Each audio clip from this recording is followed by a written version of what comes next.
The King, written by Skye Warren, narrated by Kylie Stewart.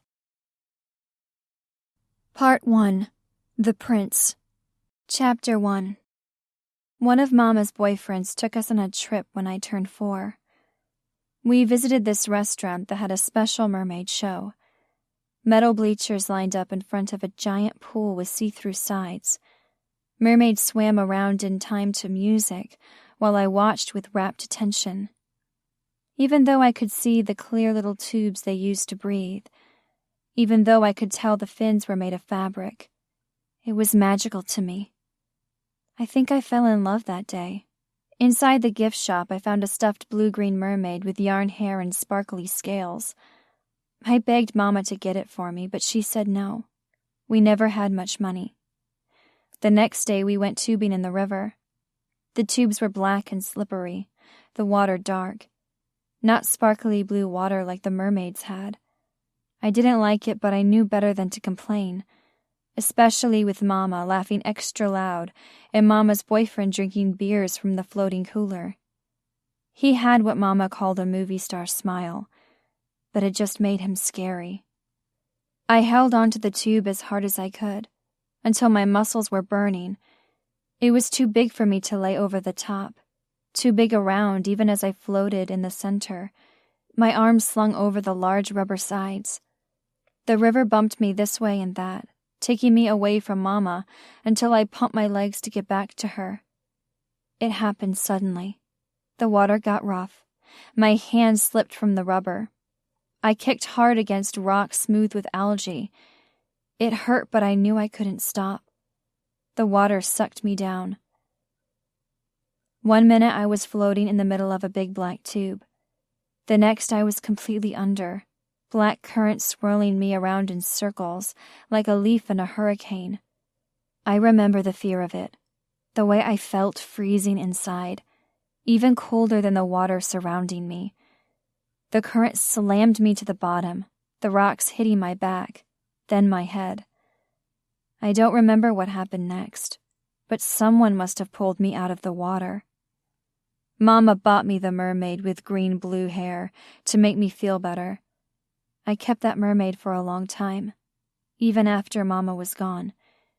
I like to think it means she loved me, even if she ended up loving needles more. I found her in the bathtub one night, her grown-up things spilled over the cracked tile, her eyes open, her hands cold. I didn't ever like swimming after that, even in sparkly blue pools. After that, I went to live with Daddy in the trailer park. I think he felt bad for what happened with Mama. He had this careful voice he used with me, like he thought I might cry, even though I never did. Daddy brought me to his parole meeting once. I sat in a chair with itchy fabric and wooden arms, trying not to look at the other men in the waiting room. The officer wore a brown suit, not a police uniform. He asked me if I liked living with Daddy. It's okay. He leaned forward, his eyebrows pressed together. He had a big nose and a shiny head, but not in a bad way. It made me trust him, like he was a regular person. I didn't trust people who looked too slick and handsome, the kind of men Mama dated, the kind of men who bring needles as presents, the kind of men who disappear in the middle of the night with our rent money. Are you sure, Penny? You can't tell me the truth. I think he wanted me to tell him about the gambling, the nights we would go to the bar, when I would sit in the corner with a book while the men shouted and smoked and drank, the way Daddy would sometimes lose everything, even bus fare, and we would have to take the long walk back to the trailer park. I like it here. I tell him because I do. There are no needles, and most of the time there's enough food. I can't trust that anything else would be better. Daddy takes good care of me. It was almost true when he brought me to his card games. The owner of the bar was named Big Joe, and he would usually give me a plate of French fries and a Sprite. Mostly I ate every day. That didn't last forever. Once Daddy said I was old enough to stay home, it got worse. He started staying out overnight, only coming back the next morning. His clothes rumpled and his eyes red. Then it was 2 days, then 3, 4. Now I watch the dirt road from the window, wondering if he'll come back tonight. I tried to make the box of mac and cheese last, but it's gone now. My tummy makes a loud sound. Daddy won't have much money if he comes back now. He never does after the long trips. But I still keep wishing for him. Even if we were hungry, we would be together. This is the longest he's been gone. Worry presses down on my chest, making it hard to breathe. What happens if he doesn't come back? The same way Mama didn't come back. No, don't think like that. So I keep looking out the window, hoping I see his large form come zigzag down the lane.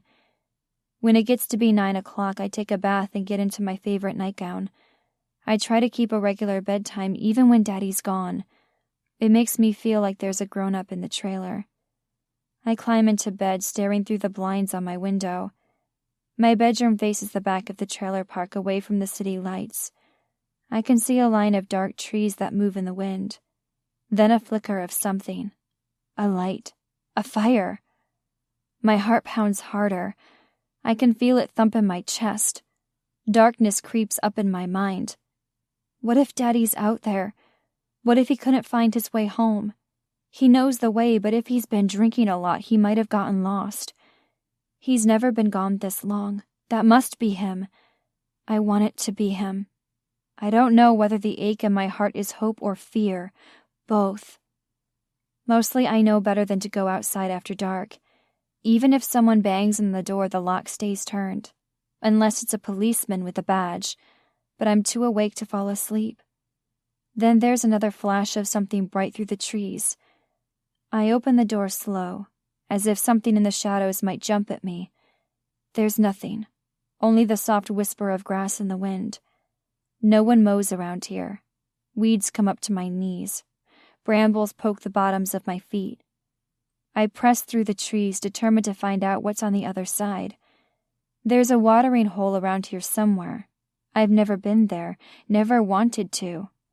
But I've heard some of the kids on the bus talk about fishing there before they moved up to middle school. I don't think they really meant fishing anyway, not with the sweet smoke floating through the brush. The air sounds different as I reach the water, more of a gentle hum, less rustling of leaves. I peek over a bush to see a wide black lake. It's bigger than I would have thought. The moon draws a long oval across the surface. Then I see him. A man sitting on the ground, his elbows resting on his legs.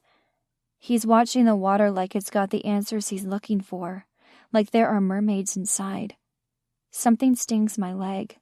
An ant? I jump, bumping into the bush. The sound breaks the silence. He stands and faces me, moonlight across his face. He's younger than I thought, maybe in high school. I think through the families who live in the trailer park, but no one has a kid his age, and I would remember him if I had seen him. There's something about the way he holds himself, smooth and strong, so different from the hunched-over way people move around here. He's got something in his hand. It glints in the dark, some kind of weapon. "Who's there?" he says. He doesn't sound afraid. I don't want to be afraid, but I am. I take a step back, breaking a branch. "Come out where I can see you. I have a gun. I'll start shooting if I have to." Shooting? Part of me wants to run the other way, to keep running until I make it back to the trailer and lock the door. But what if he does start shooting? I take a step forward, then another. I'm standing in front of the trees, trembling too hard to speak. He's maybe a few yards away, but it might as well be a few inches. Too close for me to run. "Where's your daddy?" he says, like maybe he knows him. I lift my shoulder. Don't know. "You alone?" That's a scary question for a boy to ask a girl. "Are you?" He lowers his weapon. "No one comes here. There's nothing but bugs and dirt, and maybe wolves." "Wolves? No one told me about wolves." "For real?" "Haven't seen one, but I have a knife. I can fight it if I have to." "You don't shoot them?" He looks away like he's embarrassed. "That was a lie." I understand that, and it means he was scared, even if he didn't sound like it. I understand that too. I take a step closer to him, curious now. Why are you here then, if there's nothing but bugs and dirt? Better than home. Why are you here? Because I'm hungry. Because I'm lonely and afraid. The lake glistens dark, looking more like ink than water. You ever go swimming? Sometimes. He's probably not afraid of the water. Are there sharks? Sharks don't live in lakes. Bending down, I touch the surface and find it cold. What's here then? Alligators, probably. I pull my hand back. You fight those too? No, they have to be pretty desperate to go after a person. Mostly they eat fish. Alligators don't sound like fun, whether they're desperate or not. Wiping my hand on my nightgown, I move away from the water. There's a little space with no weeds coming up. Only dirt, a sleeping bag and some food. Clothes spread out like they're drying. How long has he been here? I glance at him. You live here. He lifts his chin. And you live in the trailer park. The way he talks to me, it's like I'm his equal, a person. Most people dismiss me as soon as they look at me. I know I'm small, maybe smaller than other girls my age. Even Mrs. Keller looks at me different, like I'm special. This boy talks to me rough, like he knows I can take it. There are twigs on the ground. When I pick one up, I realize it's a reed from the water, dried out and snapped. I press the sharp tip to the dirt and draw one side of a heart, then the other. Go home, he says. When I'm alone, it feels like I'm on the moon, far away from anyone who can help, from anyone who would want to. Daddy didn't come back. He went drinking. Does he usually do that? All the time. But I ran out of food. I don't have any food, he says. I shrug because that's not why I'm out here. Not now. Something worse than hunger has been hounding me since Daddy left. The fear that he won't come back. Like Mama. My stomach feels so high it's almost in my throat. It's okay. I say the same way I told the parole officer. The same way the boy told me he had a gun. It's a lie we tell to make ourselves feel better. He studies me, his dark eyes narrow. What's your name? Penny. What's yours? Quarter, he says, his face completely serious. It's such a grown-up joke. I make a face. What do you eat then? Fish, sometimes, if I can catch them. He's living on fish? Then he's probably hungrier than me. Like the alligators. Pretty much. It would be nice to catch a fish if I knew how. If I wasn't so afraid of the water. If I didn't dream about slipping under. Did your daddy teach you how to fish? No, I don't have a pole or anything. Then how do you catch them? He doesn't answer for a long time. I almost think he's done talking to me. Then he says, How long can you hold your breath? The question makes me shiver. Don't know. I've never stayed in the water long enough to find out. Most people can hold it for 2 minutes. Then carbon dioxide builds up in your blood. Your eyes get dark, and then you take in a breath full of water. My eyes widen. Black water. Sharp rocks. You're talking about drowning. I don't drown. Not for 5 minutes. Not for 10. I suck in a breath, part surprise and part awe. He's like a wild animal, a tiger, or maybe that Black Panther from the Jungle Book. Some people would think he's strange, but it's really normal people who are dangerous, with their needles and their movie star smiles. He doesn't seem to realize how special he is, though. He looks almost sad about it. Fish don't expect that, a person being so still, and when they're going by me, I stab them with my knife. I can't even imagine getting into the water, much less putting my head under and staying there. He really isn't afraid of anything. Not like me. For real? He shrugs. It's weird. I wish I could do that. I say, my throat tight around the words. Well, sure, he says, his voice sharp. It's on every little girl's to-do list. Learn ballet, see the Eiffel Tower, stab a fish with a knife. I wouldn't have to wait for Daddy to come home for food. He looks away. The whole camping outdoorsy trend isn't all it's cracked up to be. There aren't any pillows for one thing. That sleeping bag can't be comfortable on dirt. Why does he live out here instead of in a trailer? Why would he choose rocks over carpet? Your daddy never came back home too? Oh, he's still there. That's the problem. My heart squeezes. It's bad to want your daddy to come home. Worse to wish he wouldn't. Whatever happened to this boy must be truly scary. How long have you been here? Maybe 6 months. 6 months is a long time. The solution seems simple. I'm afraid to be alone in the trailer without a grown-up. He's almost a grown-up. You can stay with me, I tell him. I've got a pillow. No. It means he wants me to leave. How short and sharp he said it. Something keeps my feet stuck on the ground. The empty trailer doesn't feel safe anymore. This wild boy could protect me with his knife and his courage. Can I sleep here tonight? I won't get in the way. He studies me for a long moment. Get in the sleeping bag. Only then do I remember that some men do bad things to girls. Why?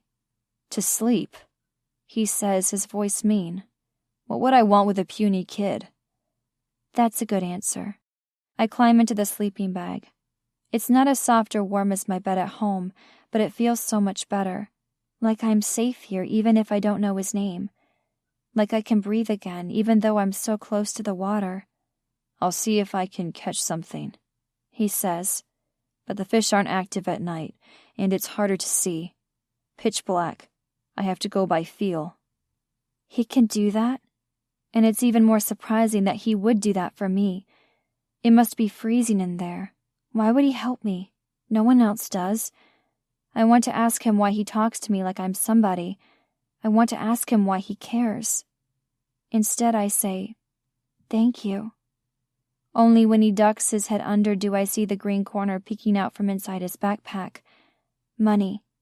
I know enough about gambling to know that Daddy will come back empty-handed.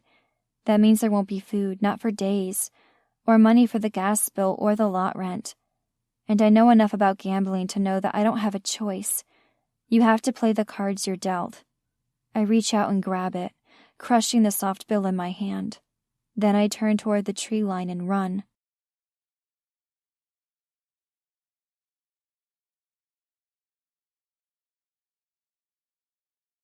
Chapter 2.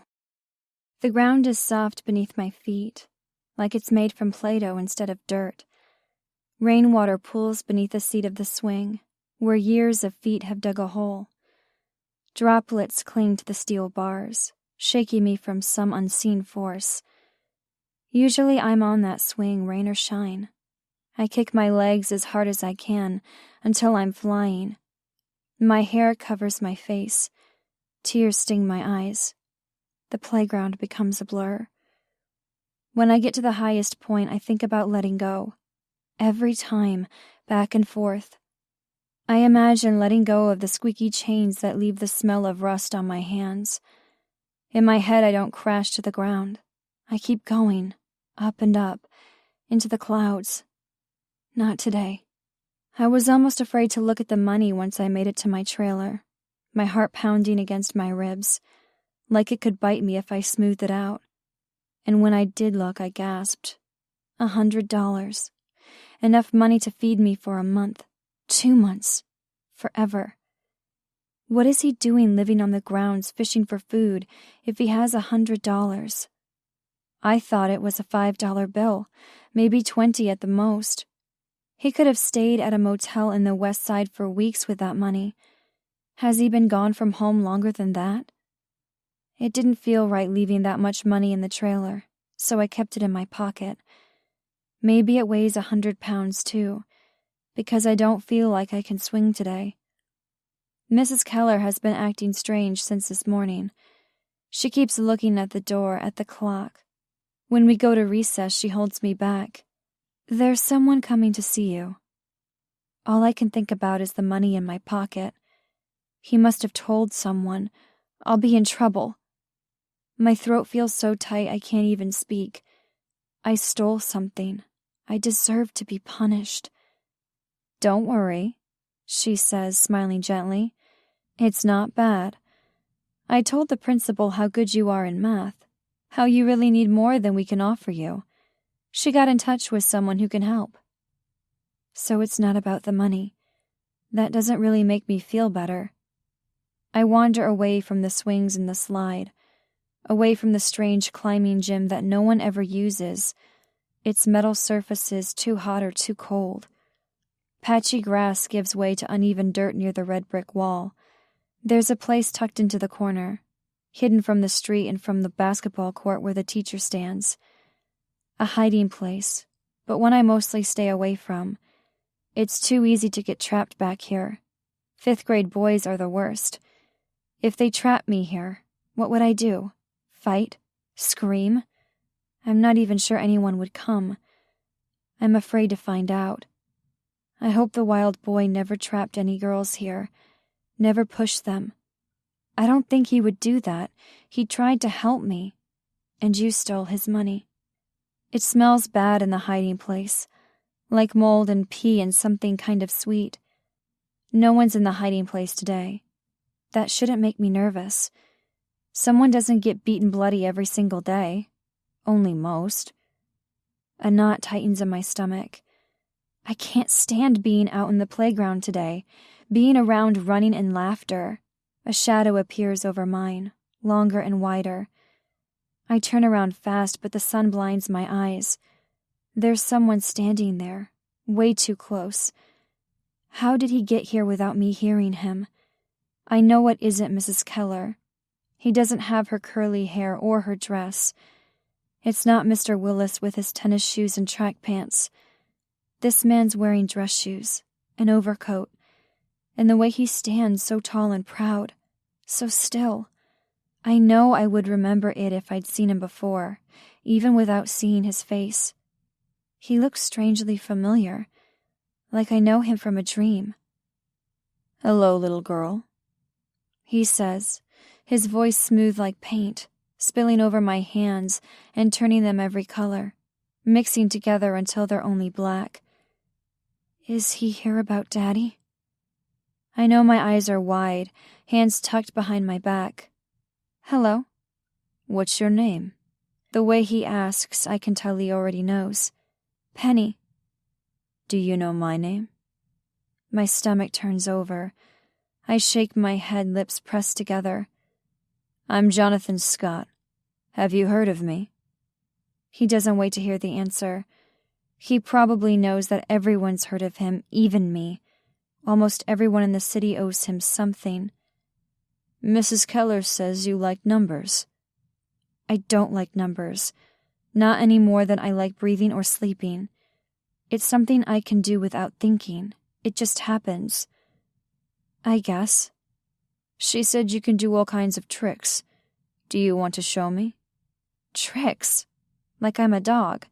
And I never want to show anyone. I don't want to show him in particular. I have the sudden flash of Lisa Blake from 2 trailers down.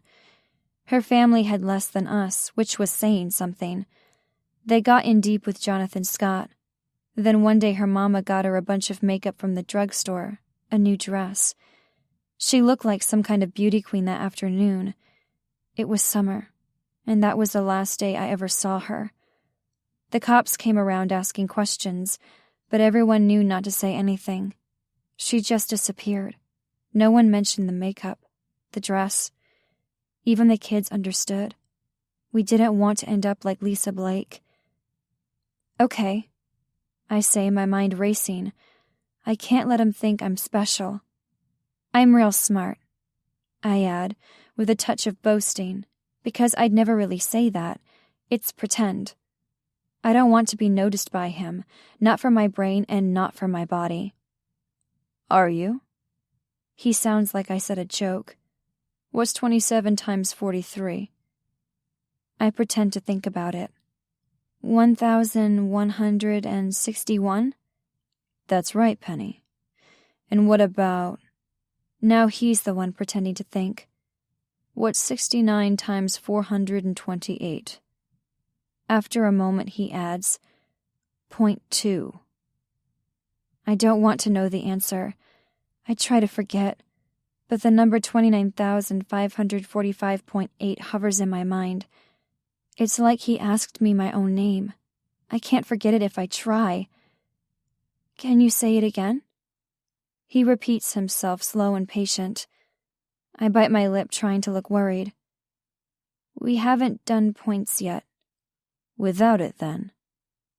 I worry the hem of my dress between my fingers, wondering where Mrs. Keller is. Why doesn't she come and help me? I know the answer. She sent him here.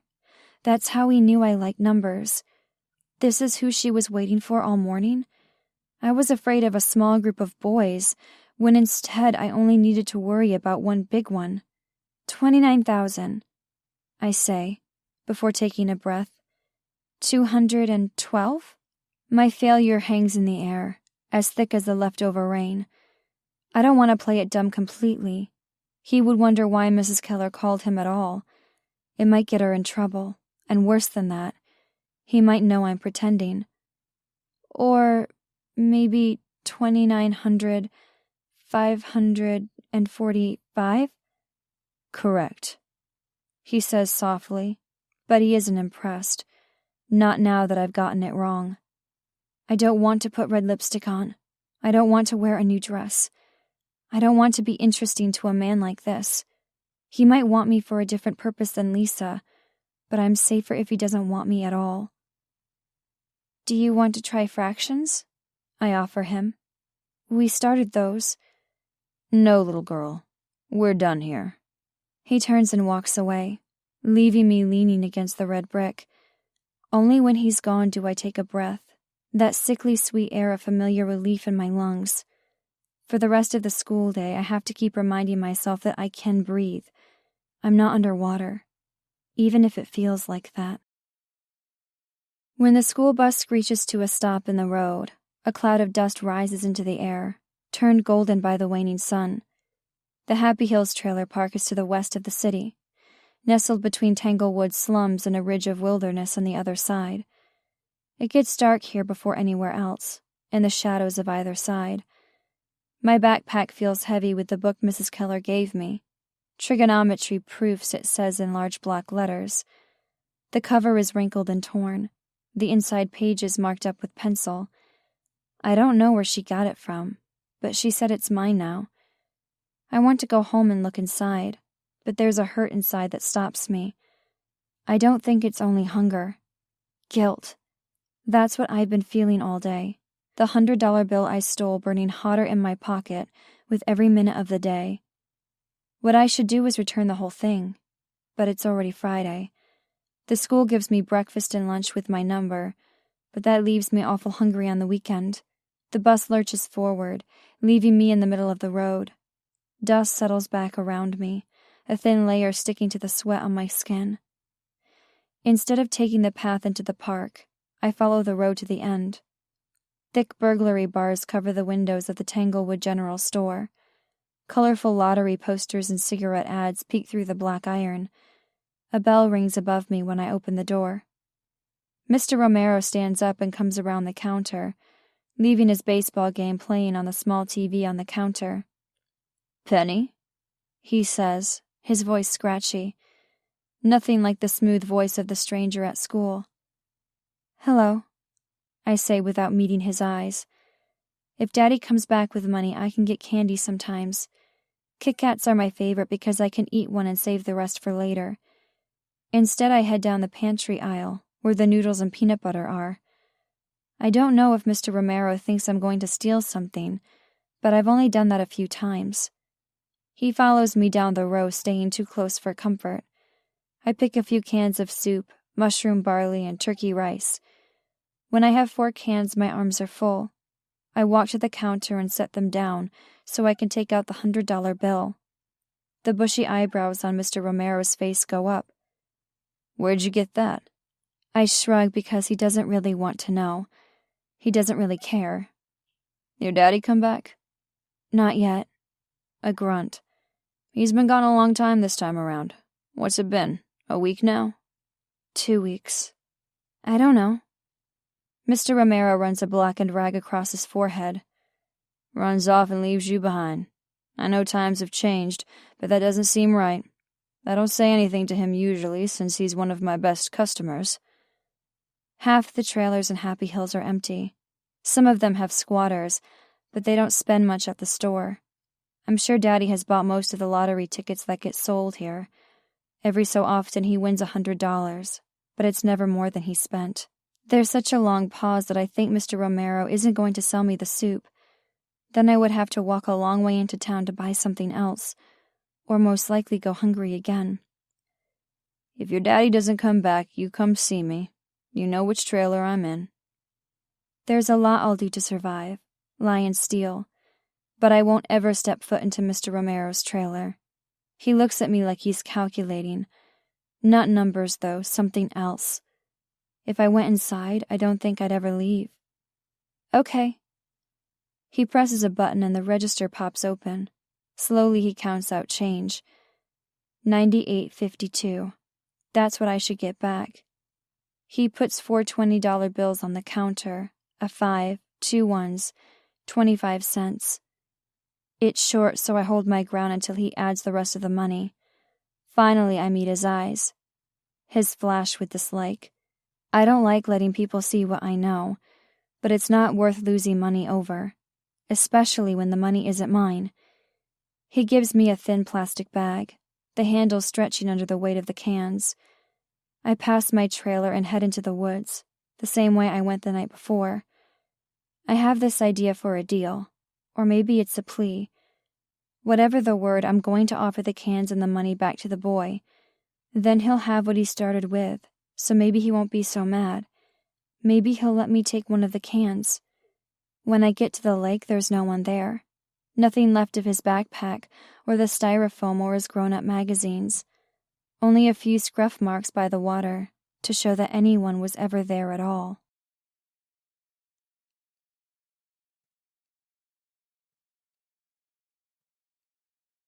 Chapter 3. The first time I cheat is by accident. Most nights Daddy plays at the Cellar, a bar underneath an old hotel, the wooden wine rack still standing. In the back corner there's a table covered with fraying green fabric, its surface marked with burns and sticky blackness from a lifetime of games.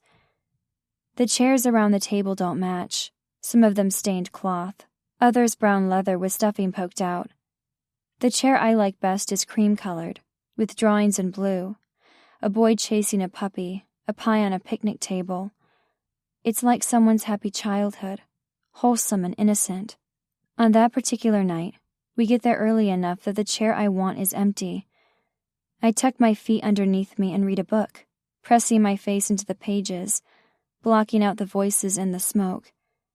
I'm deep in the world of fairies and dragons when I hear the clatter of poker chips. Out of the corner of my eye, I see Daddy tense up as he shoves most of his small stack into the center of the table. I count up the colors. $150 in red, white, black, and blue. My chest feels tight when I think about him losing that money. I'm so tired of being hungry, so tired of being scared. From over his shoulder I can see his cards, a 7 of hearts and a 3 of clubs. What could he be making with those? The other man left in the game has an ace and a jack of spades on the table. That could easily be a straight or a flush. Maybe even a straight flush. Maybe even a royal flush. It's wild to even bid against that. Daddy gets more reckless as the night rolls on, as the glasses of whiskey drain away. It's a sign that he's not completely drunk, that he's kept something back for the bus fare. Even so, that's a lot of money in the pot. He lifts the corner of his new cards, a single pair. It's not very strong, and when the man across from us raises the bet, I can see that Daddy's ready to fold. It could buy so much food, and it's all we have left. The pot in the center, almost $1,000 in clay. We could eat for weeks, months, if he wins. I tug on Daddy's arm. He mumbles something, not paying attention. None of the other men pay me any attention. Maybe they think I want money for the soda machine. My heart squeezes. He doesn't have it. I whisper in Daddy's ear. Most of the spades have been played in previous games. The only ones in this hand are the 9 and 6. Those are in the hands that folded. A straight is more possible. There are a lot of cards that can make that happen underneath, but the odds are with us, and anyone would use such a strong initial showing to bluff. He pauses, his hand clenched around the last chip. We'll be walking home if I'm wrong about this. I might be no better than him. Daddy throws the chip into the pot. I can see the flicker of anger in the other man's eyes. Sweet relief lets me breathe again. The cards flip over, revealing a hand with absolutely nothing. The perfect bluff. Our pair of 7s wins the largest pot Daddy's brought home in ages. The good thing about that night is that I could make deals with Daddy after that. I'll only help you win if you leave money for the gas bill. The bad thing is it only encourages him to play deeper and harder, losing himself in the game. We came up with signals that I would use during the game, never leaving my seat so that no one would suspect. There are higher stakes games that I'm not allowed into, being a kid. Daddy loses more money there. He enjoys them more. That always seems strange to me. It's almost like he likes to lose, the same way that Mama did. Is he going to leave the way she did? That was before I met the wild boy by the lake. Before I wondered if I share the same weakness, because I'm sitting in the trailer with almost $100 that isn't mine. That boy doesn't know which trailer I'm in, but it would be easy enough to ask around and find out which trailer has a little girl. Daddy isn't even here to protect me. I told him that, didn't I? And you're supposed to be smart, I say under my breath. What would my life be like if I hadn't told Daddy about counting cards? Or if my brain were different, if I couldn't count them so easy? I put the money under my pillow. It's not like I can spend it right now anyway. Leaving the trailer at night is a bad idea, especially with a strong boy who has a right to be angry with me roaming around. If I had only stayed there, I might have eaten last night. I could eat right now if I opened a can of soup. Instead, I pull out the heavy volume of trigonometry proofs. I feel bad for pretending to be dumb when the man asked me questions, especially after Mrs. Keller went through so much trouble. I know I'm supposed to trust grown-ups, but I don't trust him. I lose myself in Pythagorean identities and inverse trig functions. This is where things make sense. There's no such thing as hunger when I'm solving proofs. No such thing as darkness. No way to fall into the water while turning pages and twisting equations in my head. When I wake up, the moon peeks between the plastic slats at my window. The quiet creak of the trailer, the only sound. But I know something's different. The air feels different. Someone is here. My chest feels full with relief and a stupid kind of happiness before I realize it can't be Daddy. He would never be so quiet, especially coming from a 2-week bender. He would crash into the counters, bang his head on the doorframe, and swear in loud whispers before finally falling asleep with snores that rattle the walls. A burglar? We don't have much of anything to steal, but people get dumb when they're desperate. Maybe Mr. Romero told someone I had $100, or maybe it's Mr. Romero himself come to my trailer since I won't come to his. My heart beats wild and loud, banging against my ribs like it's trying to break out. Trigonometry, says a voice in the darkness. For a half second, I think it's the man from school, the one who's tall and dark, his voice too smooth and his smile too cold to be trusted. Jonathan Scott. The terror that rises up in me is bigger and sharper than when I thought it was a burglar, or even Mr. Romero in my trailer. The very worst threat. The same as drowning, my very own nightmare. And then my sleepy mind registers something about the voice. It's not deep. What's a little kid doing with a trigonometry book? I sit up in bed. My gaze moves over the shadows in the room until I find him against the wall, his shadow thumbing through my textbook. Don't touch that. He flips the book open to a page, pale white from the moonlight through the blinds. To prove an identity, You have to use logical steps to show that one side of the equation can be transformed into the other side of the equation. You know what that means, Penny. I'm supposed to feel bad for stealing his money, and I do, but right now I'm mad. Mad that he wasn't there and mad that he suddenly appeared. Mad that he scared me. Yeah, I know what it means. Probably more than you. His laugh sounds so much like the man from school that I narrow my eyes, looking at the way he holds his head, the way his shoulders are set, the way he carries himself. Same. You some kind of baby genius? I'm not a baby. And I'm the dumbass who left you with my money. My cheeks turn hot. I'm sorry I did that. I have it here under my pillow, the rest of it anyway, after I paid for the soup. But you can have that too if you want. He laughs, the sound clanging like bells. I don't want it back. You have to take it, I say, scared that he sounds so much like that stranger. The soup is enough for me if you leave it, and you need the money more than I do. His shadow goes still. What do you know about that? I know you have a dad who's mean enough to run away from. Doesn't take a baby genius to figure that out. I pretty much told you. Then there's the man from school. What school? From some fancy private school, I guess. He came to visit me at recess. Something cold touches my bones, making me shiver. There's a reason his laugh sounds the same, a reason he's run away from home. The answer comes to me the way numbers do, before I'm even sure I want to know. Black eyes narrow. What did he look like? Like you. This strange feeling comes over me, like it did when I first cheated.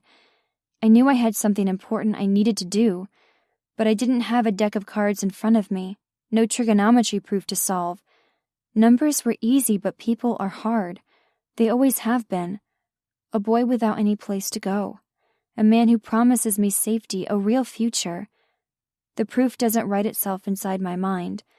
There are gaps between each logical jump, unsolved variables, unknowns.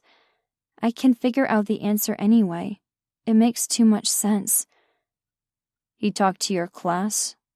The boy's voice is casual, but I can hear the tension underneath. Not really. He came at recess. I think Mrs. Keller told him what I can do. And what's that? I shrug in the dark. Does it matter? Yeah, it matters. It matters if you told him what he wanted to hear. That dark wave passes over me again, dragging me under, a warning. He gave me a bad feeling, not the same as Mr. Romero, but worse, so I told him a wrong answer. Good. When he comes back to you, tell him as many wrong answers as you need to until he goes away. How do you know he'll come back? Because he doesn't give up. A short laugh. I thought that meant he would keep looking for me. Instead, he went looking for a replacement. Did you go to his school? The sound he makes is hard and mean. His school? Yeah, I guess you could say that. Learned a lot. You wouldn't like it there, trust me. They don't have the free lunch program? A longer pause this time. It's important that you don't go along with him, understand? No matter what he says, no matter what he promises you. It's not worth it, okay? You need to believe me. I don't even know you. He tosses the book aside. I'm serious. You need to stay away from him. Tell me your name, and don't say it's Quarter. Why does that matter? Because you want me to trust you. At least I should know what to call you. Damon Scott. My stomach sinks. So that means your dad is... Jonathan Scott, yes. You've heard of him then. That's good. You know what he's capable of. Everyone in the trailer park knows about him after Lisa Blake. The people my father plays cards with are dangerous, the ones he borrows money from even more so. But even he would never dare go near Jonathan Scott, the man who rules the west side of Tanglewood. Why would he want me? Because he likes to He likes to mess with people. That's what he does. Moves people around on his big ugly chessboard. You know how to play chess? I shook my head even though he can't see me. Some of the books I've read have descriptions of chess. I know how the pieces move, but I've never played. Never even seen a chess set in person. Not really. Well, pawns are the front line. They're easy to find, but they can only move one way, one square at a time. A kid who's what? 6 years old? 7, I say, indignant. A soft laugh. A 7-year-old doing trigonometry. Imagine what he could turn you into. What? I asked, a little awed by the idea that I could become something other than one of the tired mothers with 3 kids from different men, or one of the women on the street corners. A girl from the West Side didn't have other options. He'd turn you into a weapon. Damon says, his voice flat. A bullet. He would spend years making you, and when you were done, he'd pull the trigger. Is that what he did to you? Why? He asks, his voice rough. Do I seem dangerous? I remembered the way he had looked that first night, all puffed up and strong, like he could shoot me with the gun he claimed to have, or slash me with his knife. Instead, he had offered me food. And he didn't hurt me now, even though I'd stolen from him. You're not dangerous. After a beat, he says, Not to you, baby genius. Not to you.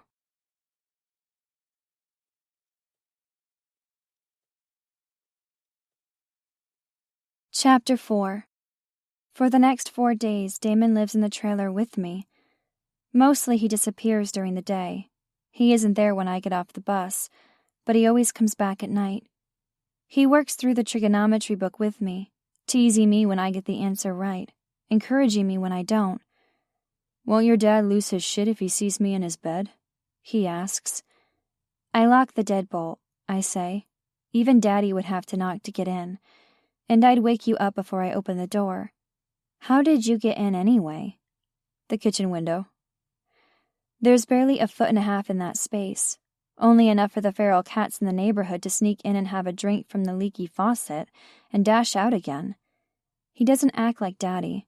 There are no rules and no drinking, but he does take care of me. Like a big brother, I decide. That's what it's like. A big brother who brings me food and does math with me. I can almost forget that Daddy's still missing. I can almost forget that he might not come back. It's on the 5th day that everything goes wrong.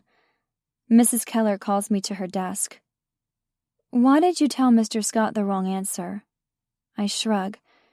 Maybe I didn't know the right answer. She'd know that I'm lying. I could do a lot more than multiply numbers together. Her eyebrows press together. He has resources that we can only dream of at the school. Advanced teachers and materials. She pauses, taking a deep breath. There would be boarding. You would have to live somewhere else. Do you understand? This is my way out. An escape from West Tanglewood Elementary.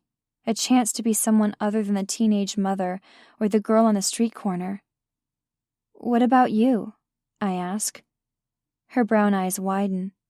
What about me? I could do what you did. I could be a teacher. Her nose scrunches like it does when someone gets a wrong answer. Penny, I don't think you realize how special you are. It's not just that you're the smartest girl at this school. You're the smartest person I've ever met anywhere, and I wish... My head tilts. You wish what? I wish that you would give Mr. Scott the right answer. I convinced him to give you another chance. He's coming back tomorrow. Curiosity sparks inside me, but it's not because of his special school. What did he do to Damon to make him run away? If he has so much money, why does Damon sleep outside? The question follows me home on the bus. They nip at my heels like the wild dogs that sometime follow me around the trailer park. They keep my eyes open when I'm in bed, waiting for the soft shift of the walls that means he's come back. I find him in the kitchen pouring a can of soup into a bowl. What are you doing up? He says without turning around. Couldn't sleep. Where did you go today? He gives me a warning look. Around. I sit down at the kitchen table swinging my legs. Fine. Don't tell me. I have a secret too. Do you? The way he asks, I know he thinks it's something dumb. Like maybe I'm going to tell him what Jenny Carson said during gym class again. That was only one time. It's about you, I tell him, triumphant. He drops the spoon into the bowl, his eyes narrowing. What? My heart squeezes a little because when he stares at me like that, he reminds me too much of Jonathan Scott. You tell me your secret first. This is not a fucking game. Did someone come around asking about me? I'm not going to budge, even though he used the F word. You go first. Jesus, he says, running his hand through his hair. He pulls some money from his pocket, tosses it on the kitchen table. I was getting this. You don't want to know how because it wasn't exactly legal, and I don't like going into the city because it means there's a chance I'll be seen. But this way you won't have to go wandering if your daddy doesn't come back. You'll have enough to eat at least. I frown, looking at the money. There's more than $200. How could he make that much in one day? Was it dangerous? He laughs, the sound sharp and short. Tell me your secret. Now that it's time, I don't want to tell Damon.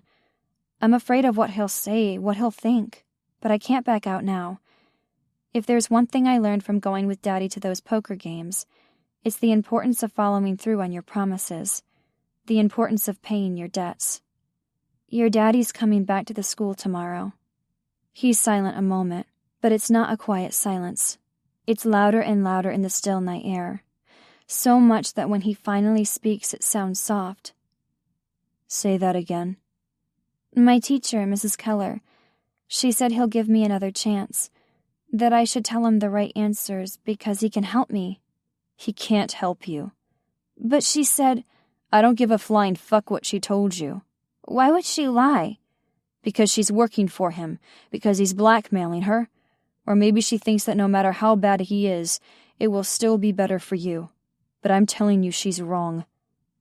I shrug, uncomfortable with his intensity. I guess. Don't talk to him, Penny. He's going to talk to me at recess. What am I supposed to do? Ignore him, scream, kick him in the balls. Why is he so bad? I demand. Why did you leave?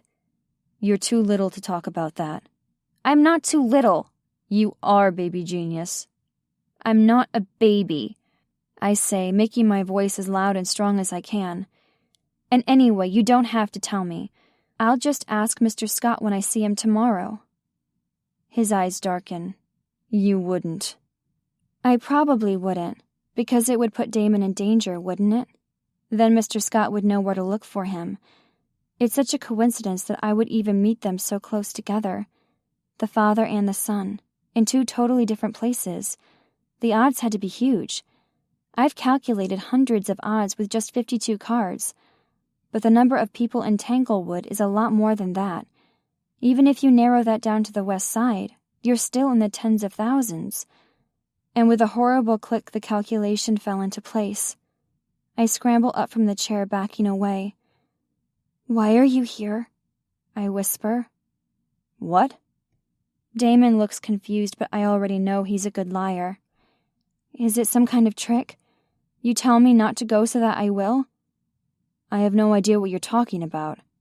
Or maybe you're here in case I say no.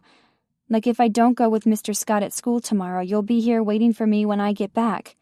And do what? I don't know. Whatever people like you do. All I know is that it's not a coincidence that I meet you and your father in the same week. It can't be. Guilt flashes across his face. Look, Penny, don't say my name. It's not what you think. You lied to me. I left some stuff out. That's lying. Okay, I lied. But not because I'm working with my dad, I swear to you. He stands and paces in the small kitchen, his expression severe. And I'm serious about what I said. Stay away from him. My lower lip trembles and I bite down hard. It's an old trick from when one of Daddy's poker friends starts saying things I don't like. I refuse to cry in front of them. Damon's dark eyes flash. I knew who you were because my dad keeps tabs on everyone, on people who owe him money, on people who might be useful to him, people like you. It's warm outside and downright hot in the trailer. The poor air conditioning unit struggles against the coming summer, certain to lose that battle. But right now, standing in my bare feet on the kitchen linoleum, I'm freezing cold. I wrap my arms around myself. My voice is small. That's why Daddy's been gone so long, isn't it? He owed a lot of money. You saw him. A knot swells in my throat. Is he alive? Damon shoves his hands across his chest, looking somehow older and younger at the same time. He was desperate, okay? You have to understand that. I blink. Okay. People like that. They see their life flashing in front of their eyes. It breaks something inside them. And my father, he loves that moment. He lives for it. What did he do? I whisper. He starts talking about his daughter, how smart she is, all the things she can do, how you help him count cards. At first my father doesn't care. He says, not that well since you ended up here. But your dad explains how you aren't allowed at the high-stakes games. That's where he lost all his money. My insides feel wobbly, like I'm going to cry no matter how hard my nails press into my palm. I don't understand. If you were there, if you saw that, why did you come here? He shrugs, shaking his head like he doesn't know the answer. I meant to leave the city for good. That's what I was doing. Running, escaping, and I almost did it. I got on a gray bus heading west and pulled my cap low.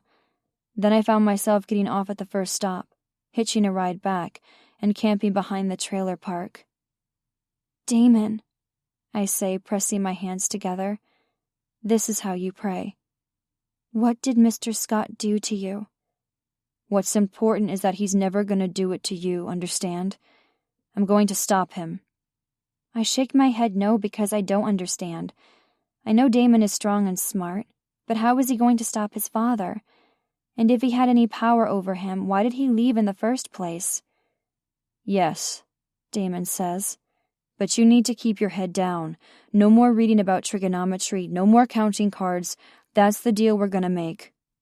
I don't want any deal. I don't want you to leave. That's the only way you see your daddy again, if I go back. My breath catches. But why? Because he owes a debt. You didn't replace him, but someone has to. And then I can't stop the tears. They're hot and thick on my cheeks. I hate crying in front of him, but he doesn't look like he feels sorry for me. He has this serious expression like he's waiting for me to take the deal. How can I say yes when that means sending Damon back to his father? How can I say no when it means never seeing mine? There's $200 on the kitchen table, but it won't last forever. Not long enough for me to be a young mother or a girl on the street corner. I'd starve before that, or I would end up with Mr. Scott. I shake my head, because I don't want it to be true. You can help me find him. And then what? We all go on the run, one big happy family. His tone says that's ridiculous. He's mocking me, but it is what I want. Maybe. Why is that wrong? We could be happy like that. Those black eyes soften. It's not possible, Penny. There's nowhere we could run. Not enough money or power in the world to hide us. What will you do? I whisper. In that question is my acceptance, my apology.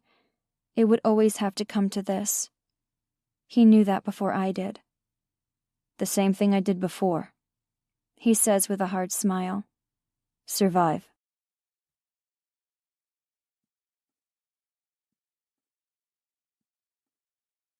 Chapter 5.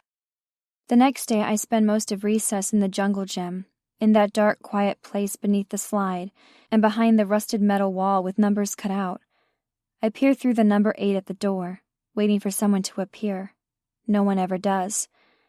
Mrs. Keller stares at the door, her small face hopeful, then worried. By the time she calls the class back inside, she looks disappointed. I don't want her to feel bad, so I tug on her hand as I pass by. She bends low and I whisper in her ear, I don't want a new school anyway. I like you being my teacher.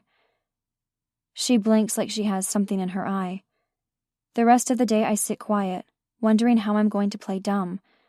We're learning fractions right now. How do you pretend not to know something? I wish I just didn't know. I wish I were normal. When it comes time for the quiz, I take a deep breath. This is how it has to be. It's the promise I made. So even though I know that Joey only eats 1/8 of the pizza, I write down 1/16. There are 2 questions I get wrong, which means my grade will be a B. Very average. My whole life will be average. When I get off the bus, from across the road I see something dark and large slumped in front of my door. Is it Damon? Is he hurt? I run as fast as I can, kicking dirt into the air, clouding my sight. Even before I get there, I know it's not him. The figure is too large. "Daddy!" I shout over the pounding of my feet. He doesn't move. When I get close, I see why. His face is swollen and bruised, dried blood caked over the right side. The sound of his breathing fills the humid air thick with blood and snot. "Daddy!" I say again, but this time it comes out as a sob. I can't press my nails into my palms this time. Nothing will keep me from crying now. A low sound fills the air, almost separate from the still body in front of me.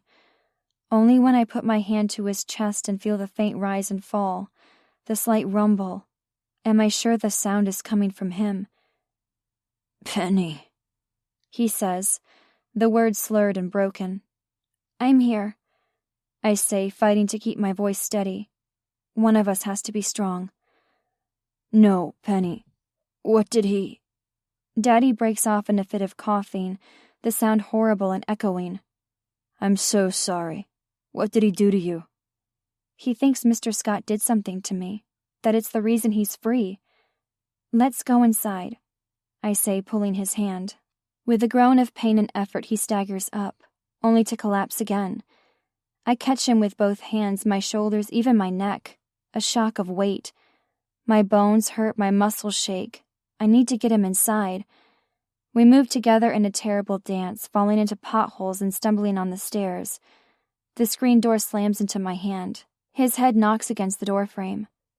When we reach the couch, it's all I can do to tip him over. He falls onto the sagging cushions with a swear word. I run to the kitchen. Underneath the sink, there's a first aid kit in my old lunchbox, the one with My Little Pony on the front. I pull out cotton balls and rubbing alcohol. He probably needs a hospital. What if something is broken? But this is all we have. I pause to look at the kitchen table. The $200 isn't there anymore, tucked away under my bed instead. But I can still remember the way Damon looked sitting there, eating the soup I bought with his money. Is he okay? Is he beaten like Daddy is right now?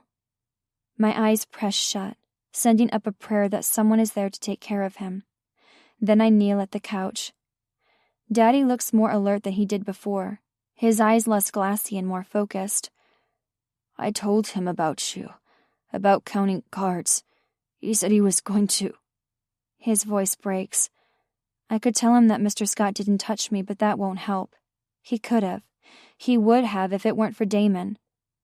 "Rest now," I say in a quiet voice. I learned my quiet voice from Mama. It's the one I used when she had been up too late, when men had been over, when she had a headache, when I brought her a glass of water and Tylenol. She would call Daddy bad names for leaving her in this shithole trailer park, and then one day she put a needle in her arm and went to sleep. I had to spend 3 months in a group home, keeping my head down and hiding the bruises from the other kids. Then they found Daddy. I know he isn't perfect, but he's the only person I have left. Tears trail down my cheeks, but I don't know if I'm crying for myself or for Damon, who traded himself for me. "You saw him, Penny?" I look down. He's tall, and his voice, it's strange, like water. Daddy's face falls. "Oh, God, I'm so sorry." Maybe it's mean to let him think the worst, but I need him to change. The debts and the gambling, those are his needles. And I don't want him to go to sleep, not like Mama did. I don't want to sleep either. And I stay awake long after Daddy snores, the pain medicine keeping him comfortable. The shadows of trees press against my window. Somewhere out there is a lake. Somewhere out there is a boy who knows how to hold his breath longer than anyone should. How did he learn that? What is he learning now? I'm so sorry, Daddy said. But I'm the one who's sorry. Because Damon Scott traded himself for me. He's the only reason I'm safe. And I'm the only reason he's not.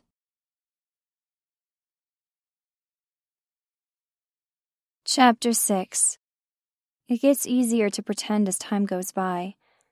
My mind applies itself to finding an appropriate percentage to get wrong as easily as it did counting cards. Daddy kept down a job long enough that we could move into the west side from the trailer park.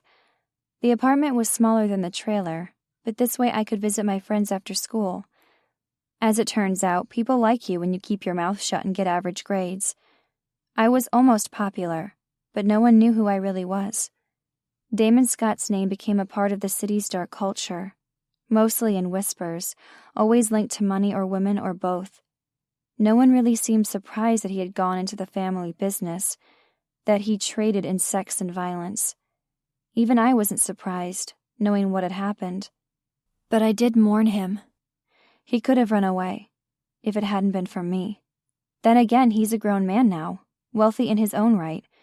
He could run away now if he wanted to. There must be something he likes about that life, something dark and sharp he's addicted to. We all have our own needles. We each rack up our own debts. Sometimes Daddy would slip. Bills would pile up only for him to dig us out again. When we got close to getting evicted, I would count cards, but only once, then twice. He was as scared of Jonathan Scott as me, so he understood the risk.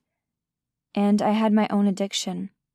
Stolen moments in the mathematics section of the high school library. Fractals drawn on my school notebooks, filled in with little hearts and smiley faces so that no one would suspect anything. No one ever did. Once Mr. Halstead asked me to stay after physics, where he told me that I wasn't living up to my potential. He seemed so sincere, so kind, that I actually agreed to come to after-school study sessions with him. But when he put his hand on my leg and breathed against my neck, I knew he didn't really care about my mind. It wasn't anything special about me that they liked. Only that I was a girl on the west side. We were only used for one thing. And then there was Brennan.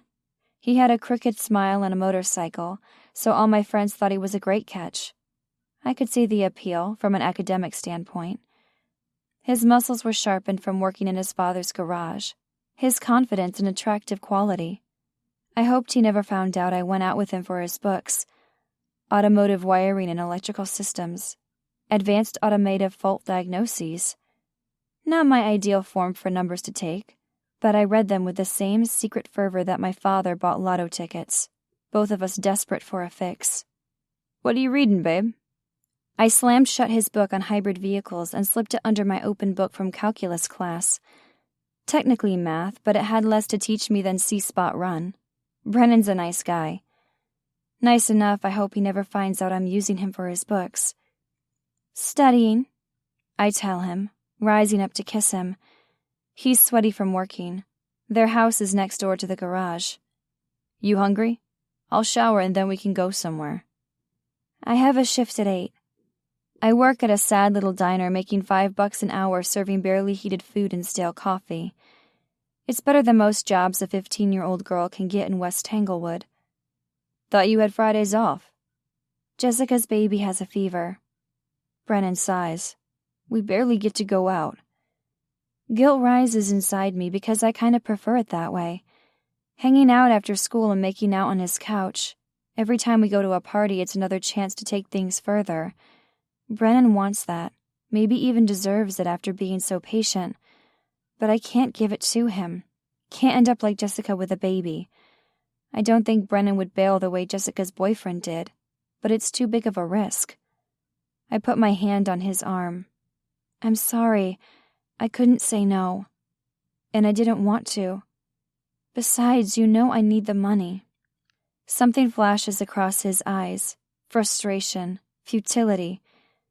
"What will you make? $20? I could give you that if you spent the night."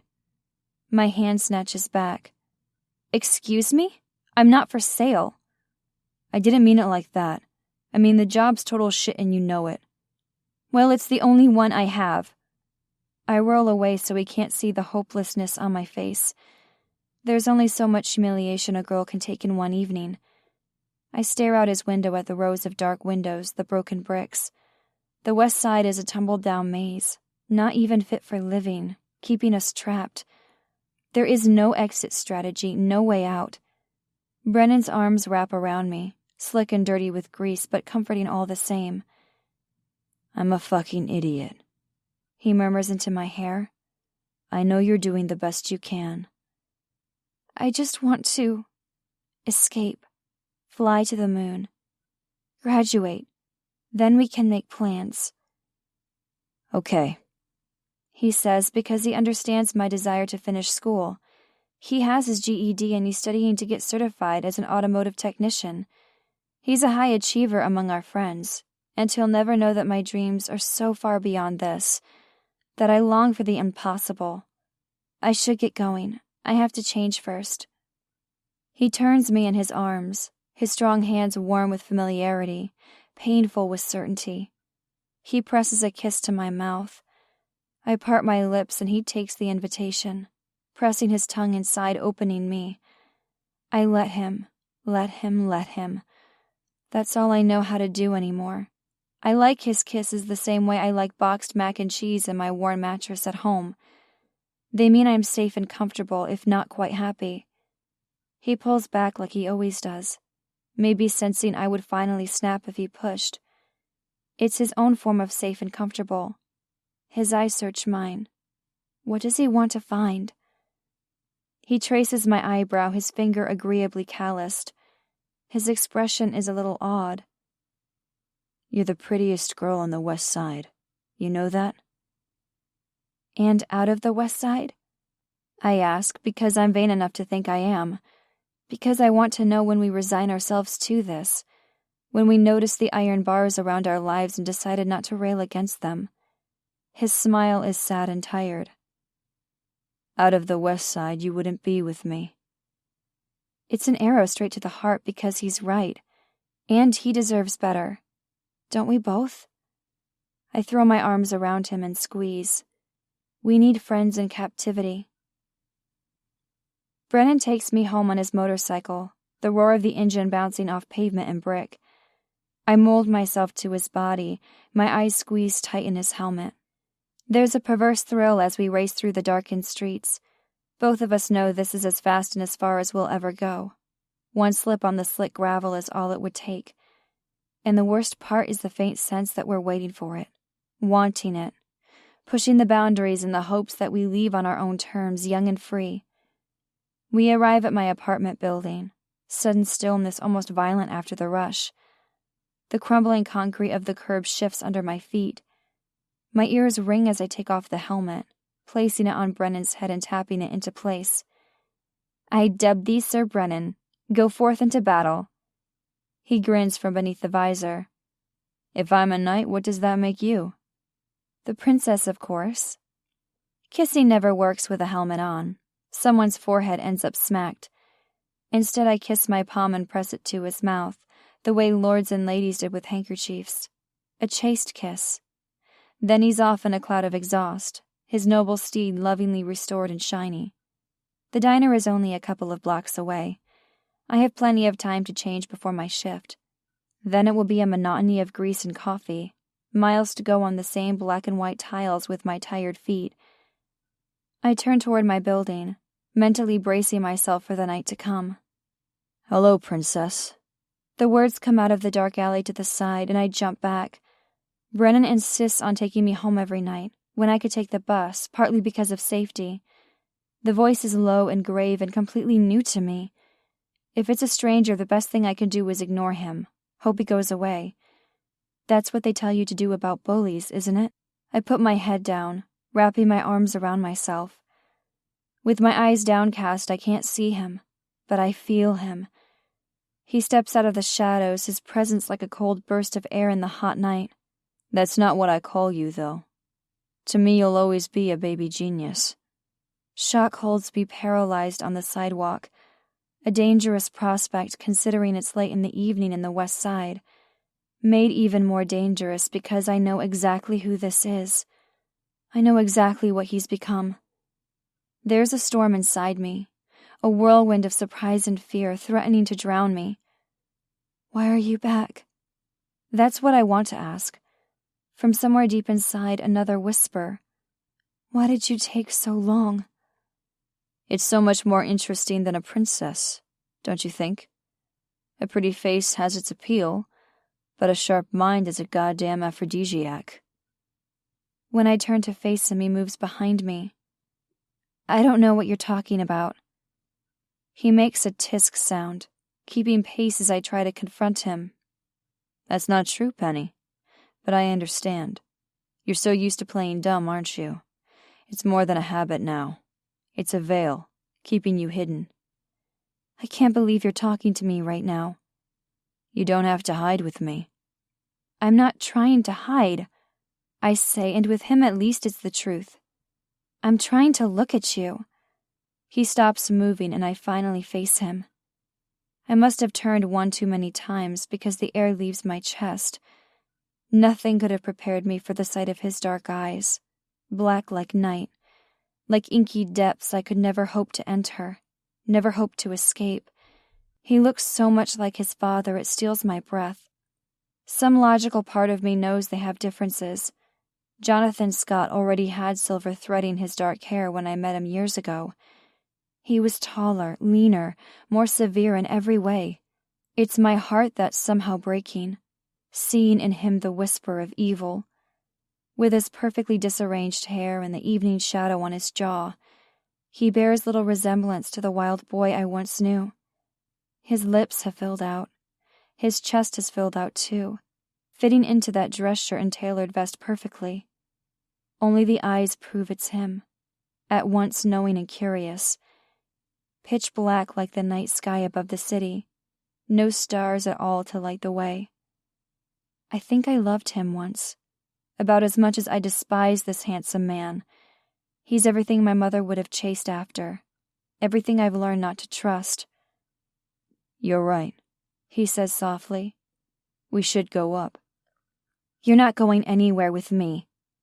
I glare at him, giving him my meanest look. It doesn't seem to worry him any. A smile flickers on his lips, making him look dashing. I don't trust men who look dashing. Amusement flashes across dark eyes, as if he knows. Where are your manners?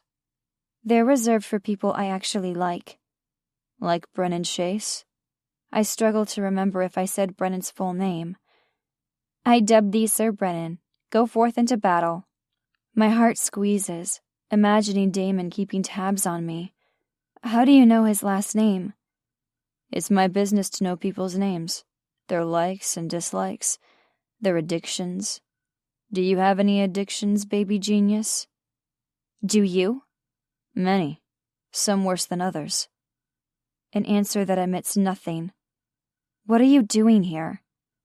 I may not deserve a warm welcome, but I didn't expect hostility. You invited me inside once. That was before you were your father's puppet. I still feel guilty for that, but it doesn't change the fact that he can't be trusted. He didn't only survive his father, he became him. Ah, that's all you have to say for yourself? Would you like me to deny it? Fine. That's not true, darling. I was most definitely my father's puppet before we ever met. The seductive tone almost draws me in, even as his words confirm my worst fears. You did what you had to do when you were a child. You're a grown man now. Thank you for noticing, though I don't work with my father. Everyone says you do. They say that. They say you deal in money and drugs and women. He pauses meaningfully. Not with my father. I don't. It's an admission. He does every horrible thing he's accused of doing. Every single thing I raged against in my mind. How could the sweet boy I once met be so horrible? How could someone who once risked his life for me be responsible for hurting other girls? All the street lamps have blown out here, maybe on purpose. The only light is the moon, and when it shines over his dark eyes, the reflection makes them look silver. He may not work with his father, but he's become him. And that's supposed to make it better? I managed to ask. That you do them for your own gain, instead of working for your father. Better? No. But it's definitely more lucrative this way. It's upsetting that he looks so clean and crisp and beautiful, standing beside a rundown tenement. Upsetting that he looks so good when he's clearly a bad man. That his movie star smile hides a terrible broken soul. You're not the boy I knew. No. He agrees. Are you the girl I knew? You'll never find out. He tilts his head to the side, as if demurring. Too much of a gentleman to tell me I'm wrong, except he's no gentleman. What are you doing here? I came to speak to your father. My heart thuds. Why? He owes me money. Oh, God. Daddy, what have you done? He doesn't. I'm only delaying the inevitable, but I can't think right now. Can't deal with the fact that we have our rent due in 2 days and barely enough money to cover it. How will we pay back hundreds of dollars? Damon looks to the side a little, as if he's embarrassed by my horror, or maybe bored. He straightens the cuffs of his fine white shirt, perfectly tailored to his broad chest and narrow waist. He might be waiting in the eaves for an opera to begin, so casually refined. How dare you? I whisper, waiting for him to meet my eyes, daring him. He glances back at me, one dark eyebrow raised. Pardon? You know he doesn't have a way to pay you back. How dare you loan him money, charging insane interest rates he'll never be able to afford? How dare you? A small laugh. Would you have preferred I told him no? He would have gone straight to my father, who would have charged him higher interest than I did. I hate you, I say, tears stinging my eyes. I hate you both. And it's not quite true that he doesn't have a way to pay the money back. The silence spins out in brutal possibility. How? He has you.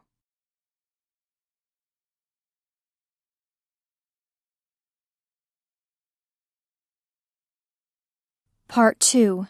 The King. Chapter 7.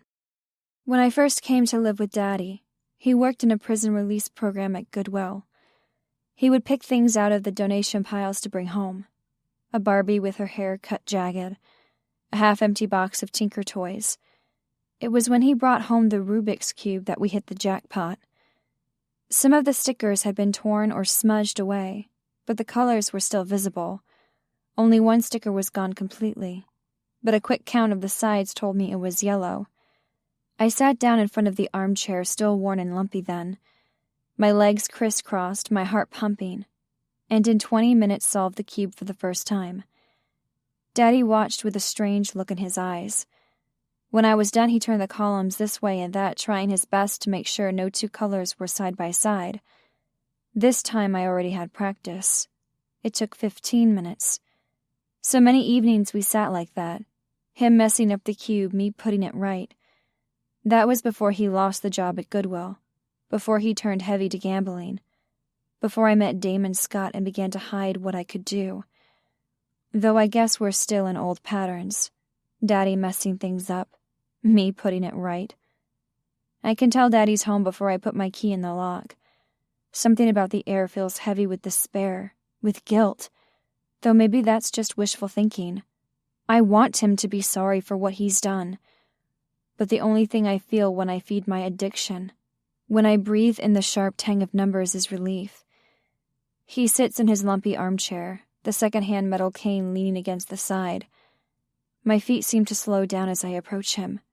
As much as I need to have this confrontation, as many questions and accusations are swirling inside me, I wish I were anywhere but here. I don't bother to sit on the lumpy couch or the wooden coffee table with a crack down the side. Instead, I sit down at his feet, crossing my legs, in the same place I sat so many times, the same way I did when I was a little girl. That's how I feel right now, small and helpless. In Daddy's eyes, I find terrible confirmation. I'm sorry, he says gruffly. I don't understand. Why would you borrow from Damon Scott? When his lips press together, my heart stops. Oh, God, You owe someone else. He shakes his head as if struggling to understand it himself. I thought if I could pay off the debt with Damon Scott, I'd have more time. So I borrowed from someone else. Pretty soon I owed almost everyone in the city money. Almost? I say, my voice tight. Where I felt a surge of emotion with Damon Scott, there's only emptiness. A blissful numbness that spreads from my heart to my fingertips. It's a relief, however temporary. His eyes sharpen. I didn't borrow from Jonathan Scott. You wanted to. It doesn't matter anyway, whether I borrowed from him or not. There's no way I can survive this, not with the amount of money on the line. Damon Scott talked to me. Daddy surges up in a surprising show of strength before making a cry of pain and falling back into the chair. That bastard. Did he touch you? That small amount of protectiveness makes my heart squeeze. This is what I wanted. Someone to care about me. Someone for me to care about, without having to worry about kneecaps breaking. How is it that some people get huge trees of families, aunts and uncles and cousins? A flick of a DNA strand, a twist of fate. And here I am almost alone, except for one person. I can't quite meet that person's eyes. Damon might be willing to help. He's no better than his father. Daddy snarls. Leaning on that family like that. He's not supposed to do that. He's never done it before. And with you still a child? A child? Not really. There are enough men in the diner who stare at me to know they see me as a woman. And Jessica's barely older than me. Her body just as slender despite having given birth only 8 months ago. We grow up early in the West Side. The Rubik's Cube is long gone. Lost to the vagaries of childhood. Maybe left behind in the trailer outside of town. But my fingers clench together all the same, longing for something to solve. A puzzle that's guaranteed to have an answer. What will we do? I ask softly. I have a plan, he says, gruff, almost glad. But how? It's better if you don't know. Tell me. There's this big game. Dread slithers down my spine, thick and cold. No way. The pot is huge, Penny. It could pay off all the debts and still have more. You have to win. With your help, I would, if you were there. You don't think anyone would notice? Counting cards isn't allowed, which has never made sense to me, as if I could stop counting them. But any sort of signals I made would definitely be caught. The game isn't for 6 months, he says. We have plenty of time to practice them. And what would I be doing at a high-stakes game? Even in the twisted sex world of Tanglewood, the 15-year-old daughter of a player would not be allowed into the private room. There are rules, which is why I couldn't help him in the big games. He's silent in the way that's filled with words, with guilty admissions. You'd be in the room if you were my buy-in. My gasp sounds loud and ridiculously innocent in the broken little apartment. Who knew I still had naivety to shatter? You want to bet me? It costs $50,000 just to enter. Oh my God. I thought we had hit the bottom with the debts, but this is worse. There are rocks down there, sharp and slick, and no one to pull me from the water. Suddenly I remember Damon Scott, his eyes black, fierce. What made him able to hold his breath underwater so long? My throat tightens. The memory of a tall man in black sweeps over me, his gray eyes like mist in a dream. Who's running the game, Daddy? Jonathan Scott.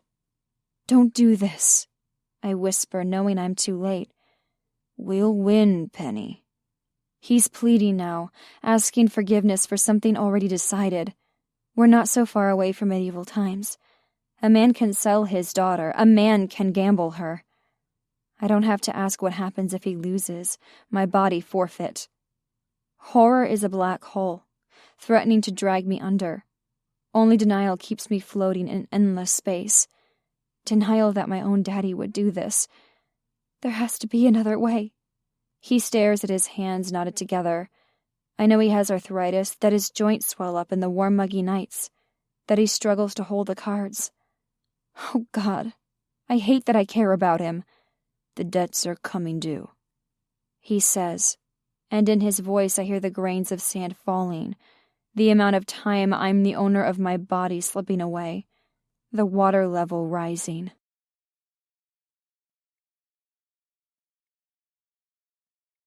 Chapter 8. The diner still pays me off the books, the way they did before I was old enough to legally work. That means I get to keep 100% of my measly tips, the handful of coins tired factory workers leave behind their empty coffee cups. Supposedly, I'm saving for college, but both Daddy and I know that the few $100s in my account will never cover actual tuition. Stochastic calculus is just a pipe dream, stored on a shelf alongside leaving West Tanglewood and finding out I'm secretly a lost princess. $600 seems to be the tipping point. That's how much I can save before Daddy gambles again and needs help paying the debt. A $50 note from the bar owner, a few $100s deep, not thousands of dollars. I guess I should be flattered that I'm worth that much. There's a cold, hard stone where that flattery would be, polished smooth from years of being objectified and diminished, shined with every day working in this diner. I wipe the cracked countertops with extra fervor. "What do you recommend?" Comes a voice out of my nightmares. A muffled shriek escapes me before I catch myself. Damon Scott sits on one of the stools, looking at ease despite the fact that his suit costs as much as a car. He sounds so much like his father that I'm surprised to see him there, and relieved, and secretly so very glad. A lock of dark hair falls onto his forehead, effortlessly perfect. He studies me with a bland expression, the only sign of life the amusement dancing in his ebony eyes. I glare at him. "What are you doing here?" "I haven't eaten dinner." "So go somewhere else. Somewhere with caviar and steak on gold plates." He sighs woebegone. "Those places can't fill a man up." "Get out." "I'm a great tipper." "How about you tip the amount my father owes you?" "I don't know." He sounds thoughtful. "That's a lot of money, and so far you haven't really given me great service." "I'm not servicing you at all. Leave." "We didn't finish our conversation." "That's because I don't want to talk, or see you ever again." "How disappointing for you." His smug dismissal sends a jolt of electricity through my body, not entirely unpleasant. I whirl away from him and push into the kitchen. I hate how aware I am of Damon's voice, the low and sensual timbre. I hate how I can see his cocky smile, even when he's not there. The scowl on my face must be fierce because the stoic cook, Jackson, raises an eyebrow. "What?" I demand. He doesn't answer, just flips a greasy burger on a grill caked with black. Ruth May has no such qualms. She heads out of the office like a bull seeing red, as if she can sense an unsatisfied customer from far away. If anyone on the floor gave her attitude, she would throw him out in a heartbeat. That's why she doesn't usually talk to customers. Bad for business. "What the hell are you doing?" she growls. "Checking on an order." That's a lie, but luckily Jackson slides the burger onto a bun, and I grab the plate. It takes some time to do the rounds to all my tables, to refill coffee and jot down orders. And then there's nothing left to do but face him. I slump behind the counter, closing my eyes. "Why are you still here?" "Still in conversation," he says, taking a sip from his mug. "Where did you even get that? I didn't give you coffee." "I went behind the counter. You seem busy." I'm replacing Jessica, but Delaney called in sick. That probably means she's high with her lame boyfriend of the week, so I'm working the tables by myself. Busy is an understatement. "You have 30 seconds to finish the conversation." One eyebrow rises up. If anything, his voice becomes lower, a faint southern drawl inflecting his dark velvet voice. "You were polite to that asshole who wanted 5 refills. They're unlimited." "He only drank that much coffee so he could stare at your rack." "That's probably true." "Well, then he'll suffer plenty when he finds out what 5 cups of that radioactive sludge does to your stomach lining." Damon pushes the mug with his fingertip. "Duly noted." Is that why you're here? To stare at my rack? He manages to look affronted, which is a major feat for a man in his position, for a man who's put me in this position. You're 15. Then why did you really come here? For once in his life, he actually seems uncertain, almost nervous, except he has the upper hand in every possible way. He's handsome, smart, rich, and for some reason he's holding his breath. Look, Penny, it isn't exactly safe for you here. Is that a threat? Because the last guy my dad owed money to showed up at our apartment with a baseball bat. I didn't know subtlety was part of your profession. His eyes narrow. His name. What? The name of the person who showed up with a bat. I'm not going to tell him who beat the door in, who smashed my father's knee, and I'm not going to tell him about the big poker game. This man is nothing to me. I owe him nothing, least of all the truth. I brace my hands on the cracked countertop, sure that I'll need the support. How much? We should talk about this in private. Then he shouldn't have showed up at the diner. I could shove you into the freezer. He borrowed $5,000, and the interest on that's not negotiable. All the blood drains from my head. I am dizzy with fury, impotence, hopelessness. Is that all? I managed to choke out. No. He came back and borrowed another $5,000. $10,000. My throat feels thick. I can't start crying in the middle of the diner. Ruth May would definitely dock my already slim paycheck. I press my nails into my palm, counting slowly until the moment passes. There's a look of genuine sympathy on Damon's stupidly handsome face, which makes everything worse. I want him to look smug and gloating. I want him to be easy to hate. Penny, he says low and grave. I'm trying to help you. I make a sharp motion with my hand. If you really want to help me, stop loaning money to my dad. No matter what he wants, no matter what he promises, we'll find a way to pay you back, and then we're done. It's not that simple. Why? Because your dad's fucking desperate, he said, speaking more rapidly.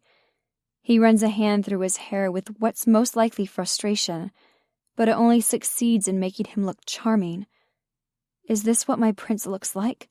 No, my prince was the wild boy through the trees. He would have gone to my father next. He would have lost everything. We haven't already? I ask, bitter with grief. I prefer to think not, he says, his voice casual, but I'm not fooled. It matters to him what I think. It matters that I don't see him as punishment. Tiredness sweeps over me, the weight of 1,000 anxious days and 1,000 sleepless nights. I'll talk to my dad. We'll figure something out. It's too late for that. He'll never come up with that kind of money. Then what do you suggest? I snap, my voice wavering. You pay the debt. I hold up my hands, as if they can encompass the griminess of the diner, the sadness of the West Side, the complete worthlessness of my person. With what? With yourself. His meaning comes to me like a cold, hard slap. With my body.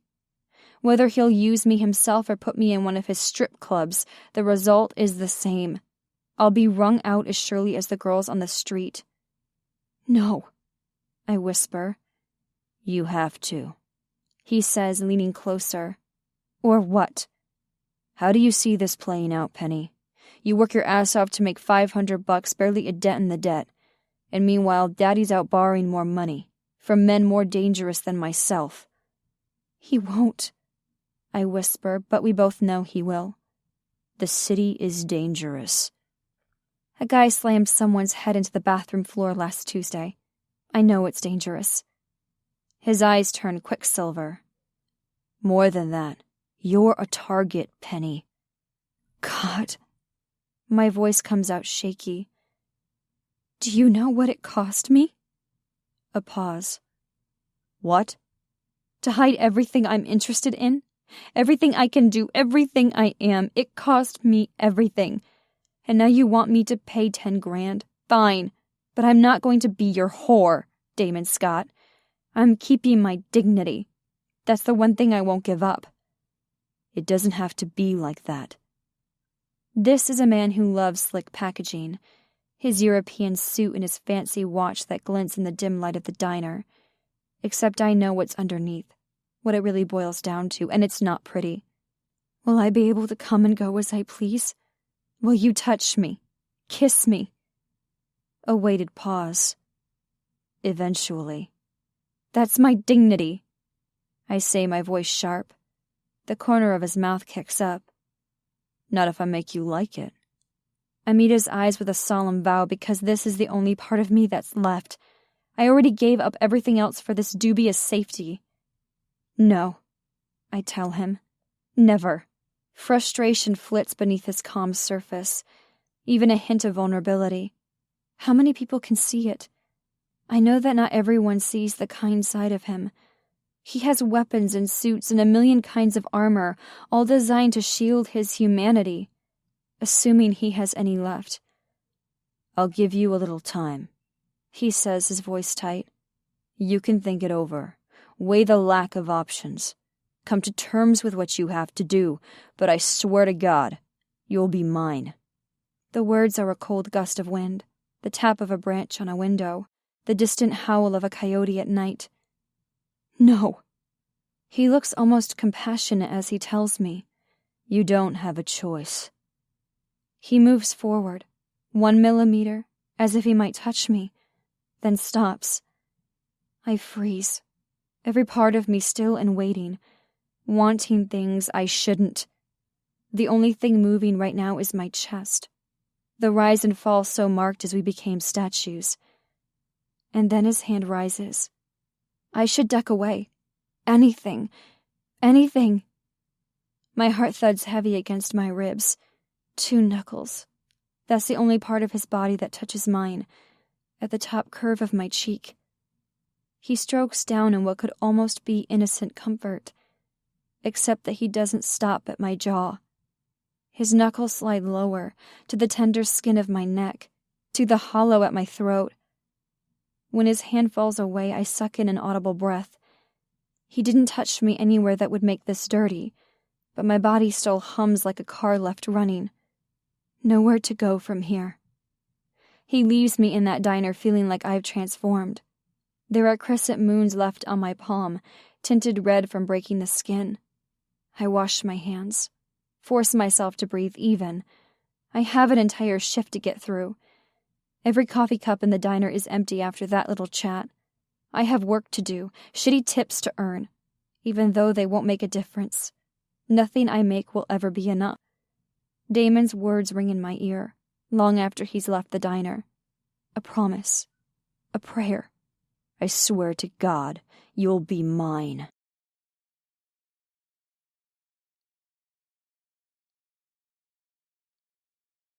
Chapter 9.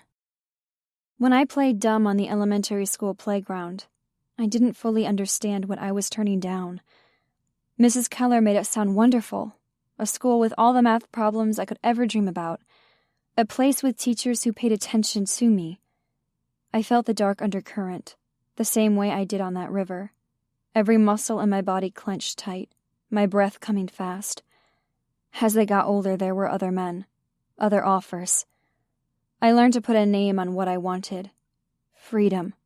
The freedom to decide where I go and when. The freedom to say who can touch me. The freedom to say no. Some days I wondered if it was pointless to fight the currents. This is what the dark streets did to a girl. This is how they pushed us along, eddies swirling around us, sharp rocks at the bottom. And like that day in the tube, I fought the pull. I pumped my legs as hard as I could, even if I knew I'd go under. I put on my uniform and go to the diner, because that's the way I swim here, my only source of money. And the whole time my mind whirs, working on other options, some loophole, worrying at the problems until the edges are raw. My brain has done things, improbable things, almost impossible things. And now it fails me? When the bell over the door rings at midnight, I barely register the sound. The air changes in the diner. Even the drunks and the exhausted truck drivers from out of town straighten in their seats. Ruth May ducks back into the kitchen. I know who it is before I turn around. Jonathan Scott. He's sitting in the corner booth, soft as velvet. His edge is undefined. I know he's a man, flesh and blood, bone and ill intent. But he seems somehow unreal, as if he's made of smoke. I grab the pot of coffee and cross the diner. He won't see me cower. He won't see me beg. I give him my bland waitress smile as I pour. What can I get for you? He glances at the counter, where I can feel 4 men resolutely not looking at him.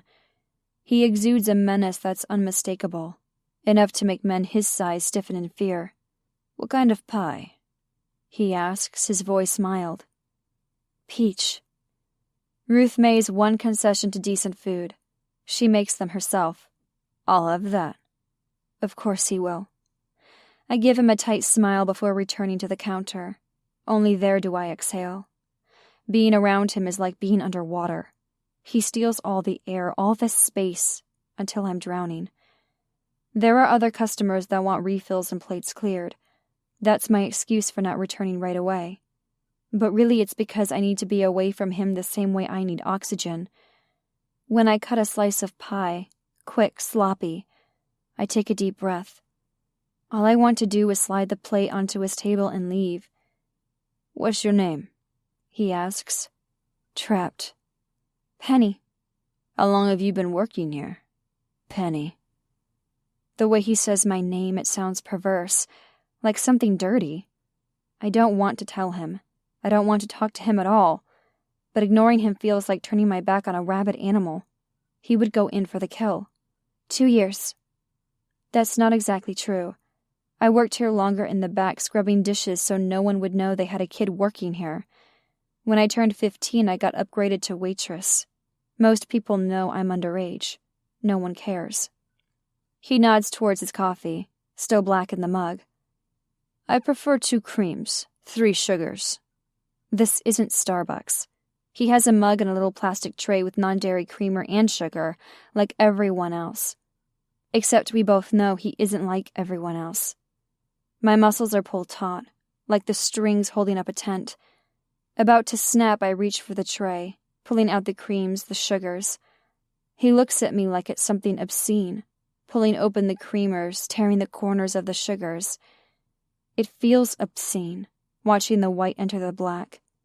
He's unnaturally still, yet completely relaxed. Not quite human. Definitely not sane. I find myself feeling the silence of his body, my movement jerky and too fast in the face of this statue. I grab a spoon and stir, disturbed by the way I'm obeying silent commands. I don't mean to do that.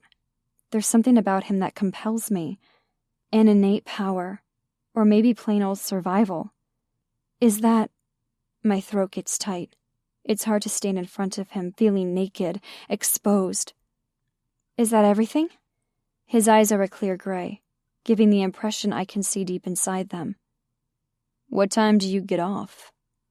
Men ask me that question all the time. Every night, every hour. It's just a habit, I think, for some men to proposition a girl of a certain age they come near.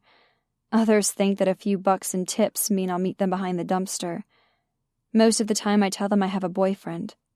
It's the truth and it shuts them up usually. Maybe it's shitty that I need to resort to that excuse. That a simple no thank you doesn't suffice. Living in the West Side, you learn how to work within the system, because God only knows you can't change it. Only I don't want to tell this man about Brennan. That feels like a challenge he would be too glad to accept. That's not really... appropriate. I'm rarely appropriate. I was going to say that it wasn't any of his business, except that's also a challenge he would be glad to accept. There's nothing I can say. No way that I can fight him that won't make him hit harder. I'll come back and check on you in a little bit. I'd rather you sit down with me. I take a step back, moving on pure instinct, a flinch away from fire. Please stop. Strangely enough, he listens. He lets me run into the kitchen where I huddle in a corner until Ruth May bodily shoves me back onto the floor. The corner booth is empty. Beside the mug of coffee and the slice of pie, there's $100 bill. Because this isn't about money. That's what he's saying with that tip. That he has more money than God. That he doesn't need whatever pennies I can put together. It was never really about money, was it? It's always been about ownership. He's the king of this God-forsaken land. He can have anything he wants. Me.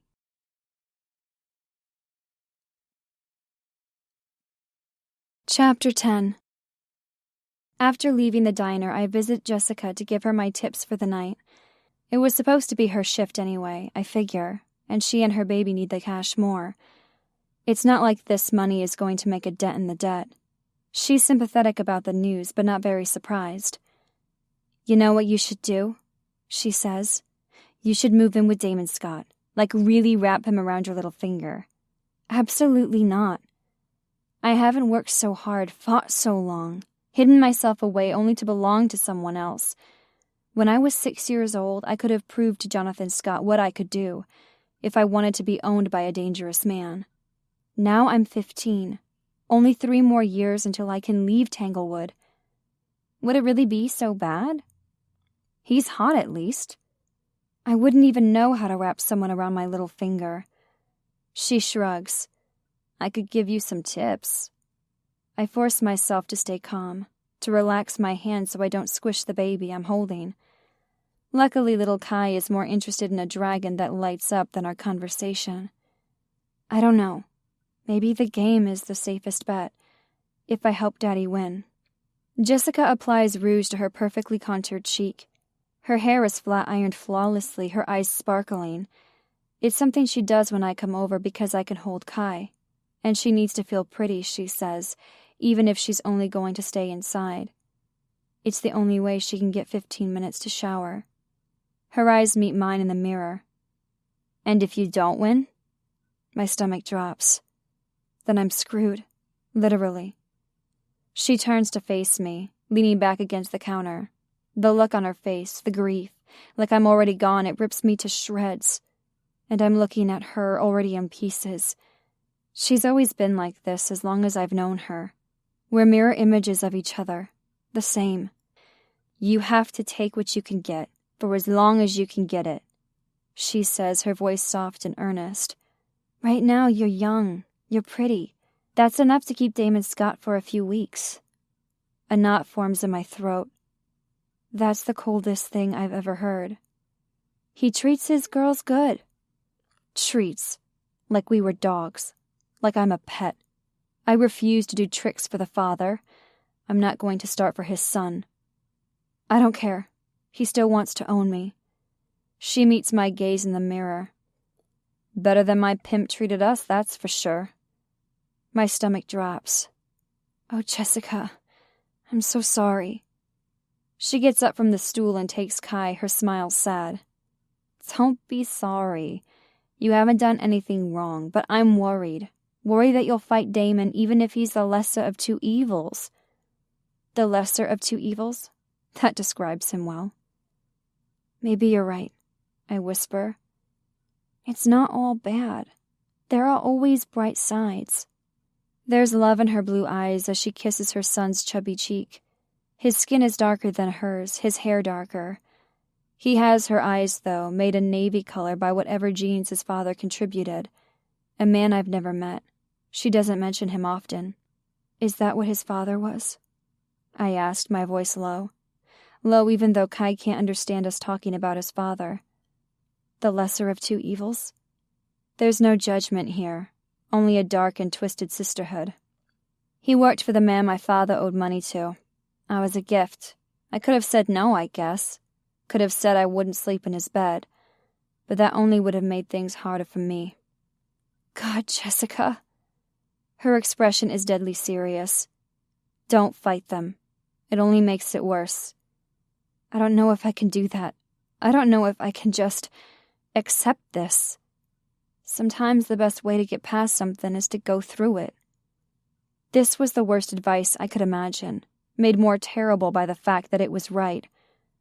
What if I move in with Brennan? I ask, grasping at straws. And he can protect you from these men? She asks, the answer plain in her voice. No, he can't. and being with him would only sign his death sentence. There has to be another way. Anything. The cops. She laughs then. You know who dragged me back to ngaio when I tried to run away? That's right. A cop. Anger burns old coal-stoked hotter. So much for serve and protect. She picks up a figure with silver armor and a sword. A knight. They serve and protect the king. The man who owns everyone, Jonathan Scott. Then who is Damon in this analogy?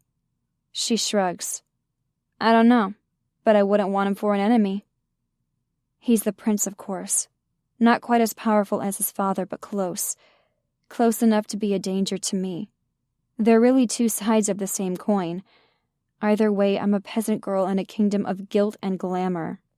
Whatever Daddy did, whoever he tried to betray, the Scott family would destroy us. What if I don't survive? I whisper. Oh, honey, that's not the problem. The question you need to worry about is what if you do? Move in with me, Brennan offers. I blink at him from his kitchen table, the same table where I first met his parents. Your dad lives here. The older Mr. Peterson is a quiet man, brooding, made even more so by the death of his wife. He works at the garage each day and late into the evening before going home to watch the nightly news. We pass nods of formality in the hallway. That's the extent of our conversation. He won't mind. He won't mind an underage girl moving in with his underage son? Brennan shrugs.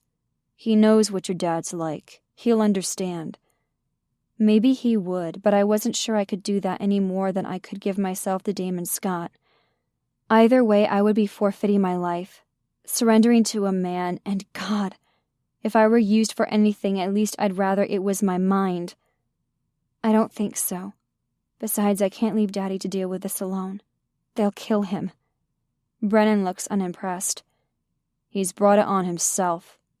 I can't help but gasp. He's family. Fine. It's rare that he's ever snapped at me. He's usually easygoing, which is why we get along so well. Why we've lasted so long. Please, I say, putting my hand on his arm. I don't want you to be angry with me. I just need to figure out how to handle this. There must be something we can do, like maybe a payment plan. And while time goes by, your dad's not going to gamble. Okay, maybe he has a good reason to be mad. I'm deflated like an old balloon. It's plastic, stretched and small. I put my head in my hands, covering my face. You're right. There isn't an answer. He grimaces. Look, I'm sorry. This is a tough situation. I know that. But the core issue isn't time. Not really. It's money. You don't have anything worth that much money. And you won't, not ever. I peek through my fingers. Is this you trying to make me feel better? Yes, he says, sounding rueful. And I'm not doing a good job of it. It's just, he's a heavy weight, you know? I don't want you to hold on so long he pulls you to the bottom. The words land inside me, hard with impact. He's right, of course. Daddy's addiction will sink him, and it will sink me too if I let it. Am I just supposed to walk away, though?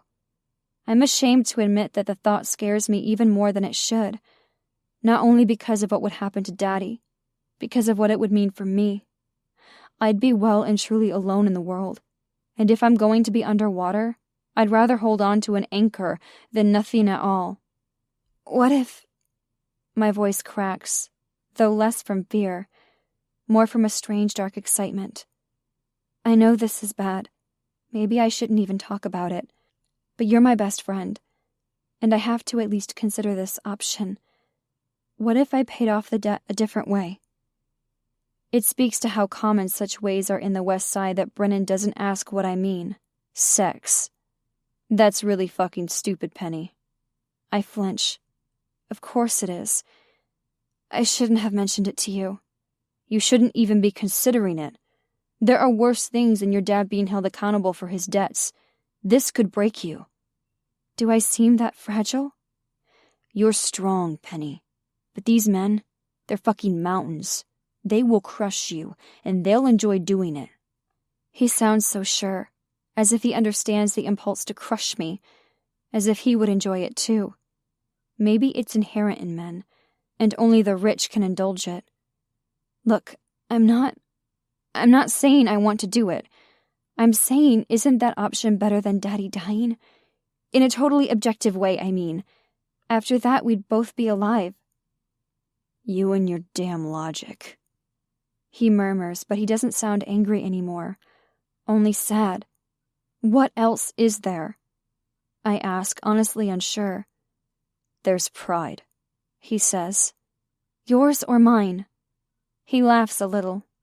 I honestly don't know.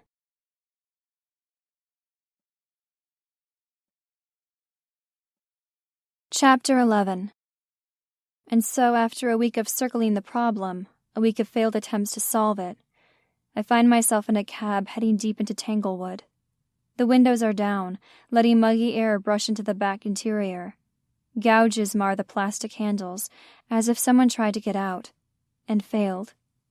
I have this sense that everything has led me to this moment. Everything has led me to Damon Scott. The Den is a gentleman's club, which doesn't mean there are flashing marquee lights and free buffets inside. It's an exclusive membership, where you have to know someone powerful and pay a lot of money. In other words, my father's never been inside. I stand in front of the carved wooden door, wondering what I'll find inside. Half-naked women? Completely naked women. For all I know, they won't even let me in the door. But I'm counting on my body to carry some weight, the same way it can be used as the entry fee to a high-stakes poker game. The sun ducks behind the buildings, sending hot rays across my vision. It leaves the steps in shadow. I wonder if that's on purpose. A smile tugs at my lips, as if rich men can bend the elements to their will. Then again, they brought me here, didn't they? As surely as rapids in the river. The knock sounds quiet on such a heavy door. This is the historic part of downtown. There are no doorknobs, no fancy fingerprint scanners or security camera. At least not that I can see. With a creak, the door opens. The dark silhouette is tall and familiar. The dark eyes a strange relief. I would have expected a doorman, maybe a bouncer. Not the man himself, his jacket missing, his shirt sleeves rolled up. He looks disheveled, as if I've pulled him out of bed. Well, maybe I did. Damon Scott? I say, making my voice as hard and as haughty as I can. He gives me a small smile. Penny? I'm here to talk about my father's debt. One dark eyebrow rises. Do you have $10,000? That was fast. Of course I don't have the money. It may as well be $10 million because I'll never make either amount. He doesn't even want the debt repaid. Not with cash. He wants a different currency. Can I come inside? I ask, hating how nervous I sound. He could tear me down with just a sentence, with a word. Instead, he steps aside, opening the door wider. The foyer is empty. No naked women. Nothing at all except an antique side table that actually seems demure. Only in the face of such understated class do I realize fully that I expected a bordello, garish and blunt. Follow me, he says, turning away. I watch his broad back, the smooth white linen. He doesn't wait for me. He doesn't have to. I hurry to keep pace with him, entering a room with plush leather chairs and a tinge of cigar smoke in the air. Have a seat, he says, pouring 2 fingers of amber whiskey into a crystal glass. He sets it down in front of me. It makes a soft chink against the warm wood table. I'm not thirsty, I blurt out, my hands twisting together. His handsome face is drawn into stark lines. Tell me what you came here to say. I had felt more sure of myself in the cab, in my bedroom imagining Damon Scott's glinting black eyes as he told me I'd be his. Now that I'm here, my presumption seems embarrassing, my naivety even more so. The debt. I start, my tongue thick and ungainly. I can pay you with, well, you know, that's what I came here to tell you, that I'll have sex with you.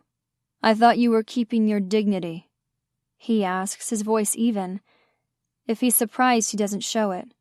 This is what I figured out while talking to Brennan, that my pride isn't about sex or money. My pride is about controlling my own fate. And that's what I'm doing here, setting the terms. This is what dignity looks like for me, owning my own body, deciding how it's used. He looks down at his hands, the way they're folded together. When he looks back up at me, his dark eyes are haunted. I'm not my father. There is a hot air balloon in my chest, large and rising. It feels uncomfortable to look at him, but I can't look away. I know you aren't. You said I was like him, and I understand why you said that. There are things that I do, because this is the world that I operate in. But I don't hurt young women. I won't hurt you. A strange sense of sorrow fills me. I shouldn't be sad that he's giving me time. I should throw a damn party. My heart stutters as if I'm losing something important. Why not? Does it matter? I won't press your father on the debt. You have more time now. Unease moves through my stomach because we're back to his terms. How much time? He looks away, giving me a glimpse of his hard profile. It makes me realize how much I don't know about him. Does he have friends? Or family besides his father? Does he have a woman upstairs? Long enough, he says finally. Tension tightens the air around us, a strange pressure that builds as the seconds tick by. I should take the reprieve with a smile, but I find myself more worried than ever. Is everything okay? The second the words leave my mouth, I wish I could call them back. I shouldn't care about Damon Scott, even if he did protect me once. Even if he is the most beautiful man I've ever seen. He glances at me, his dark eyes impenetrable. No. One word doesn't invite more questions. My feet are rooted to the concrete, my lips forming words before I've given them permission. Damon. Something sharp flashes over his face. Don't. Don't what? Say my name. I blink slow and uncertain. Why? Because it's what I need to get away from. This game we're playing, the stakes are higher now. High enough that I need to leave you alone. You're not safe. Undercurrents swirl around me, like the rapids that once pulled me under. I can sense the sharp rocks looming, the darkness closing in. I don't understand. I can't want you, Penny. I can't even like you. He wants me? Because I'm 15? A harsh laugh. That's not why. Do you think that could stop me? Do you think the police in this town would lift a finger to protect you from me? A shiver runs through me. Stop. He circles me on the pavement. That's the point. This has to stop. You're talking in riddles, I say, turning to keep pace with him. His voice drops lower. That's what you like, isn't it? Riddles, puzzles, something that will keep that sharp mind occupied for even a second. There's been so little of that. So little mystery, hasn't there? I swallow hard. You're the one who made me like this. I'm to blame, he murmurs, his tone sure but not sorry. Where are you going? That's not important. The important thing is that I won't be near you. You're in danger as long as I want you. As long as I follow you, as long as I have people watching you. In danger. You'll never be safe while I'm here. Anticipation beats in my chest. Maybe it's wrong to be excited by a man like him. Maybe it's disloyal to be interested in someone else. But Damon is right. He is a riddle I can't solve, and I've had so few of those. He's a warm, breathing puzzle with wooden parts and hidden clasps. I still remember the boy he was, so fierce and alone. What would I want with a puny kid? He said that to me so I wouldn't be afraid of him. It worked. It worked too well because even knowing what he's become, what he's capable of, I'm not afraid when he's near me. My body feels electric. My breath comes short, but not from fear. I place my hand on his arm. The first touch. He arcs from me to him along with a jolt of boldness. What would you want with a puny kid? I ask him. The corner of his mouth turns up. You're in over your head. Dark water. sharp rocks. I lift my chin, determined not to let him bring me low. That's probably true, but I know a secret. You are too. He moves so quickly I can't anticipate, can't defend it. Suddenly I'm up against the bricks, the coolness against my back, his hard chest an inch from mine. My sweet Penny. So smart, so pretty, so fucking little. And you're right. His words are low, bouncing off the bricks as if they're coming from the night itself. I lived so long underwater that I became a part of it. I rule this place. Then what are you afraid of? I ask softly, knowing it's true, because the body in front of me, the arms that hold me, they're flesh and blood. You, he says. It doesn't seem possible. I'm a poor village girl. He's the prince. How could I pose any danger to him? But when he lowers his head, it feels almost against his will, as if he's being moved by some unknown force. Denial and frustration in the air. His lips brush my cheek, barely a soft touch. Chaste, innocent, earth-shattering. It doesn't matter, even if you give Daddy an extension. He has other debts, and he wants me to do this big poker game with him. He says, "Wait, the big poker game? How did he even get the buy-in money?" I look away, my cheeks turning hot, my insides a terrible churn. "Let me guess," he says, his voice dark. Something moves in his eyes, a shadow beneath the waters. "He's going to use you." It's hard for me to say yes. Hard for me to look Damon Scott in the eye now that he knows. Impossible for me to reconcile the daddy who loves me with the one who would do this. He thinks we'll win. You won't. And it's not worth the risk. Do you know who's running that game? He came to the diner. A sharp breath. After I did? Yes. What did he do to you? His gaze sweeps over me as if he can see beneath my dress. Are you hurt? Have you seen a doctor? He didn't touch me. You're lying. I spread my hands palm up as if that proves something. He came and ordered a slice of pie. I shrugged, not wanting to add about the coffee or the $100 bill. I recognized him right away. I'm pretty sure he didn't recognize me from that day on the playground. Good, Damon says tightly. Stay away from him. I had given up more dignity in those 15 minutes than actual sex would have been. Preparing his coffee and fetching pie he had no interest in eating, only so he could watch me. I had known it was wrong, but I hadn't known how to stop it. Never again. If I do the game, I don't have a choice, I say. But either way, you don't control me. About this, I do. I don't know where the impulse comes from, but challenge sparks in the air like electricity. A touch, not with skin but with energy. I can feel him pulsing 5 feet away from me. Or what? I ask softly. His black eyes narrow. You want trouble, baby genius? Is that what you're after? Because I know a way you can get a little adventure and help me find my father. What are you talking about? I've been looking for him for years. Didn't you know that? Trying to trap him, to hunt down him and the fucking animal that he is. For what he did to you? For what he did to everyone. Damon says, his voice scathing. He doesn't need to spell it out. And you want me as bait. He looks almost sad. You always were smart. So smart that I had to hide for years. It might seem like a small thing, only numbers, only breathing. I've been in shadows forever, my skin pale, my eyes hungry for the sun. I'll do it. He runs a hand through his hair, mussing the silky strands.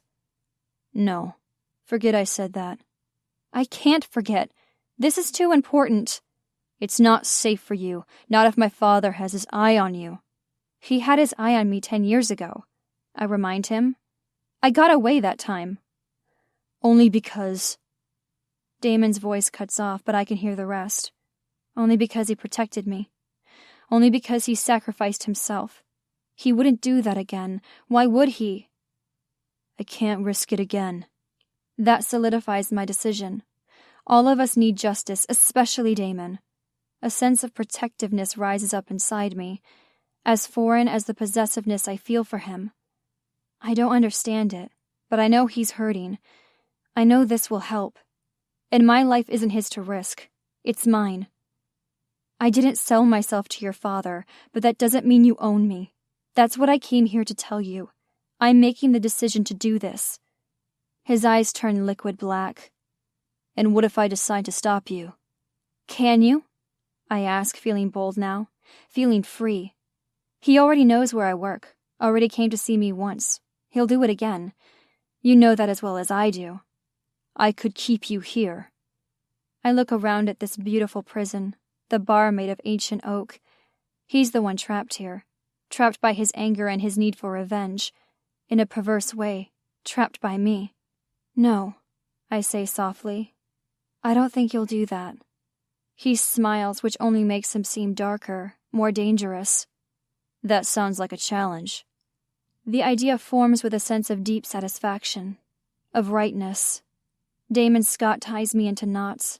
The things I feel for him crisscrossing and turned over, sympathy and guilt and longing, and an unbearable anger that he became this man. Not exactly his father, but still so far away from my wild boy. Everything may have led me to this moment, but not so that I could lose to him, so that I could beat him. Do you want to be challenged, Damon? His name hangs in the air, far too intimate for the two of us.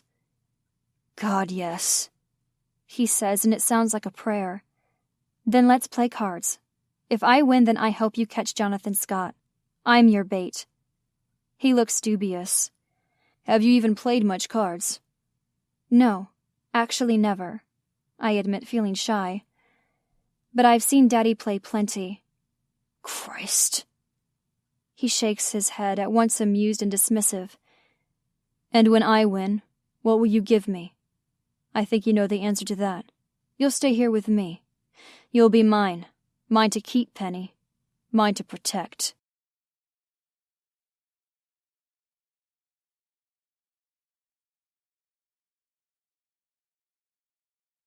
Chapter 12. Of course we don't play cards at anything as mundane as a kitchen table. Not over a coffee table the way Daddy sometimes fiddles with an old deck, shuffling the cards and running them through his fingers. He would never even bother with solitaire. It couldn't satisfy that itch. Damon has a private card table, deep emerald velvet and butter-soft leather on the bumper surrounding. There are only 2 seats at the table, even though poker usually has more. I imagine private business meetings happening in this small wood-lined room. Or maybe he brings women here. It seems appropriate for a man like him, or bordello for people turned on by risk. He pulls a chair out for me, every inch the gentleman. Even in a shirt soft from wear, in slacks less than crisp, he could be in a magazine for menswear. His eyebrow rises as I stare at him. My distrust of him must be plain on my face, because he seems pleased. Thanks, I mutter, dropping into the most magical chair I've ever sat in. I turn my face away so I can hide the look of pure bliss I must have. God, I would sleep in this chair. I would live in it. The thick leather cushions cradle my body like a cloud. Comfortable? He asks casually, laughter in his voice. He knows. Of course he does. He sits across from me all business. How many cards? Now I see the point of the chairs. They're a distraction, like his movie star smile, keeping me from seeing what's underneath. What game do you play? He smiles. I play all of them, baby. I want to know which one you like. Awareness rushes over my skin, smooth as water, down my arms, my back. I can't help the shiver that comes. His words a sensual caress. 5, I tell him, my voice faint. A classic, he says, sounding pleased. Of course, I immediately regret the decision. Anything that makes him happy must be bad. He pulls a fresh deck from a little shelf under the table, the plastic wrapper glinting off the lamp overhead. His hands are strong but deft, tugging the little blue strip with practiced ease. The wrapper comes off, discarded into a small leather wastebin. The scent of new paper and whatever glue coats the cards fills the small space as he pulls out the deck. His hands move impossibly fast, shuffling the cards with intimate knowledge. The same intimate knowledge I imagine he has with women. You're a woman, my mind helpfully supplies. Damon Scott won't be intimate with any part of my body, not if I win this game. There's a sense of loss about that, but also power, because I'll be the one to decide my fate. He deals the cards so fast they look like blades through the air, flying into two neat piles in front of us. I stare at the classic red designs, the nondescript backs hiding their numbers and their suits. My stomach is small and hard as a rock. How did I get here so fast? Shouldn't we have chips? I ask, because I'd like to count something right now. I don't think we need them, he says, his voice smooth and certain. We won't play long enough for that. One hand should do it, I think. The knot in my throat makes it hard to swallow. One hand? He smiles that stupid, beautiful smile. Luck of the draw. One hand means I won't be able to count the cards. There's only what I have. Not enough to be statistically significant. Does he know that I can count cards?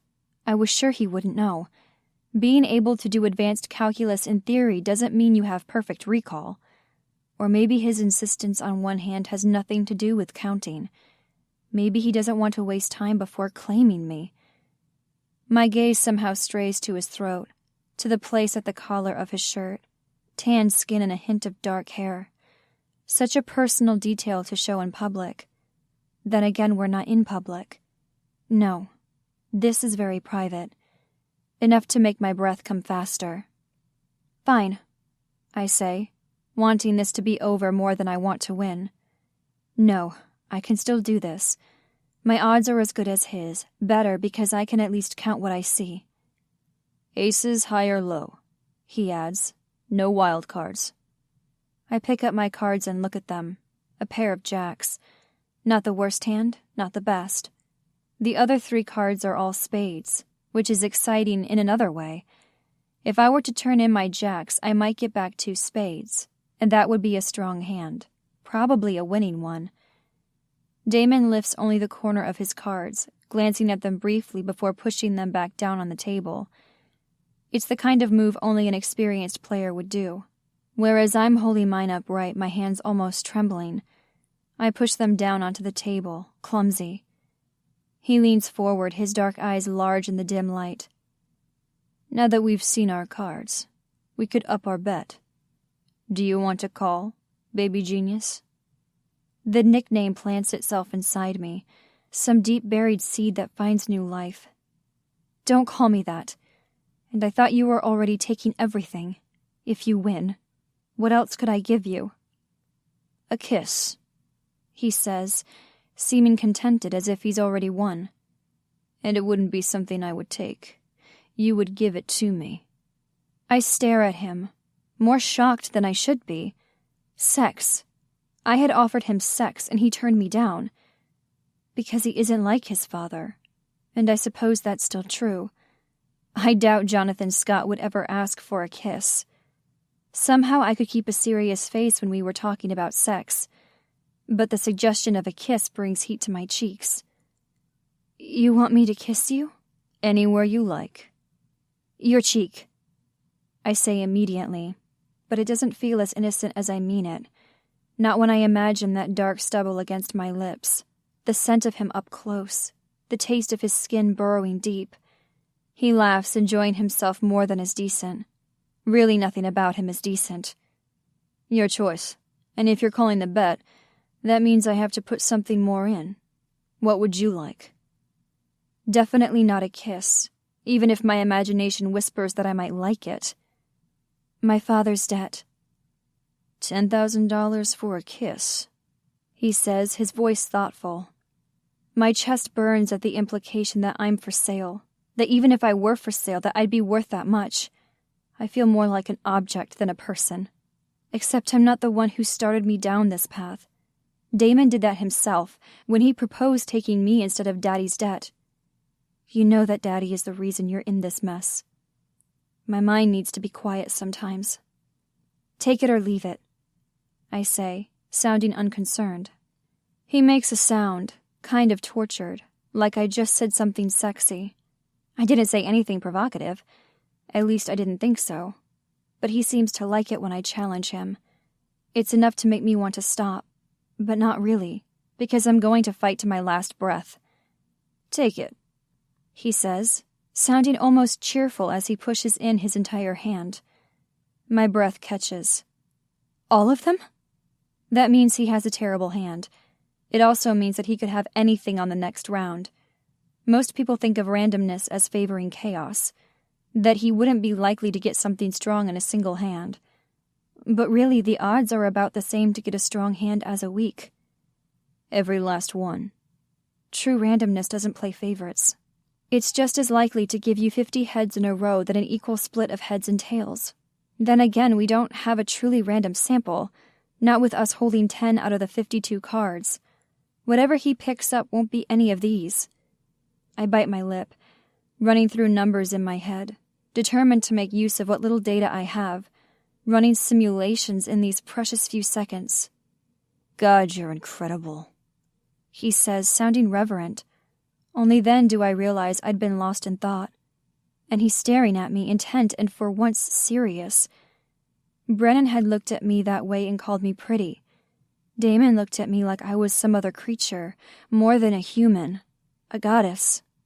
3 for me, I say, taking the safer bet. That means keeping my jacks and pushing the rest back. Giving up any chance of a flush, because then I could end up with nothing at all. Damon deals the cards with swift utility, the same way Brennan looks when he uses a wrench. It's simply a tool, one he's deeply familiar with, one he uses on a daily basis. Only then do I realize my fatal flaw. No matter how many numbers I have, Damon has something stronger. He has a lifetime of experience, of knowledge and instinct. The subconscious mind can filter far more information than we fully understand. He can make a call based on his gut. Then again, I'm not sure what possible instinct could make him send all the cards back. I pick up my 3 new cards along with my original 2. The first 2 dealt are spades, exactly what I would have needed to complete a flush. No additional pairs or jacks, which means I'm left with my original single pair. My heart sinks. I struggle to keep my expression blank, not to reveal anything even though this is the only hand we'll play. It seems important that he not know my weakness, whether I win or lose. Oh God, what if I lose? What reckless impulse possessed me to agree to this game? Actually, you're the one who suggested it. What do you have? Damon asks, all politeness now. You first, I say, pushing off reckoning as long as possible. If he has 3 of a kind or a straight, I'll never forgive myself. I could have had more, if only I had risked more. Is this how Daddy gets in deep? Always chasing a bigger pot? Hating himself when he plays safe? Damon turns over his cards one by one. An ace of hearts, a queen of clubs, a 10 of hearts, a 3 of spades. So far the cards make nothing, but if he has an ace or a queen in his hand, I'm done. I'll be sleeping in this house tonight, maybe even in his bed. Bile rises in my throat because it doesn't matter how handsome his face or how strong his body. Ownership would be the ultimate loss. It doesn't matter if he brings my body pleasure, not if my mind's trapped in a cage. He flips the card. A 10. The breath I'm holding rushes out. Oh, thank God. His expression is even as he says, "Let's see them, baby." With shaking hands, I let the cards tumble over all at once. My pair of jacks beats the 10s, but not by much. Everything feels oversharp. The quiet hum of the house outrageously loud. Adrenaline, I realize. This is the rush. This is why Damon plays the game. Why he loves it even when he loses. He curses softly. Call me the moment you see him. Don't serve him coffee. Don't bring him pie. Don't do a damn thing but pick up the phone and call me when he comes back.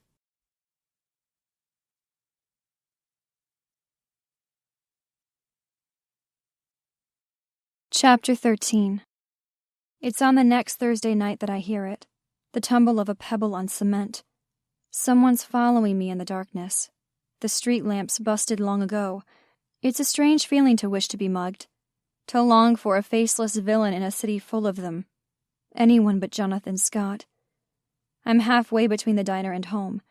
I weigh the options between one breath and the next. The diner is more public, more lighted, more known, but the apartment has a lock. Footsteps echo mine, and I know he's getting closer. I move faster over the broken sidewalk, keeping my head low as if I'm in a storm. It rained earlier that night, but it had cleared up. There's no storm except inside my mind. Don't fight them. It only makes it worse.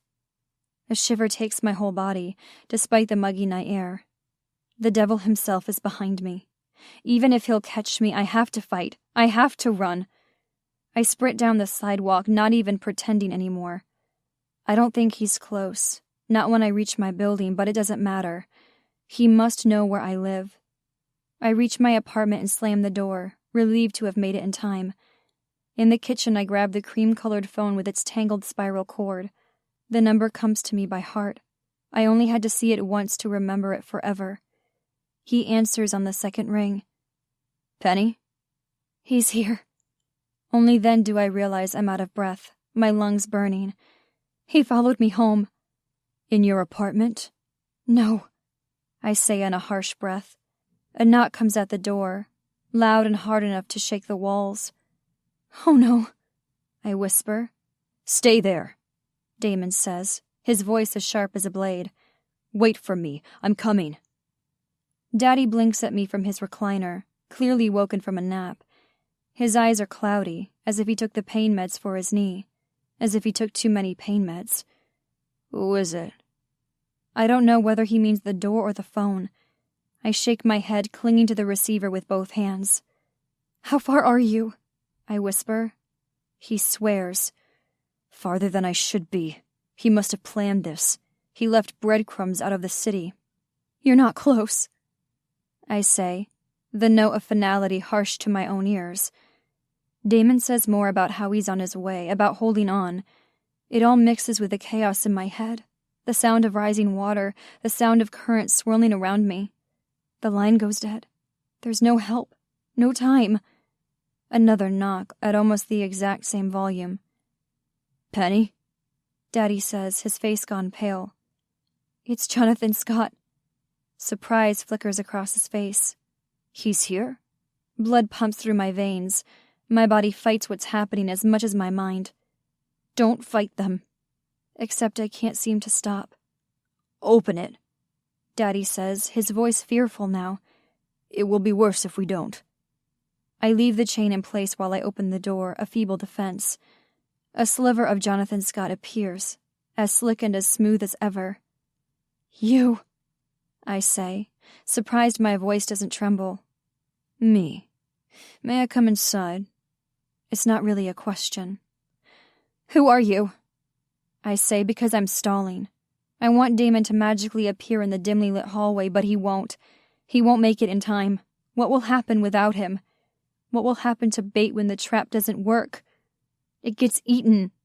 The owner of this building. I swallow hard. He's the owner, which means that he's already had access to my apartment. He can burn the place down for all that the law can touch him.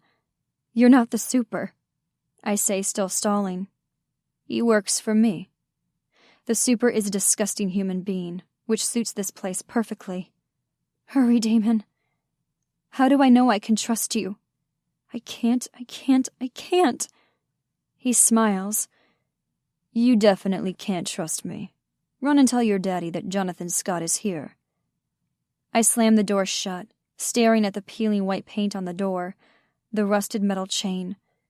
Oh God, I whisper. What do we do? There's a brief but potent fantasy where I fling myself out of the window, 3 stories down. That would be enough to end things, wouldn't it? That would be enough to save me? Bodies want to go on living no matter what happens to them. It only makes it worse. Open the door, Daddy says, his voice panicked. Help is on the way. We just have to let this play out. I take deep breaths. My voice comes out even. Only my blurring vision gives any hint to the turmoil inside. Everything will be fine. It doesn't even sound like a lie. A sound of an animal in pain fills the room. It's coming from Daddy. Not me. Not me. I'm sorry, Penny. I'm so sorry. I didn't mean for this to happen. I didn't think he'd come here. There's a wrench in my chest, a horrible turn of grief already tight. What did you do? I entered the poker game. I'm not even a person anymore. Not flesh and blood. None of the soft curves the men would want. I'm clockwork, made of metal and wood. Unfeeling. Unflinching in the face of familial betrayal. How was that possible? How could you do that without my permission? How could I mean so little to you? That's not what I'm asking. I want to know the mechanics of it, which gears turn to make this beating heart. He uses his damp t-shirt to wipe his forehead. I told them you agreed. And if I open the door and tell him I refuse? His face turns pale.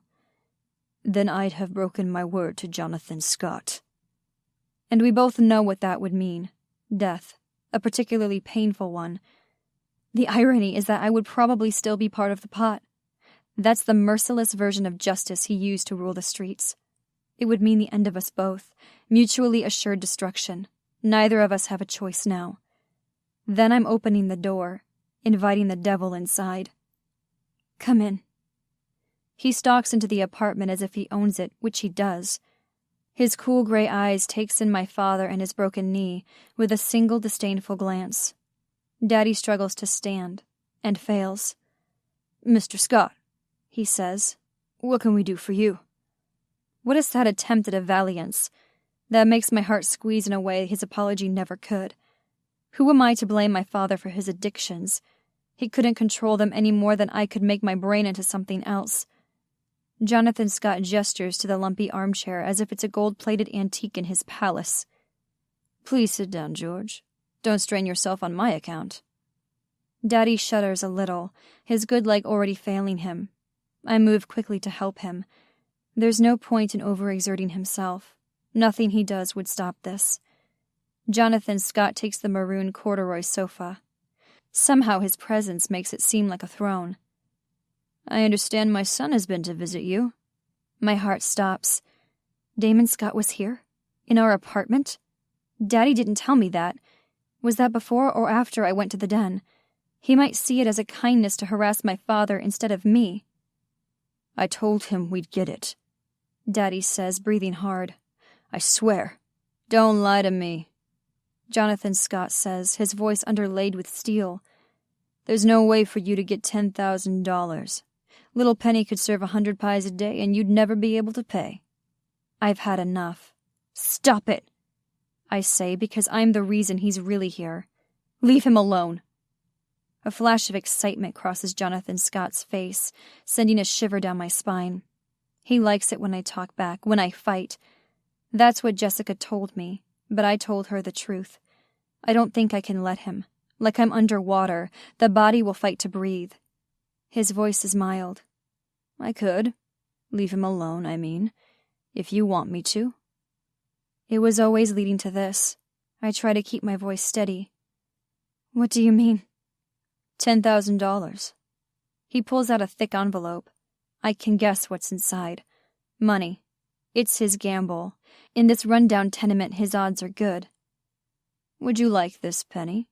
No, leave her out of this, Daddy says. She didn't have nothing to do with it.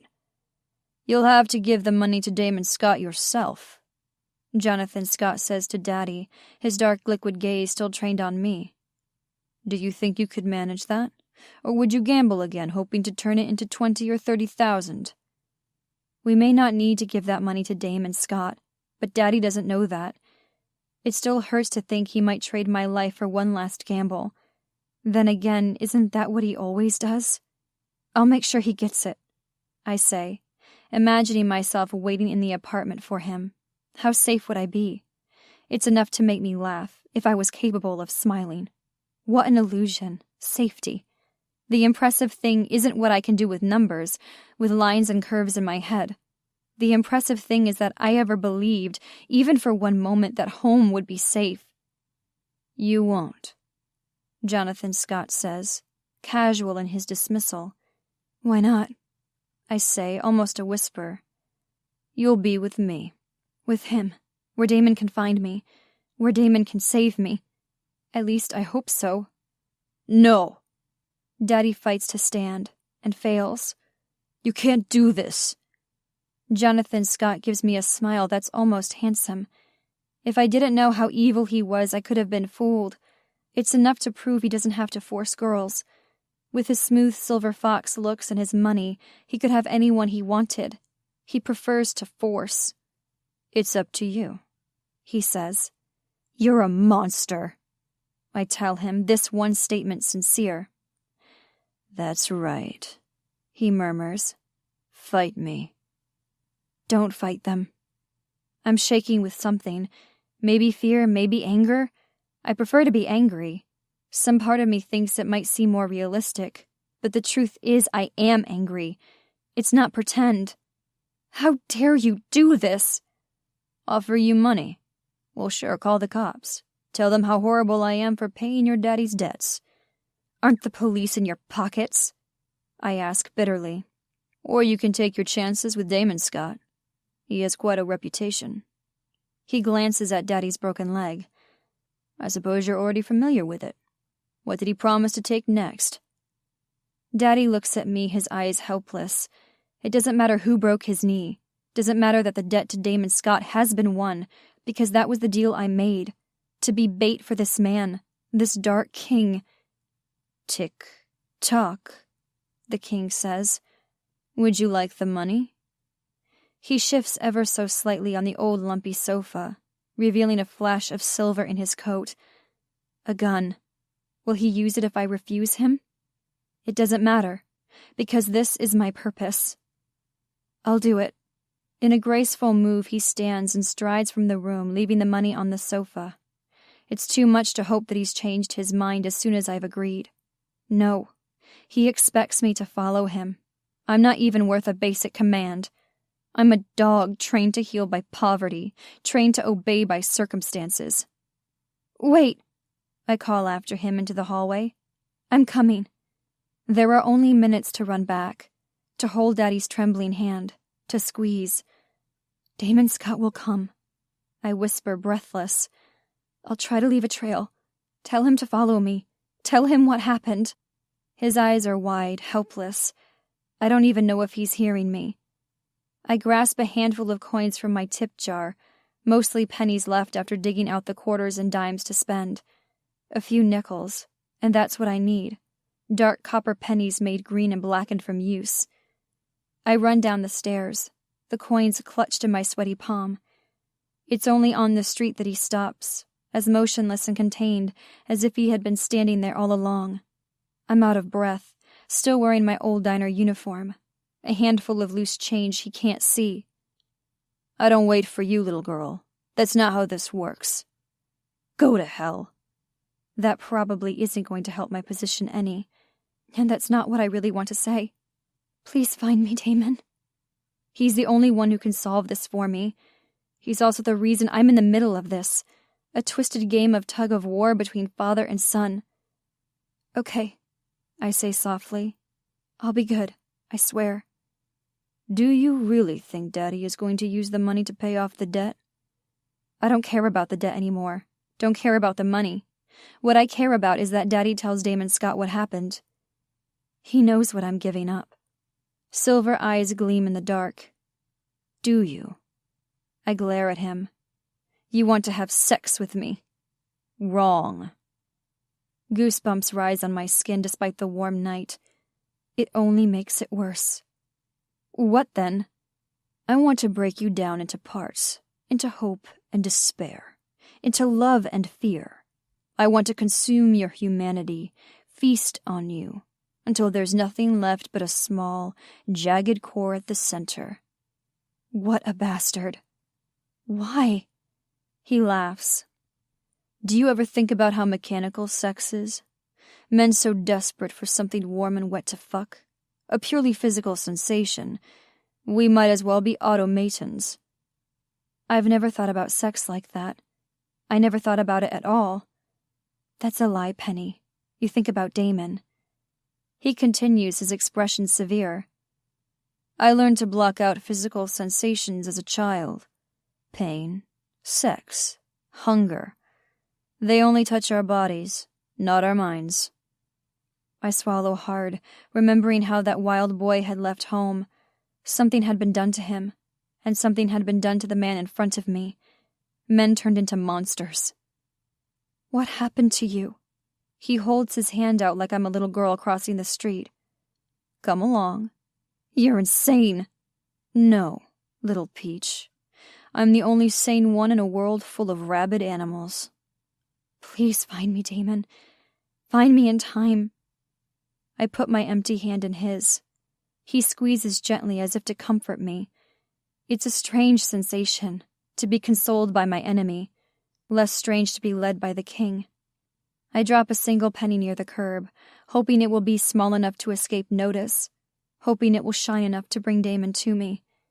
He takes me down 2 streets with a familiarity that shows he's used to walking the west side streets.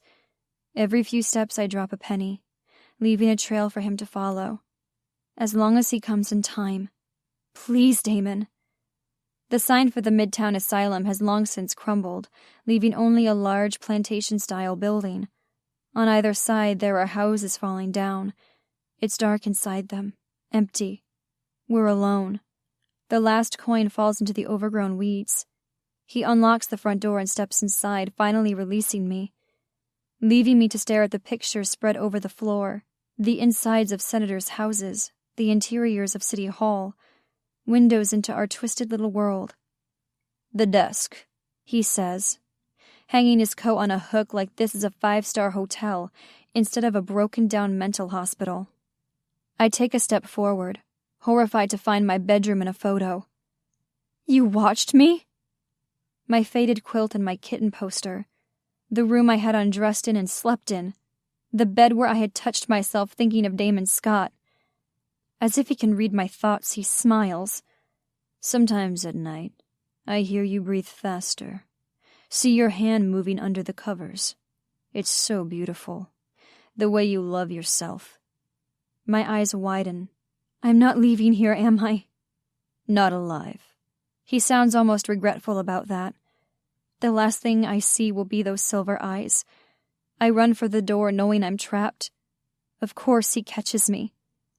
That night I learned why Damon Scott could hold his breath underwater for so long. Because his father forced him there, longer and longer until he had to adapt to survive. It's a brutal existence, the water closing in on you, almost praying for death because it would be a relief. Green tiles, black water, the certainty that this will be the last thing I see. The decision to survive, if only to spite the monster. My body is broken and split apart, violated, twisted into something unfeeling. That night my mind cracks into a million splinters. But the king was wrong about one thing. I don't die, no matter how many times I wish I would. I learned to hold my breath the same way Damon Scott did. We have something in common now. We're both monsters. Not the kind you can see on the outside. He wears a secret smile on his handsome face. Bruises faded back to pale skin on my naked body. It's only inside that something can never be repaired. Only inside that I never really leave the water. Inside that I learn to need the dark.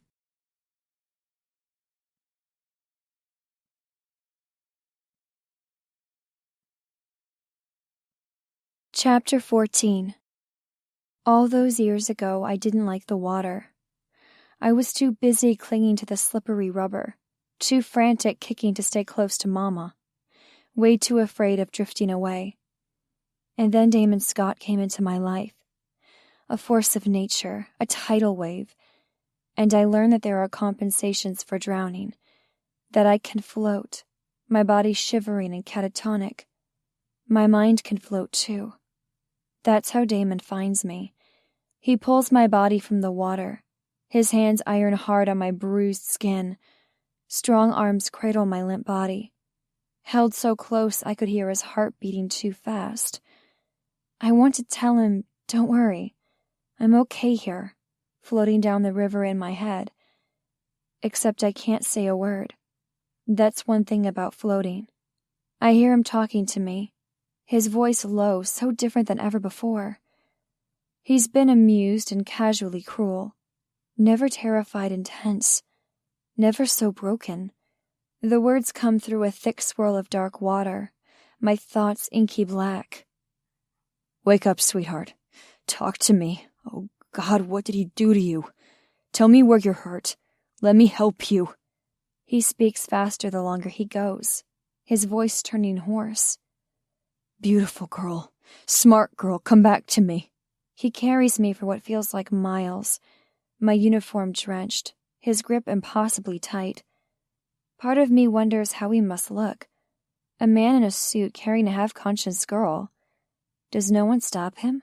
Does no one wonder? The irony is that he's the only man who would protect me. I'm sorry, he whispers against my forehead. God, I'm so sorry. I tried to stay away from you. I wanted to keep you safe. If he knew, if he touched you. Jonathan Scott did more than touch me. He tortured me. He violated me in every way that a man can hurt a woman. And I'm sure there's tearing enough to show what's happened. I wish there weren't any marks. Not because it would hurt me less, but because it would hurt him less. The unlikely prince come to take me away.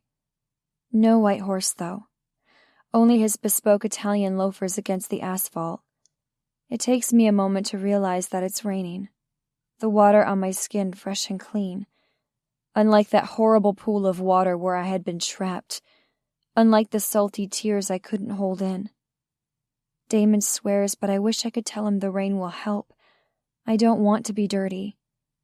We reach a building in the historic district, with white stone and black metal balconies on each window. He pushes inside as if he owns the place, and maybe he does. Maybe he owns the entire street. I hear a feminine gasp. Is she dead?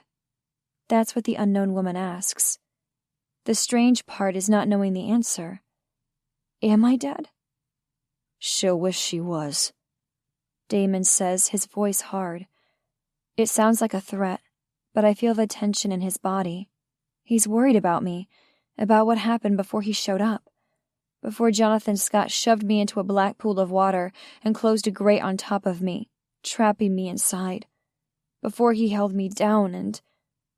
My mind shies away from the truth. Maybe I would wish I were dead by the time this is over. What can I do? The woman asks. It makes me wonder if she's Damon's girlfriend, his lover, his prostitute. I don't know how he deals with women, except to pay them. She must be close to him if she was in his house. Blankets, he says. Every single one you can find. That sounds practical, but I don't feel cold. I don't feel anything, really. Damon carries me upstairs and lays me down on a large bed. His bed? He pulls back the covers, settling my wet body into the middle. Part of me recognizes that it must be comfortable, the way I sink into the mattress, the velvet drapes hanging from a thickly carved bed frame.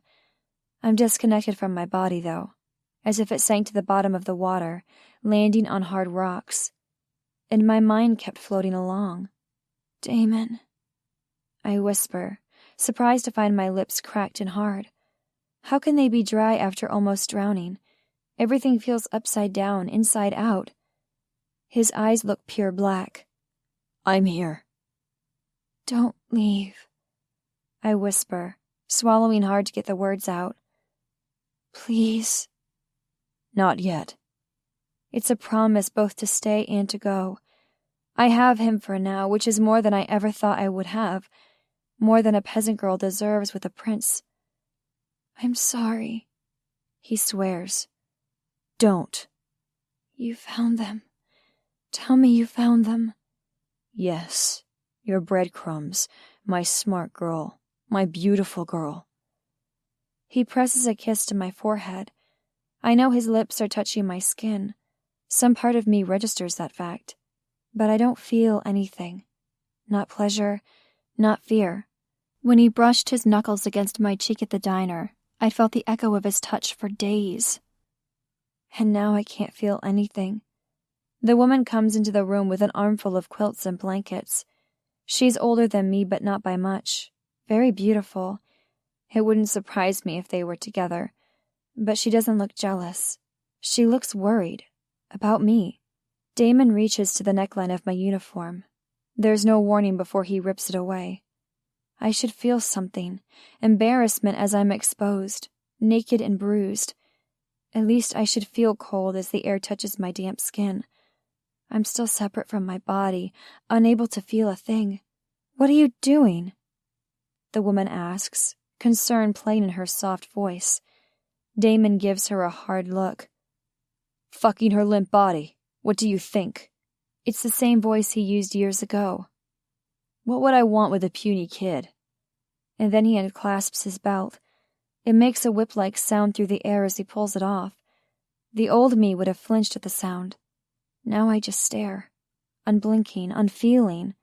I can do it, the woman says, moving as if to undress. A cold laugh.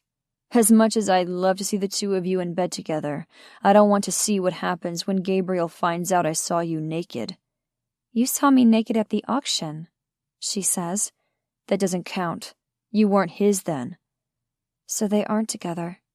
I can't even feel relief, not with the word auction hanging in the air. Is that what would happen to me? And as horrible as that sounds, wouldn't that have been better than this? Anything would have been better than this.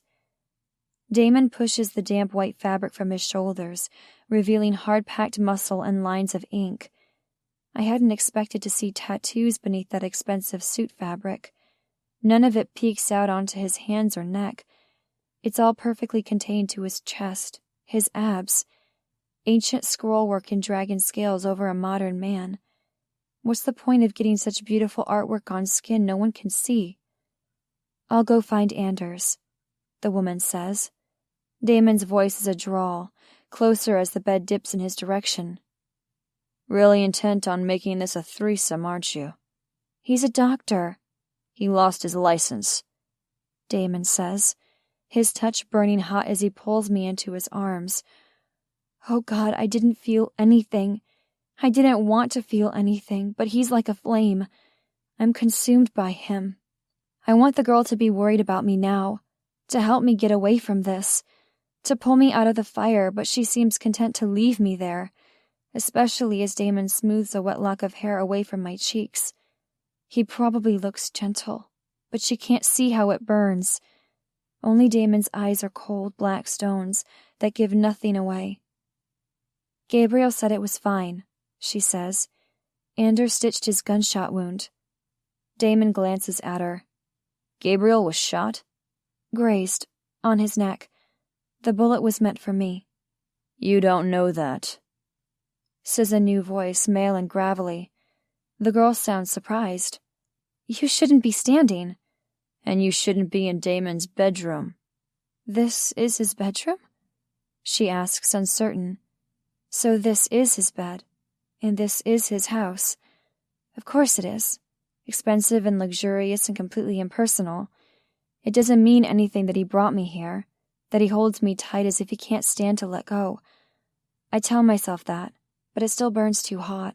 His arms and his abs. He's hard and warm and painful. And then I feel something against my hip. Oh God. I may not have gone all the way with Brennan, but I recognize that.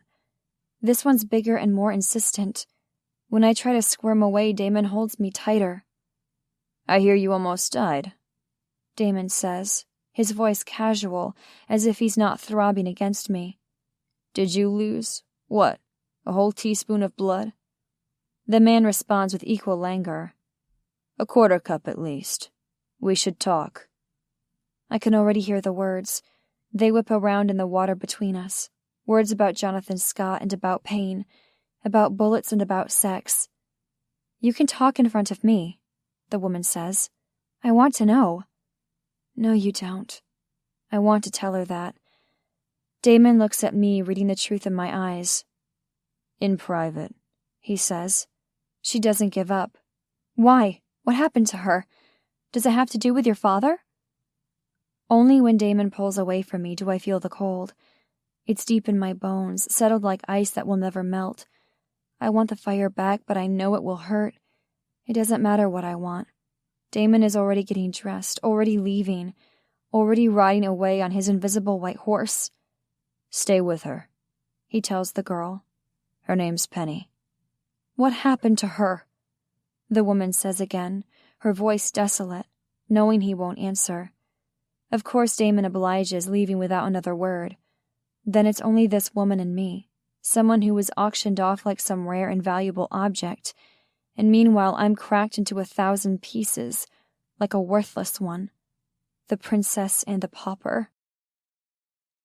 She doesn't undress like Damon, which is a small relief. I don't think I could handle any more vulnerability in this night. But she does join me in the bed, stroking my hair gently until I fall asleep. I wake up with the room darker, the shadows deeper. Her body feels warm and still beside mine, as if she had drowsed too. Who is she? And why does she care what happens to me? Or maybe she does whatever Damon tells her to do without question. I'm all too familiar with that unblinking obedience. Are you one of them? I ask, half in the dream world. One of who? The whores. I can't say the word not only because it would offend her, but because I'm one of them. What are we called anyway? One of the girls. The ones Damon collects when someone can't pay the loan back. Do you mean the strippers? Are they strippers? I ask, my voice thick with sleep. I guess it makes sense. A way to make money where none had been. And probably some of the customers are the very same men who owe money. It's a complete circuit, powering Damon Scott's rise to power. But I can't really imagine Damon on a cigarette-littered floor, tossing dollar bills on stage. My eyes flutter closed again. I thought he kept them for himself. I imagined a harem of girls, one for every day of the month. At least that's how he had made it sound. Was that supposed to make it more palatable? So I would go more easily into my captivity? She sounds contemplative, as if she's wondering the same thing. There aren't other girls. At least not here. What made you think there were? Come to terms with what you have to do. He threatened to take me, if Daddy didn't pay. Maybe he wanted you to work off the debt. She says, uncertain. But I swear to God you'll be mine.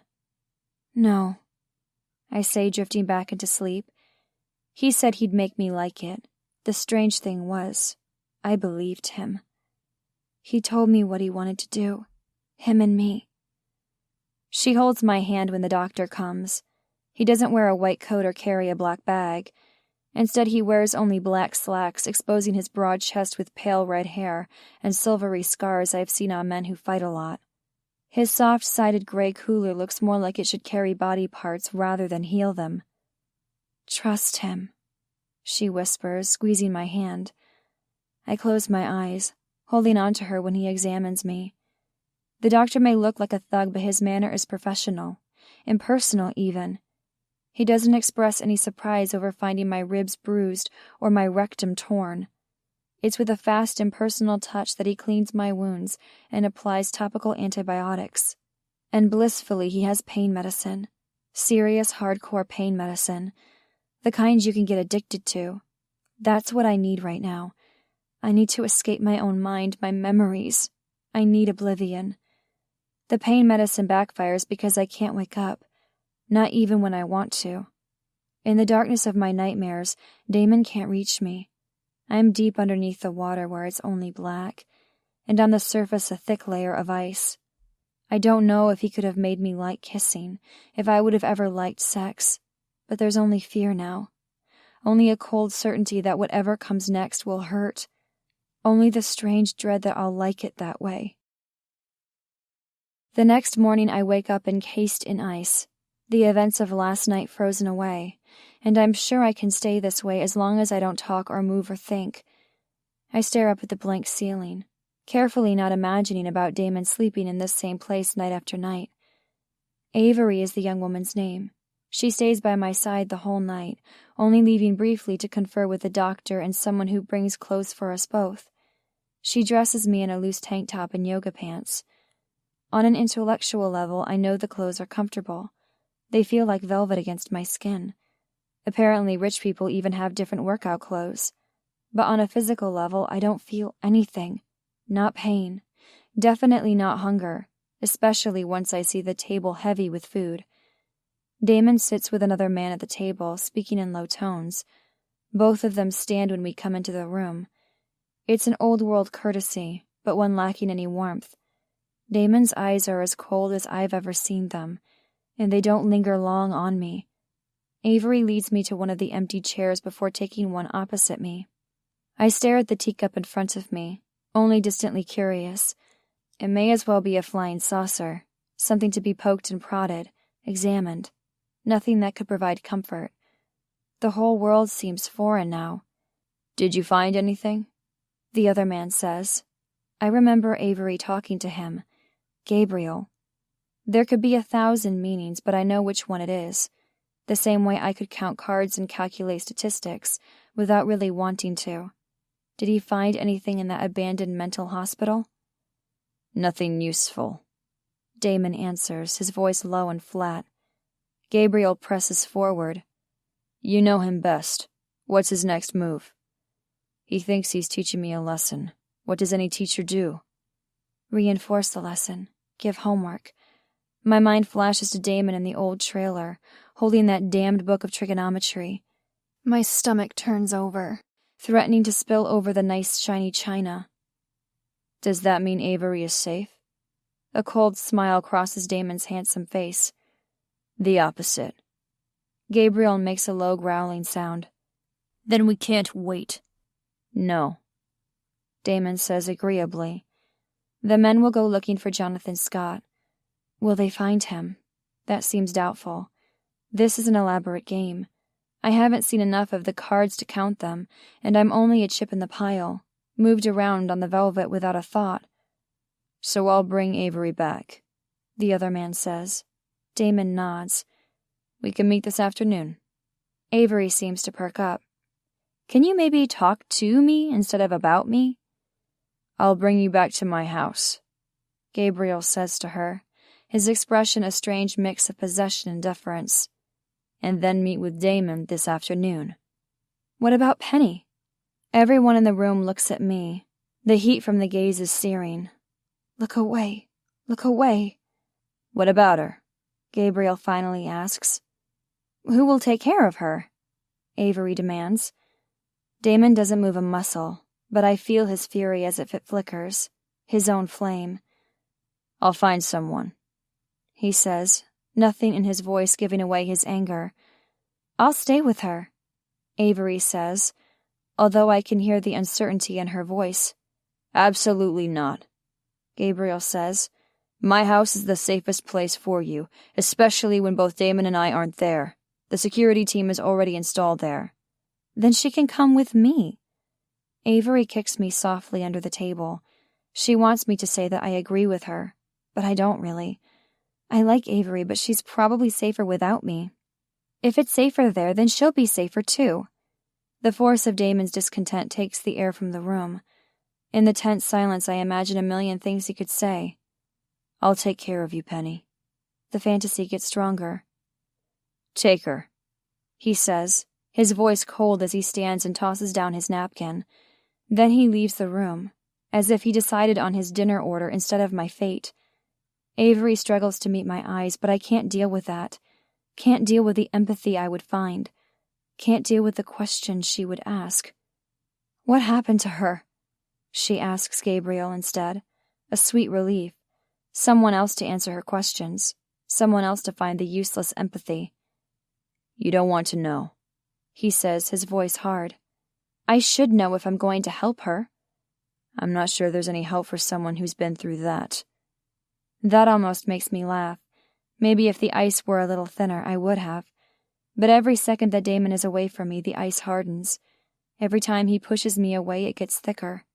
It should be a relief that he doesn't seem to be claiming the debt, that he's giving me time to heal, but he's the only person who really understands what I've been through, because he went through his own hell with the very same devil.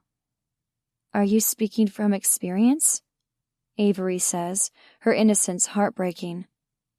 I saw a lot of fucked up shit at the whorehouse growing up. Women raped, hurt, beaten until they weren't recognizable. And still I never saw anything like this. She makes a sound of sympathy. For me. For him. I'm sorry. Don't apologize, little virgin. I could have freed you. Never forget that. I could have paid $1 million and then walked away. Never fucking that pretty little cunt. He paused as if to let the words set in. He fucked her. And then he drowned her.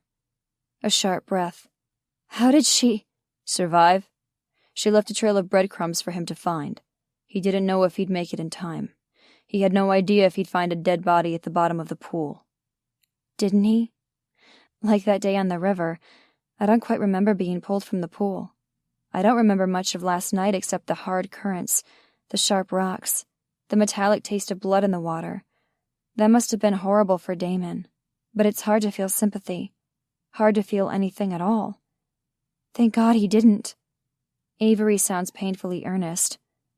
What Jonathan Scott did to her, most people would rather have died. I know I should feel something about that. Shame, probably. But all I keep thinking is, what if I did die last night? What if the only parts of me worth saving sank to the bottom of that cold pool? I can be dressed up and fed like a doll, but I'm not a person.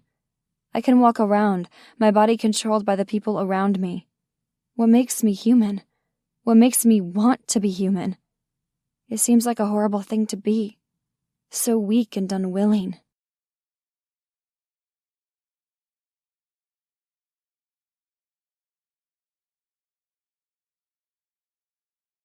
Chapter 15. Avery tucks me in at night, murmuring things about Gabriel's huge house. It's very comfortable, she assures me, and very safe. That last part seems to be the sticking point. Not only because of the threat of Jonathan Scott looming over us all. There must be something less than shiny, something not quite gilded in her past. Because she keeps glancing at the walls, as if something terrifying might jump out of the plaster. She leaves the bathroom light on for me, the door cracked open an inch. Then she closes the door, probably going to sleep with Gabriel. She doesn't say, but I saw the way he looked at her, the way she looked at him, the lion to the gazelle. Only this gazelle wants to be eaten. I hear the footsteps first.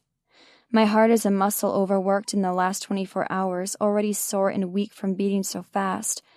Now it strains against my ribs, making weak protest. The doorknob turns, a polished silver handle reflecting the light. Most likely it's Avery checking on me. Probably it's someone out of my nightmares. Damon Scott slips into the room, as casual as if he were visiting for tea. He's still wearing his shirt and vest. Only his shoes are missing, the sole nod to being in his own home. I suppose that counts for casual with him, those black socks on the plush carpet. He enters the way I imagine he'd visit a lover. A woman in lace lingerie should be waiting for him, not a broken girl in an oversized t-shirt. He sits on the edge of the bed, his expression unreadable. Hello, Penny. Such a mundane greeting. I want to do something drastic in response, to scream or tear out my hair, something to show the utter chaos inside me. He must see it. He must feel it, having that monster for a father. Screaming would require feeling something. I would rather not feel, so I say nothing. That earns me a small smile. You've been holding up well. An iceberg holds up well, floating like a massive rock. Congratulations, I tell myself, with bitter appreciation. I'm a natural phenomenon, and where I'm made from ice, he's a flame. Even from 2 feet away, I can feel him burn. Would you like to stay at Gabriel's house? As if it's a vacation meant to be enjoyed, as if I have a choice. Why? I whisper. Why are you here? He raises one eyebrow, pretending not to understand. Avery's a nice girl. My very own mermaid with glitter fins and blue-green yarn hair. A consolation prize. I'm not good enough for someone to actually love me, to care about me. That couldn't be more clear. I speak louder. Why? He doesn't pretend this time. Do you want me to leave? That's not an answer. My lips press together. Already I'm annoyed that he made me talk. Where Avery could stroke my hair like I was a pet, something about Damon's blunt taunting requires a response. His laugh has everything he used to be, defiant and hungry. It has everything he is now, dark and unrepentant. The wild boy may have been alluring in his subtle strength, but the man has 1,000 moving pieces, a puzzle I could never hope to solve. You'll be safe at Gabriel's house, he says, his tone final. He stands about to leave the room. There was no reason for him to confirm with me personally. It had already been decided at breakfast. And yet here he is, as beautiful and as masculine as I can even imagine, taking my breath away. For what? And then I know the right question to ask. Not why are you here? Why do you care? I whisper. He pauses without turning. Do you know why my father chose you? Jonathan Scott had said I was a peach, ripe, juicy. I can still hear the smooth slide of his voice. I can still feel the sharp bite of his teeth in my flesh. Every part of me tenses, every muscle in my body taut. It was the right question if he wanted a reaction from me. Something desperate or even violent. Something dramatic. I press my nails into my palm, forcing down the bile in my throat. Then Damon looks back at me, his dark eyes knowing. Because he knew you meant something to me. A man who owns half the city, wealthy, powerful. The sound that bursts from me should be a laugh. Instead, it sounds like something crackling. I thought he would be smarter than that. I don't mean anything to you except $10,000. Damon gives me a small smile, a little wry. Smart people don't always have perspective. Is that why Damon came to visit me? Because he feels like he owes me something. He doesn't owe me anything. It wasn't him who hurt me. He already sacrificed himself for me once. I always dreamed of being a mermaid, how they could swim around without a care for what happened above water, in their own little world. Only now do I understand how constraining it would be, how suffocating it can feel even when you can breathe. Whether the water is dark or light, tinged with blood or sparkling blue, you're trapped inside. I'm sorry, I say, though I'm not sure what I'm sorry for. His grief, even though he doesn't look sorrowful. He looks hard and glinting, like a diamond. That's the way he stares at me, looking almost angry at my words. I swear to God, Penny, what I would do to you. If only... My breath catches. If only what? If only you weren't so fucking terrified. I couldn't argue with that. Terror has sunk so deep in my bones it feels like survival. I wasn't sure what would be left if you tried to strip the fear away. Would there be anything to hold me up? He said he was leaving my virginity. I say, the memory sore and raw, festering. He took me from the back, but he said he would leave me innocent for you. Damon doesn't have any of the surprise that Avery did, none of the pity. And then he takes a step toward me, another one as if pulled by the invisible string of my pain. He doesn't sit atop the edge of the bed. It's his bed, after all. Not my personal island, not a fortress. He puts one knee on the bed. That's the only warning I get before his body covers mine, caging me, before he holds me down with the very heat of his presence. I put my hands up before I realize what that means. It means I'm touching him. My palms against his broad chest, my hands feeling warm skin and hard muscle. I yank my hands back as if they're scalded. You're too young, he murmurs. There's this heat coming off him, like he's a fire and I'm thawing out. I know it's not safe being this close. He could burn me, but there's also a small part of me that feels alive, only when he's here, only when he's on top of me, his warm breath on my forehead. I thought the cops couldn't protect me. They can't, but I can. For half a second, sweet relief. I want his protection, even if it means my ruin. Except that isn't what he's offering.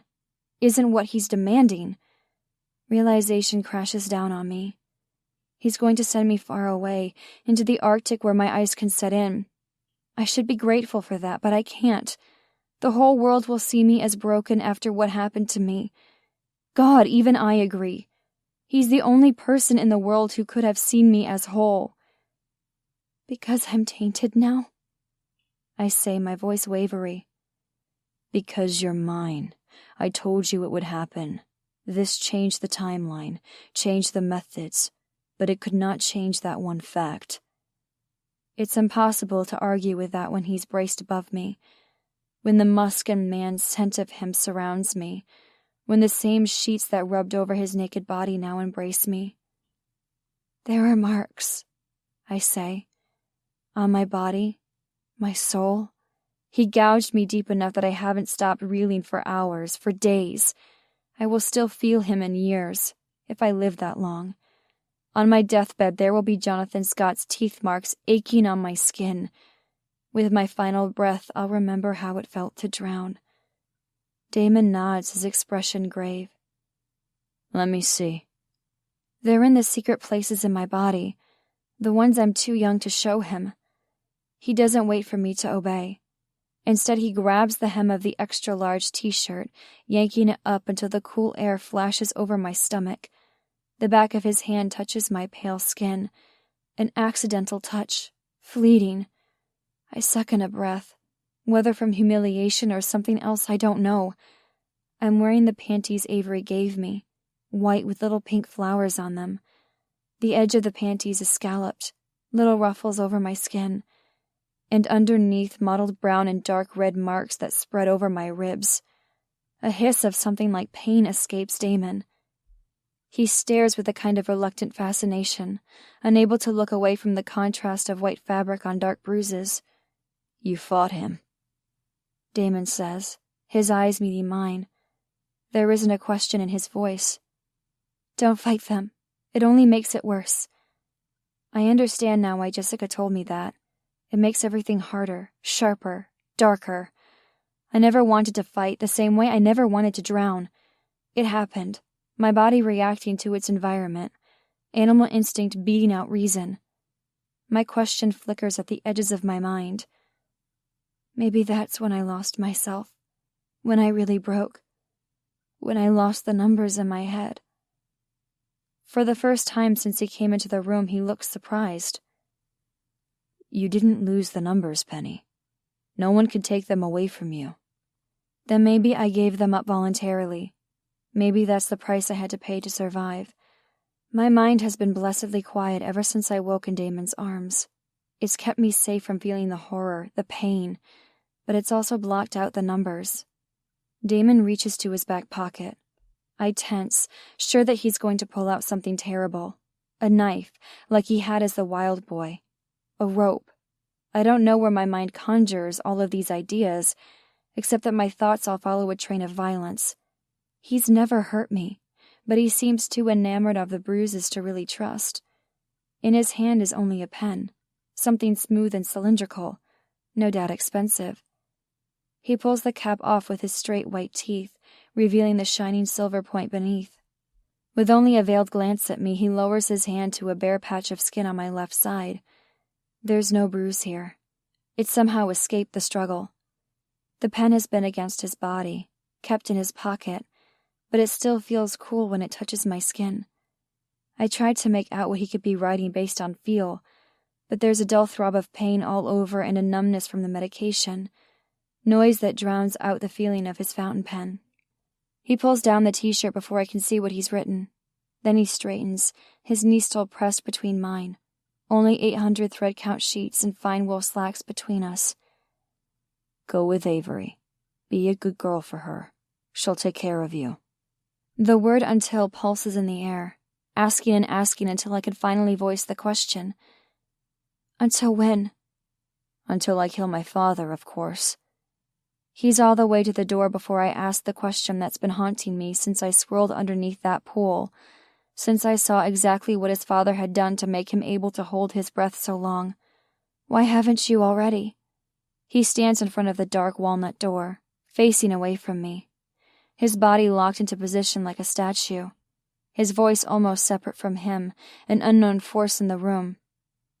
That's what he wants, to turn me into a killer, to make me like him.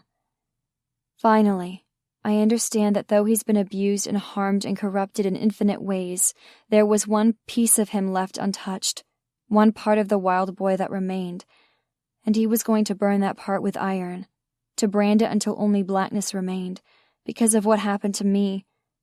My breath is trapped, held captive by the grief I feel for that small part. I worried he didn't exist anymore, but he did. He's standing 5 feet away from me.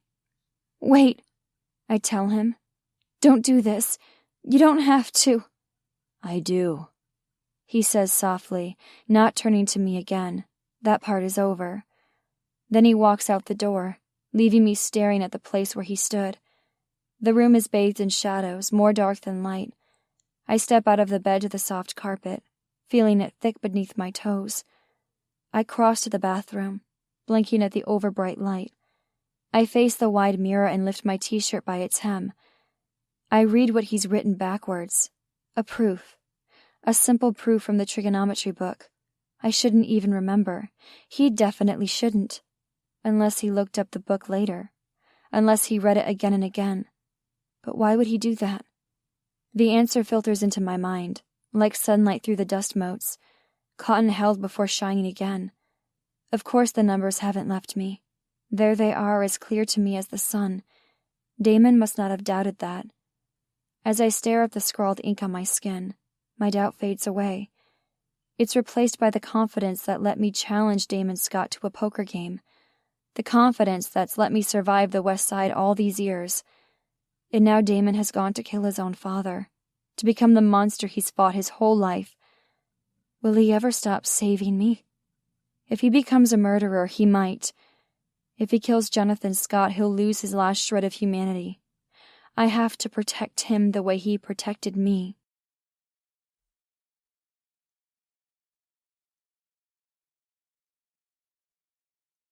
Chapter 16. Somehow, I went for years without seeing Damon Scott. He hovered low in my mind, the same quiet and insistent worry that I have knowing children in the city are hungry, knowing animals are in pain. He wasn't my waking thought, my nighttime prayer. He didn't take up every moment. The next 5 days may as well be eternity. I stay locked up with Avery in Gabriel's home, which may as well be a castle for how heavily guarded it is. It's hard for me to eat, to sleep, because I know that Damon Scott is on the verge of something horrible. Avery takes good care of me, like he thought he would. She doesn't question my worry or my lack of appetite, thinking I'm still recovering from the trauma. My body heals more every day. There's something I want more than my strength, than my pale skin in its former smoothness. Only the guilty can understand this. I want redemption. There's an emotional debt more pressing than money. It was one thing to give Damon up when I was a child, alone in the trailer. Another when I'm almost a grown woman. I need to get out of this place, but I can't do it alone, not with trained guards patrolling the perimeter. I watch them out the window and Avery thinks I'm mostly comatose, but that doesn't reveal any answers. They seem to vary up their schedules, as if they know someone might try to enter, as if they know someone might try to escape. Avery doesn't mean me any harm, that much I believe, but she's as much a prisoner here as I am. Neither of us can leave. She's the only one with any access to the outside world, a cell phone that she carries with her almost everywhere. I know she texts her friends from college because she tells me about some of them. Other times her brow furrows, worry tinting her hazel eyes. She doesn't tell me what she texts when she gets like this. I don't know what she's afraid of, but it's something. She looks up from her phone, her gaze beseeching. "Come for a walk with me," she says. It's something we've done before. Walks around the mansion, through the garden. There's even a maze made out of hedges. I swear, the things rich people think of to get rid of their money. It's like they don't know what to do with it all. But I don't know why she's whispering. Who does she think will hear her? The line of her throat moves as she swallows. I want to find out where the voices are coming from. She says, her voice shaky. Will you help me? A shiver runs through me. What voices? I haven't said much. Only Damon seems to thaw me enough to speak. But I know this is important. Important because I can help her. Maybe. The way she's been helping me. Important because I can help Damon, who's out with Gabriel in the bowels of the city, searching through rundown tenements and alleys for a modern-day dragon. Smart people don't always have perspective. It had been a declaration. Does he love me? As a woman or as a child? I'm not sure he knows. Not sure it matters what name we put on it. It was the most unassuming gift he could have given me, one without any expectation that it would be returned, thinking that I'm too young or maybe just too innocent to give it back. Except, I'm not the only smart person without perspective. He knows I need him, but the truth is he needs me too. Avery leans close, something close to panic in her eyes. You don't hear them, do you? I'm afraid she might come apart if I tell her the truth. The house is painfully silent. It hurts me. That's how silent it is. The lack of sound, of physical presence, as if the world has become muted. We're underwater here. I'm desperate to find a way to her phone. The words to confide my plan on the tip of my tongue. I don't think she'll want to go along with me. Her faith in Gabriel is too complete. Aid comes from one of the least likely places. One of the guards appears in the doorframe. Someone's at the gate, he says, making it clear he'd rather turn them away. Some old friend of Avery's has come to visit her. More than a friend, if I read her hesitation right. It would be an entertaining power play to watch. The guard who could probably bench press 300 pounds, and the young woman with her quiet control. And it's the perfect cover for me to slip her phone beneath the pillow. My hand moves maybe 2 inches. Neither of them notice. I'll stand outside the room, the guard says, deference winning, with the door open. Avery's voice is kind, gracious in her victory. Thank you. It takes forever for the guest to be searched for weapons, so long that I'm afraid that Avery will look for her phone. I can't let her notice that it's under the pillow. She wouldn't suspect me of anything, mostly because she thinks I'm half brain dead, but it would ruin my chance. I have to distract her. Who is he?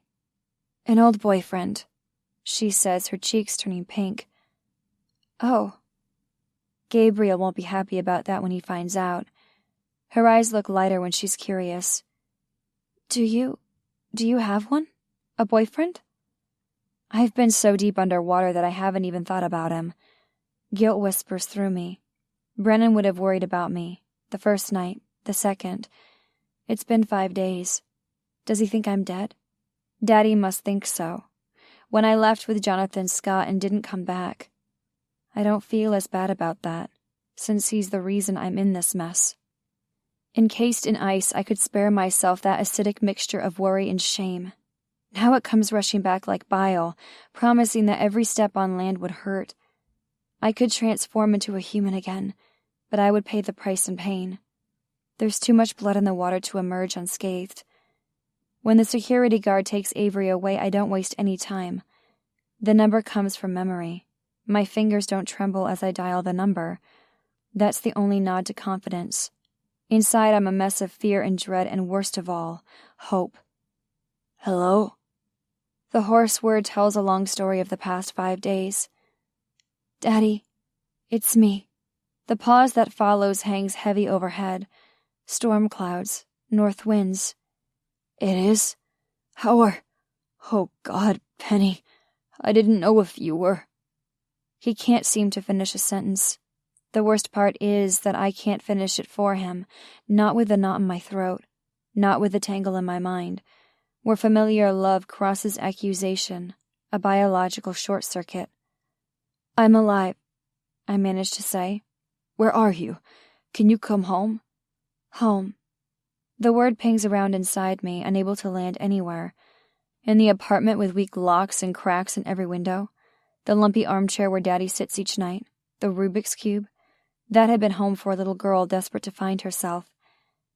Did you bring the money to Damon Scott? A terrible pause. I looked for him, Penny. I swear I did. He went underground. Everyone said he couldn't be found, and he didn't want to be. And then you spent it. There's no anger in my voice, not anymore. Only resignation. No, he says, urgent and sincere. I tried to find Jonathan Scott then, to give the money back to him, to tell him the deal was off, to find you. But he was gone too. Uncertainty wraps itself around me, warm and almost comforting. Maybe $10,000 doesn't matter in the large scheme of things, but it feels like I earned that money. It feels like it matters. Where's the money now? It's here. God, I've been so afraid that someone would know.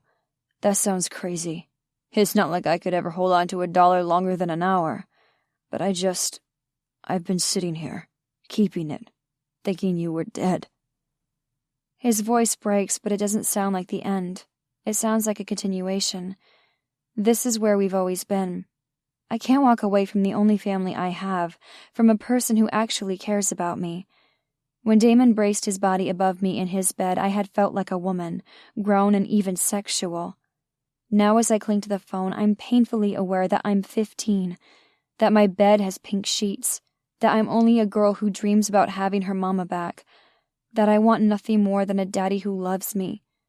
Who am I to dream I could save Damon Scott? Who am I to dream at all? He finds me on the balcony, a wide marble-floored space with a carved stone balcony. From here I can see the expanse of grounds, a lush garden, and elaborate hedge maze, rolling green hills and woods beyond. A view that carefully hides security cameras and armed patrols, an electric fence hidden in the tree line. Such deadly beauty. I feel him before I see him, that prickling awareness that can only be Damon Scott. I'm sitting on an ornate metal chair, carving of Olympic gods cradling me with surprising comfort. Footsteps come close and then stop. It must be my imagination that senses his heat. He's still a few feet away at least. How can he heat me up like no one else? Avery says you aren't eating, he says finally. She worries about me, which is sweet. I don't really know what to do with that. I've had friends before like Jessica, even Brennan, but there's always a careful distance. Growing up in the West Side, we all know not to get too close. I'm eating enough. She says there are nightmares. Aren't there? I ask softly. For you? That finally brings him around in front of me. It's a shock to see him in daylight, maybe for the first time. The sunlight makes his black hair gleam. His eyes look almost luminous out here, but calming. The contrast to the sun a relief. I've had nightmares, he says, his voice distant. Unemotional, even though I know that's a lie. No one experiences what we have and comes out unscathed. Avery talked to me about seeing a counselor, asked if I wanted one, but I can't imagine what acceptance would look like. Oh, that black pool with green tiles? Sure, I had a rough time almost drowning. I'm over it now. Anyone who says that is lying, so what's the point? He looks cold and removed, like he has somehow achieved the impossible. It makes me want to tear him down. Tell me, I demand. For a moment, I think he's going to refuse. He's going to keep that wall between us. Thin now, but crucial. Whatever we were before this, friends, potential lovers, enemies, we've shared something now. We're both survivors. Then he sits down, the softest sound of his breath releasing, and in that sound I hear the wall come down. I feel it, erased from existence, if only for this moment. It makes every nerve ending tingle along my arms, my stomach. He's been nearer to me than 2 feet away, but never as truly close as this. It started when I was 5, he says, breaking my heart in that one emotionless statement. I'm not sure what happened before then. Nothing good, I'm sure. But I remember the training that started at 5. Training, I say, horrified, terrified, but needing this connection. He said it would make me stronger, that people out in the world would hurt me, that I had to get strong enough to withstand them. My stomach turns over. I'm sorry.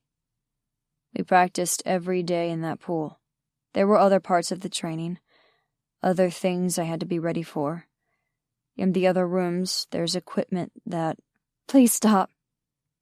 I've heard enough for today, for a lifetime, and you only have to listen. He had to live through it. How do you live with it? He looks at me then, his brow cocked in question. What other choice is there? Dying, but I don't say that. It sounds too dramatic, and besides, I don't want to die. That's not what I'm really asking. I'm asking how to stop the nightmares. I feel safe when you're with me, because he's the only one who understands. No, that's not entirely true. Even before this happened, I felt safe when he was around. Not safe with the way he made my body feel, or what he let my father borrow. Safe in that I know no one can touch me when he's around. Not even his father. Damon is the only man on earth who would be glad to see Jonathan Scott. That would mean he could kill him, or worse probably. He might use some of that equipment. You shouldn't, he says, his voice hoarse. I let you down. No, you got me out of there. Don't pretend like I did you any fucking favors. What you went through before I got there, that's been harder to live with than anything that came before. It's more than feeling safe.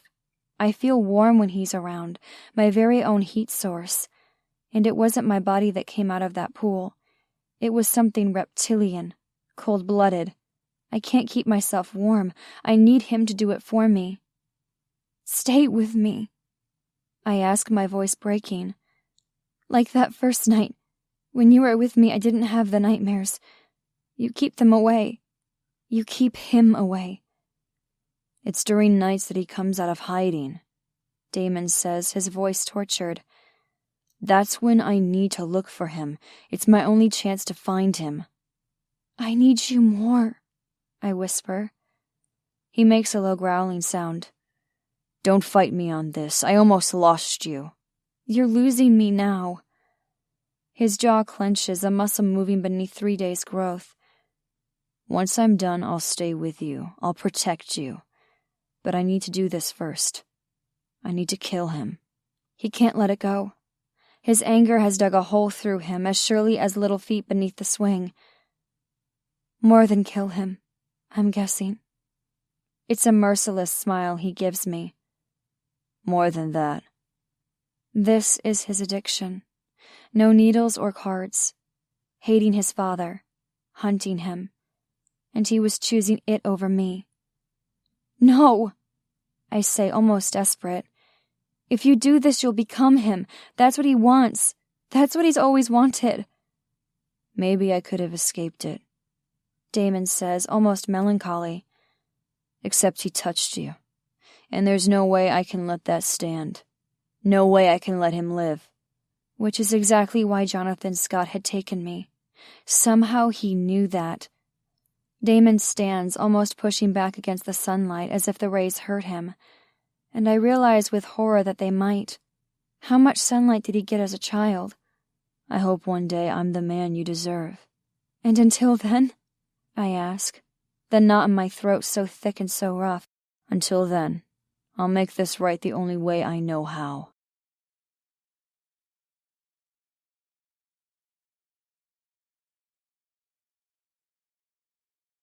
Chapter 17. Gabriel Miller's house is a sprawling modern mansion, designed with so many twists and turns, they must be intentional. He wants people to be lost, to be intimidated, and it works. I have a path of breadcrumbs using the abstract art decorating the cherry wood walls, splashes of red against swaths of black, pops of yellow. I can make it to the kitchen on my own, not that I go there often, and I can find Avery's room when I need her, although I never do at night. Gabriel keeps her well occupied in the evenings when he returns from searching for Jonathan Scott, whether I have nightmares or restless insomnia. I don't follow the hushed words and all the moans down the hallway. Those times are the hardest. When I feel so alone, my chest aches. This is what I always feared. Mama leaving me, Daddy too. He chose his addiction over my safety. I can't decide whether that makes him weak or just human. My only solace comes from a stack of books on the side table. The only books remotely mathematical in nature are about stock charts and economics. They're even more dry and obtuse than the automotive books, but I revel in them, like their sun after a long rain.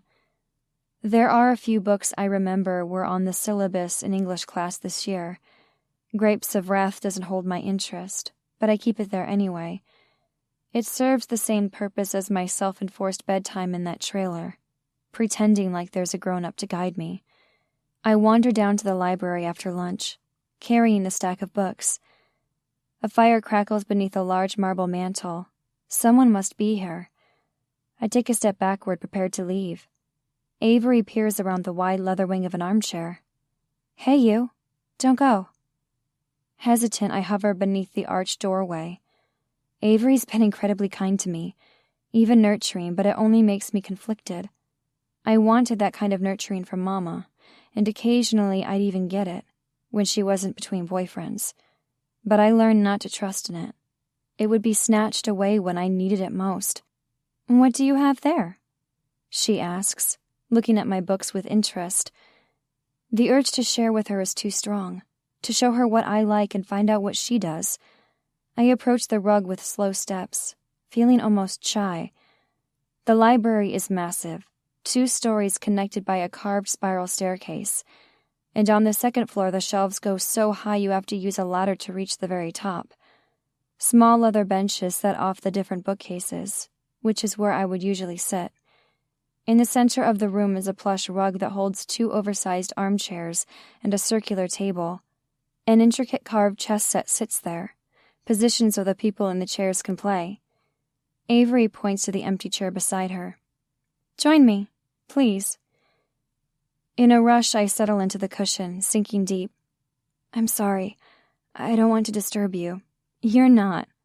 She tilts her head, reading the spines of the books I'm holding. "You've found Gabriel's financial books." "Do you think he'd mind?" I ask, holding the books tighter. She laughs. "I'm sure he wouldn't. In fact, he'd probably love to discuss them with you. He's kind of a numbers junkie, but it's all over my head." There's a book in her lap with plain text on the front.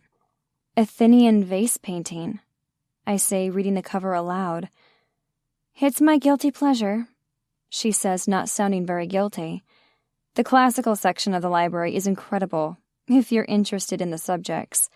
I can point out some of the more accessible books. This one's a little dense. "Does Gabriel like ancient history?" "No, but he likes making me happy," she says with a private smile. "It used to be my major in college. Before I left." "Why did you stop?" She sucks in a breath as I realize my mistake. I've cared too much, revealed too much, and worst of all, I've reminded her of something dark. "I'm sorry," I add quickly, starting to stand. "Never mind." "No, please. It's not your fault." Her hazel eyes look so sad I have to sit again, and I recognize something in her words, that longing, loneliness. I had to leave when my dad lost his court case, and he was hospitalized. Long story short, I used my college fund to help us keep the house as long as we could. I look away, remembering that story in the local news. Everyone had been talking about it. The famous businessman and politician known for his works of charity, convicted of embezzlement, and despite that he had escaped jail time, the benefits of being rich. "You've heard the rest of the story," she says, reading my expression. "Not really," I say quickly. "People talk, but I don't believe them." In this case, they were probably telling the truth. I approached Damon Scott about a loan, which he wouldn't give me since I had no way to pay it back. Gabriel was there. He suggested that I auction my virginity. A memory uncoils inside me, stealing my breath. "You know he doesn't have a way to pay you back. How dare you loan him money?" "Would you have preferred I told him no? He would have gone straight to my father, who would have charged him higher interest than I did." I had been so furious then, so sure of my rightness. And now, I didn't know the answer. There was no solution to my father's addiction. There was no proof against heartache. "So that's how I ended up here," she says, gesturing to the library, the mansion itself. I've seen her and Gabriel together, the way he looks at her as if she owns him. He isn't forcing her to do anything. At least, not anymore. "Do you ever think you'll leave?" Her expression turns far away. "I'm not sure. I mean, don't get me wrong, I'm happy here. It's beautiful and luxurious and safe. But sometimes I miss school so much it hurts."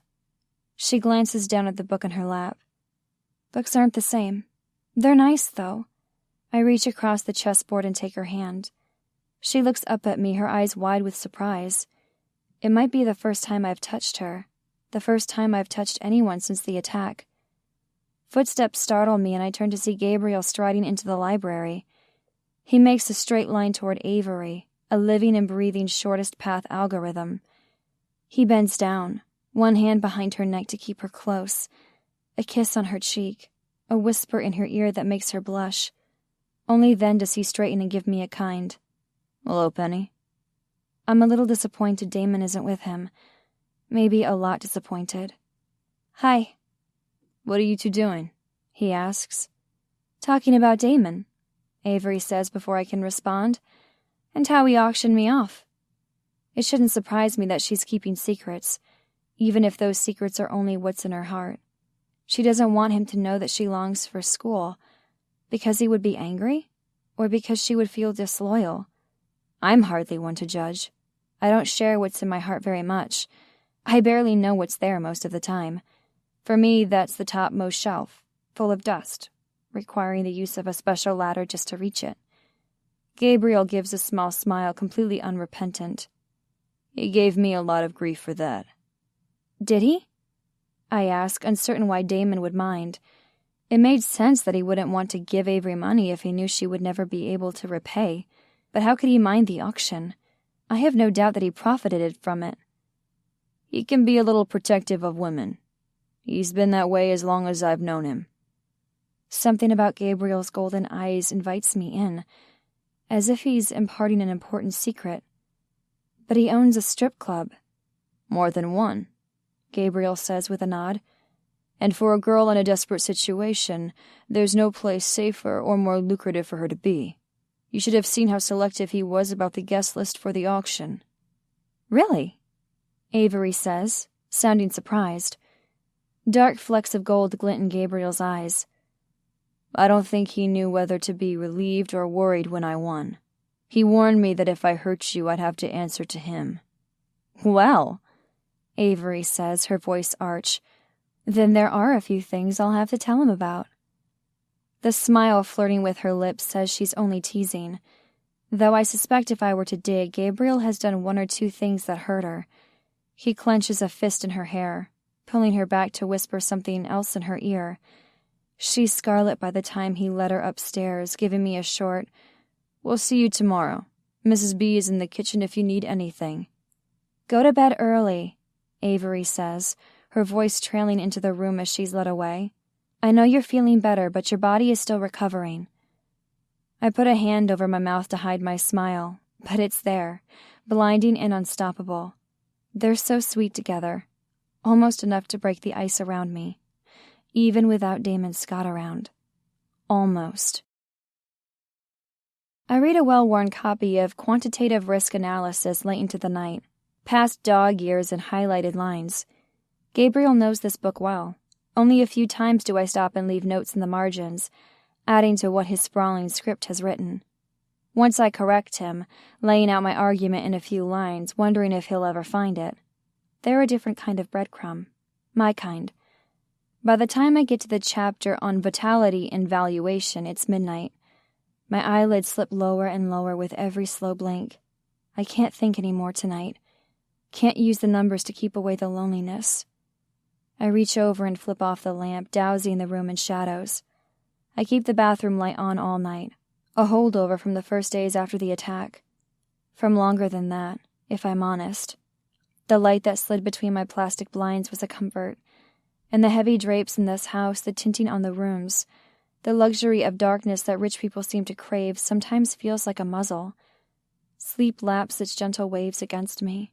There are no strong currents on the surface. It's deceptive how softly it lulls me. How many times will I believe and hope and pray to find peace there, to drift on the lazy river of my mind? No matter how softly it begins, I'm always dragged under. The dream comes in a tidal wave, wrapping my body in terror. In my dreams, I'm back in the mental hospital. In my dream, I never left. The walls are coated with something black and pungent, the floor slick. Pain slices my scalp as he drags me by my hair. His strides with cool familiarity through the hallway, like he's been here a million times, like he lives here. My body may as well be on fire. That's how much the pain and fear scorch me. That's how much I scream. In the molten center is the certainty that Damon Scott went through this. Not something similar. This exactly. In this horrible place. He knows these walls, these floors. He knows the cracked placard that says recreation room in front of us. There are a million funhouse horrors that a recreation room might hold. They flash through my brain like a demented slideshow, promising that this will be worse than what came before, worse than the stabbing pain in my body and the shame in my heart. And even so, I could not have predicted this. I could not have foretold about the pool. It's large and rectangular, like the kind at my YMCA, only instead of pale white concrete, it's made from tile, green and thin and cracked in 1,000 places. Nothing that could be operational today. And it's not operational, strictly speaking. There isn't water. There couldn't be water, not with the thick cracks in the concrete, as if the whole foundation has shifted over the decades, nature reclaiming what was hers. I want to slide into the cracks, even though they're a couple inches wide. I want to disappear into the center of the earth. He told me I'd want to die, and he's right, he's right, he's right. He tosses me into the pit. My knees make a loud crack with the fall. I know there's pain, but it doesn't register. Not with anticipation clawing at my throat, knowing what will come next. The pool may be empty, but there's something a little damp down here, a little slippery. I stagger trying to stand, struggling to find that sliver of hope that says I'll make it out alive. "Don't worry," he says, soft enough I almost don't hear. "This will help you too." In the corner, the thick roots of a tree have broken through the tile in the far end, leaving a wide chasm. That split narrows to a thick crack near the bottom. A little more and water wouldn't hold. The monster above me turns a knob. A steel pipe juts out of the wall. It pours water into the pool, leaving a small puddle at my feet. My heart beats a slow rhythm. Like it can't believe this. Like it knows better than to panic. Like this can't possibly be real. When I was little, I fought the current. I kicked and paddled, struggling to get to the surface. Now I stand very still as the water rises to my ankles, knowing it won't possibly help. There aren't sharp rocks at the bottom, only a dark vegetation grown over tile. Water rises, dark in the ancient recreation room, almost as black as the bottom. The mermaid tank was beautiful, mostly because the water was clear. And I knew the river was different because it was dark, like this. And then Jonathan Scott reaches for a lever. There's something metal and thin leaning against the wall above me. My mind can't process what it is. My mind doesn't want to process what it is, even as he lowers the grate over the top of the pool. Some dark part of me recognizes it as some primitive safety device. The dark part of me laughs. The water level will rise. The grate will keep me underwater. "Please, no," I whisper, unable to stop myself. There's no way it will work.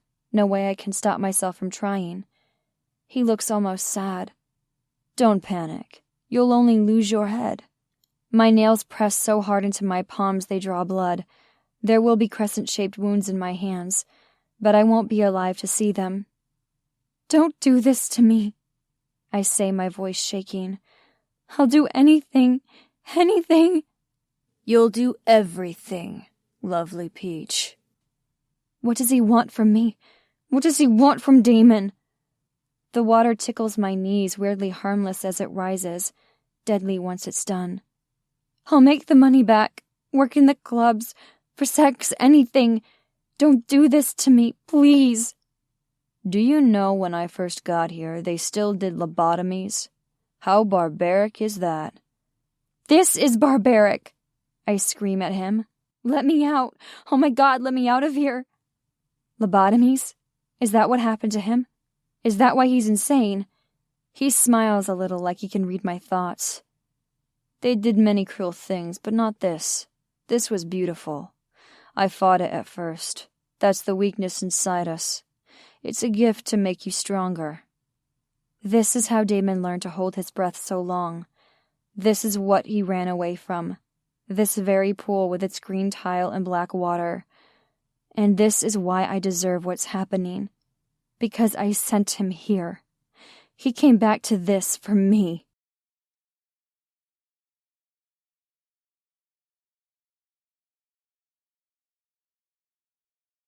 Chapter 18.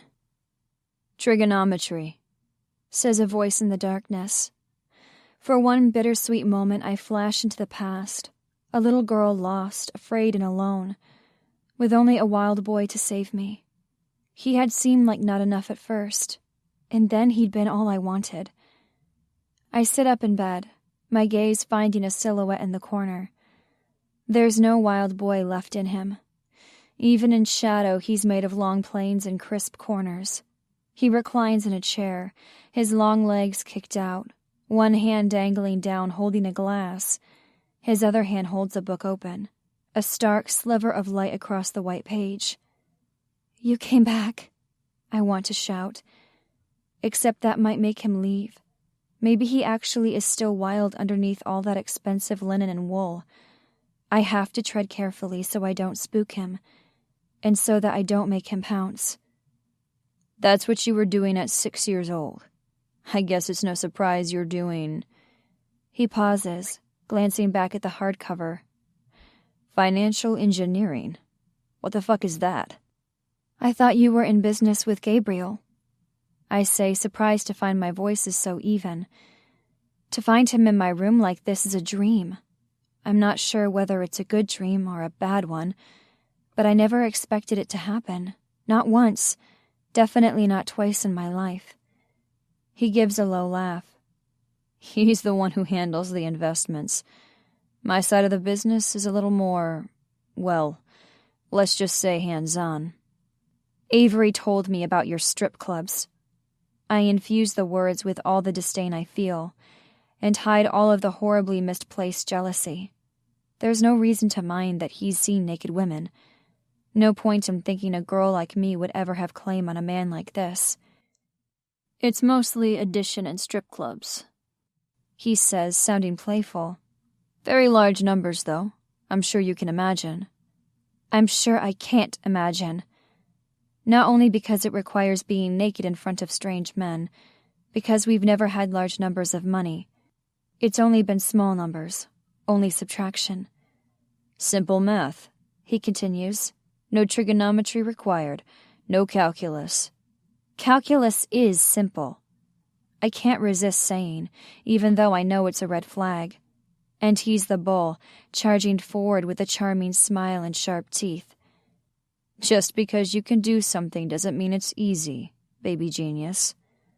Something ignites inside me when he says that. It makes me argue against him, if only so he'll argue back. Calculus is just about continuity, about a line going on, never stopping, never breaking. There was a beauty to that flow, to the infinite approach. He runs a thick square-tipped finger down the page, as if soaking up the information. And maybe he is, because when he speaks, he seems to know what it says. Except it isn't real, is it? It's an ideal, a pipe dream, a perfect vision of the world that pretends jagged edges and broken pieces don't exist. Maybe some of us need that perfect vision. I can't pretend we're still talking about math. And maybe some of us know too much to be that naive, he says softly. I think I hate him in that moment.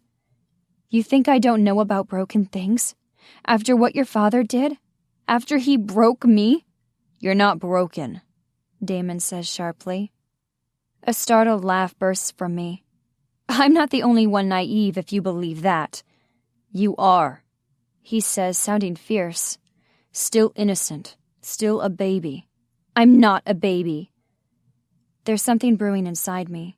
Maybe anger, definitely excitement. I can't really place the feeling, except that every time he calls me a baby, I want to hit him, but I also want him to keep doing it. He sounds almost regretful. 15 years old. That's a baby. There's a wall between us, built out of fear and doubt and an age difference that will never really go away. I'm getting older, but so is he. That wall should have been enough to keep me from being interested. Instead, it feels like I've been leaning against that wall for years, and sometimes it feels like he's right on the other side. Today's my birthday, I say, swallowing after the words are out. It feels like a risk sharing something like that, even though it's ordinary information.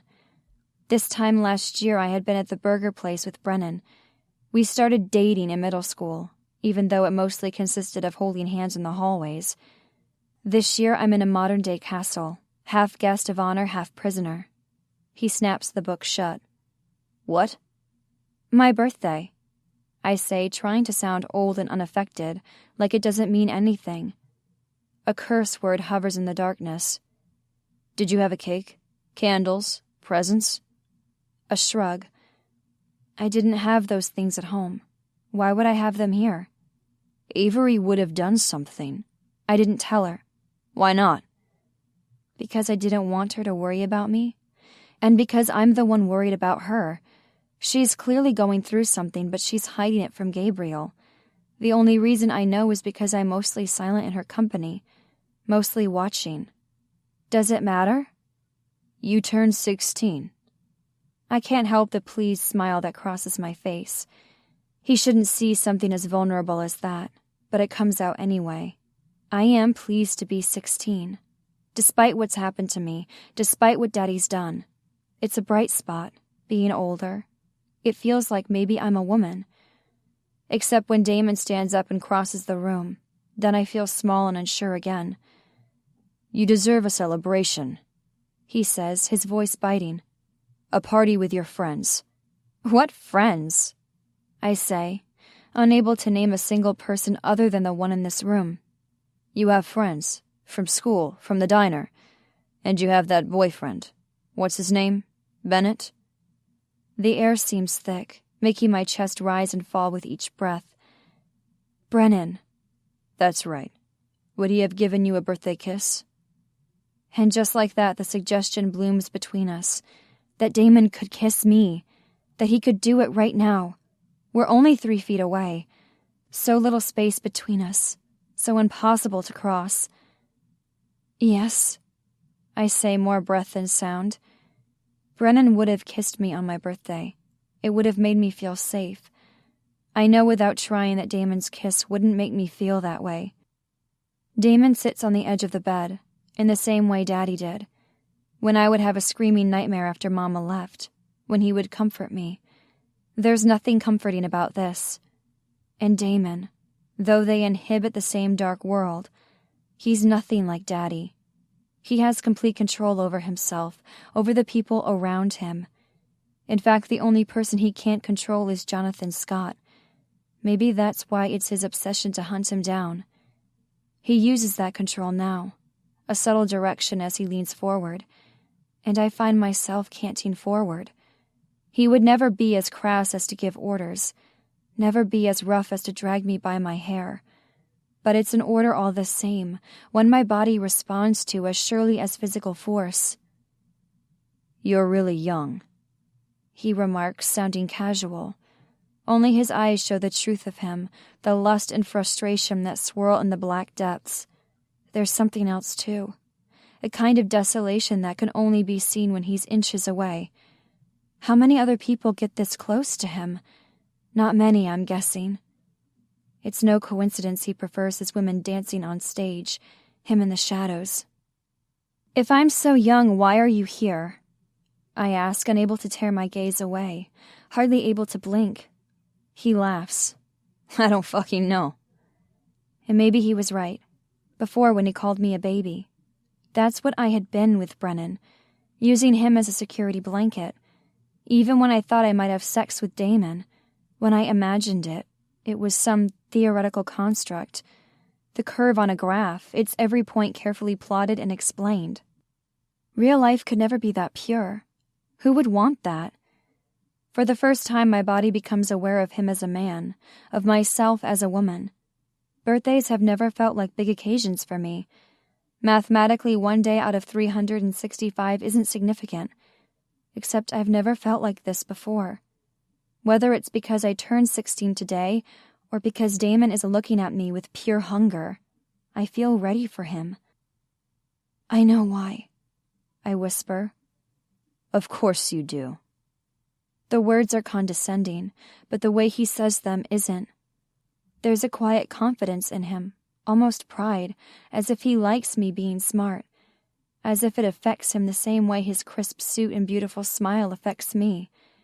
Everything about him in this moment invites my secrets. Like this one. I dream about you. His breath catches. Don't tell me that. What I'll do to you. Do you dream about me? Never. He says, his voice harsh. In the heartbeat that follows, my world crumbles. I'm standing in the rubble when he runs a hand through his hair. When he says, I could never let myself. Not if I wanted to leave you alone. My hand reaches out before I've really planned it, before I've really thought through what it means. To touch him, to feel him, his heat and his heart. 2 fingers pressing against the perfectly smooth fabric of his shirt. He's so solid beneath those white dress clothes, as strong and as wide as I would have dreamed my wild boy would be, grown into a man. I'm afraid to be alone. His eyes burn. You will never be alone. I swear that to you. I would never let that happen. But you deserve to have a normal life. That's what I want for you. Does what I want matter? He laughs. You don't know what you're asking for. I don't know where the boldness comes from, but there's too much of it. I'm overflowing with the desire to ask for what I want, to demand what I need. Is this what 16 feels like? A kiss. A rough sound. What? I'm asking for a kiss. Christ, he mutters. You're so innocent. Challenge simmers around us, sparkling and hot. Then do it. What will it hurt? It will hurt, he says, capturing my face with careful movements, his hand cupping my whole jaw. He tilts me only the slightest angle, but it changes everything. 30 degrees to the right. That's all it takes for me to open for his kiss. Made ready for him, my whole body brimming with anticipation. He leans close, his gaze a dark promise.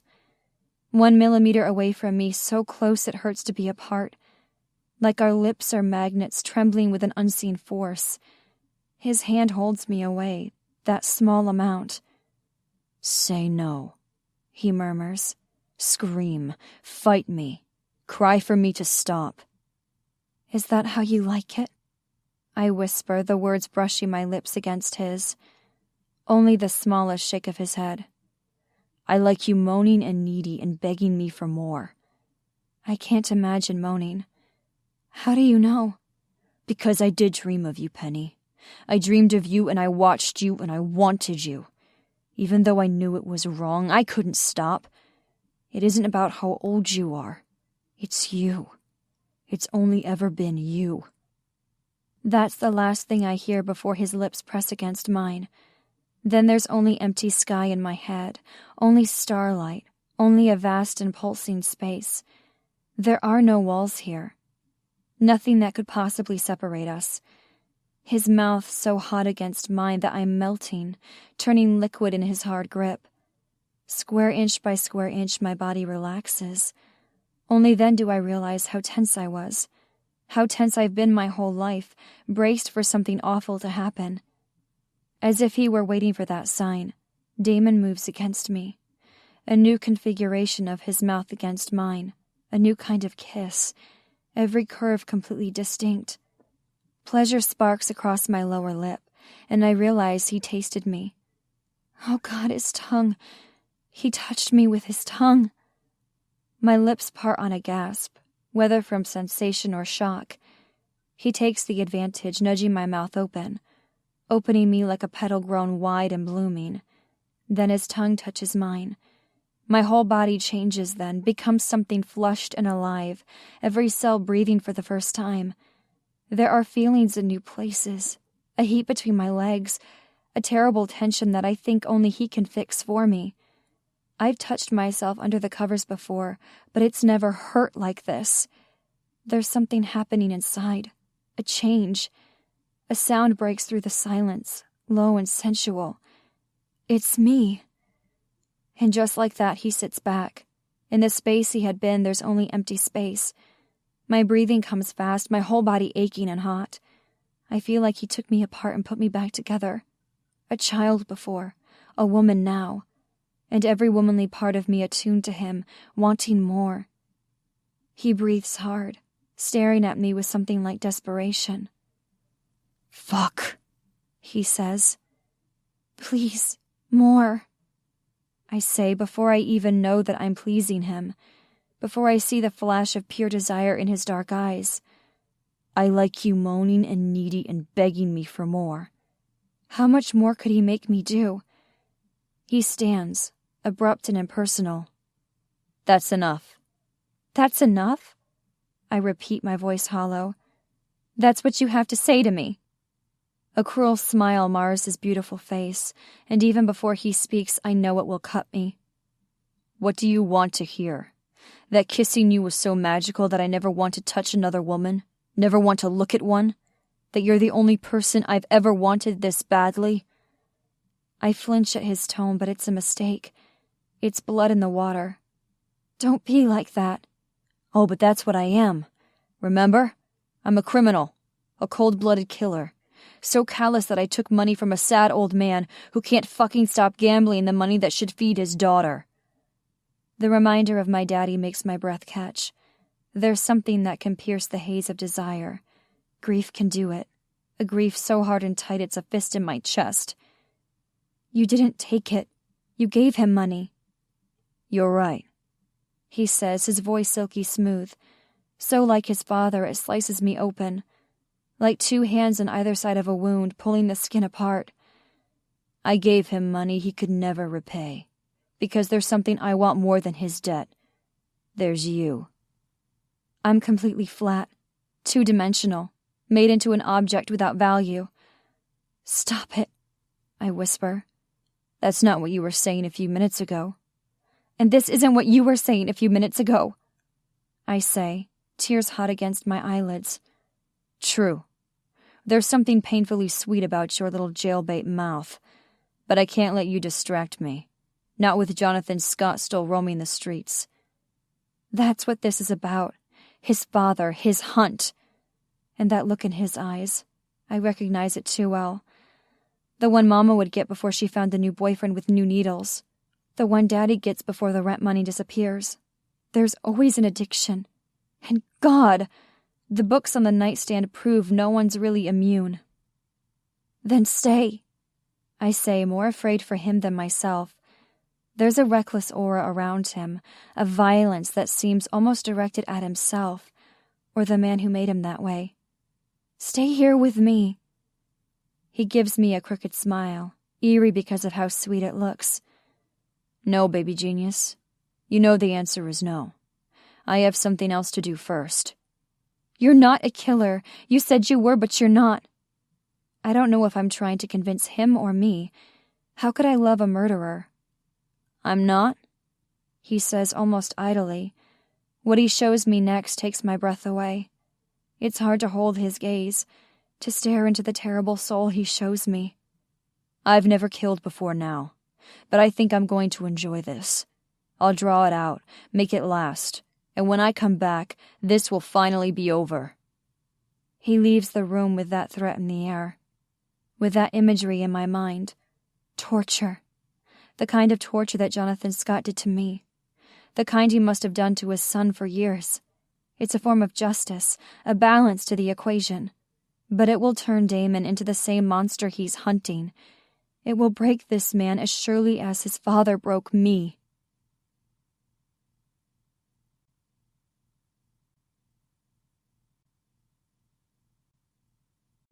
Chapter 19. I spend the next few days in a kind of stunned purgatory. My mind replays that kiss over and over again, recalling the silver flecks in his eyes I could only see that close, the slight minty flavor of his breath, 1,000 details my mind catalogued for me to look through, hour after hour, minute after minute, and every daydream ends the same way, with a nightmare of me in that black pool, fighting to breathe. Avery has downloaded these books on her phone about PTSD and repressed memories. She reads them out loud to me, but I'm not really sure if they're for me or her. It takes days before her worry level starts to rise. Breaking out of this gilded cage will require more than ordinary worry. Over a breakfast of oatmeal and grapefruit slices, I say, "He's not coming back." Her hazel eyes meet mine, panic pure and strangely beautiful. "Penny?" I pick up my spoon, wondering about the best way to convince her. Damon is going to crush the last small piece of his humanity, torturing his father, who also happens to be after you. No, she wouldn't rush to Jonathan Scott's aid, and that's the way she would see it. He's not the one in danger. What he did to me, the way he violated me, it's unbearably intimate. He knows things about me, private things, but I know things too, like the fact that he wants to die. He wants to be tortured, for whatever insane reason is in his head. "Why did you say that?" Avery demands. "What do you know?" "He never said goodbye." She gives me a hard look. "If you mean Gabriel, he's coming back. Any minute now." "Him too. Penny, who didn't say goodbye?" "Damon." She hides her relief. "Do you want him to come back?" "Only with every cell in my body. I want him to come back whole, not as the monster he hunts." I shrug, swishing my oatmeal around in the bowl. Avery is always pushing me to eat more. Doesn't she realize that I've survived on less my whole life? This is what I need her help with, getting us out of this fortress so that we can find Damon. Maybe we can visit the den one of these days. We'll get Gabriel to take us. Does she really think that's how it will happen? That Damon will let us visit him for tea in the afternoon? That her precious Gabriel will come out of this unscathed? No, she wants to believe that. I understand about that. He needs help. She bites her lip. Do you ever hear voices? Voices that aren't there? All the time, but not the way she means. I think she has repressed memories, ones that are coming out to haunt her. My memories live on the surface. They keep me cold company even when I'm alone. You definitely can't trust me. Her eyes widen. What? I feel a little guilty for this, but I need Avery to be afraid. Need her to understand the enemy the men are facing. It's not that he doesn't care about their souls. It's his goal to burn them. I understand Jonathan Scott in a way no one else does, maybe even his son. Run and tell your daddy that Jonathan Scott is here. Sometimes I wish I could push the memories down the way she does, but that would be such a complete aloneness. I guess they bring me some comfort after all. Memories of the terrible Jonathan Scott. I think I'm finally getting through to her when we hear footsteps outside. I watch with an aching chest, the hope across her face. The doctor comes into the kitchen, hope stashed. He looks as rough and jagged-edged as ever, his shirt sleeves rolled up revealing thick forearms and some kind of pale tattoo on his smooth freckled skin. "How are you feeling?" he asks me. I like Anders because I don't have to pretend around him. What's ever in my head he seems to understand. I used to dream about trees, I tell him, but I don't mean trees. I mean the wild boy who lived in them, the pretend life we could have lived if he stayed. About sunshine and dirt. He simply nods. "Better then." I am doing better, strangely better than Avery herself. It seems strange, like maybe I should be more broken by what happened. Then again, there's no timetable for recovery. I know it doesn't sound pretty. Dirt. The smell of it thick and strong. It means you're free. Even in my fantasies, we don't live in a castle. If he had stayed, we would have lived in the woods, would have fished in the lake, would have walked barefoot and wild.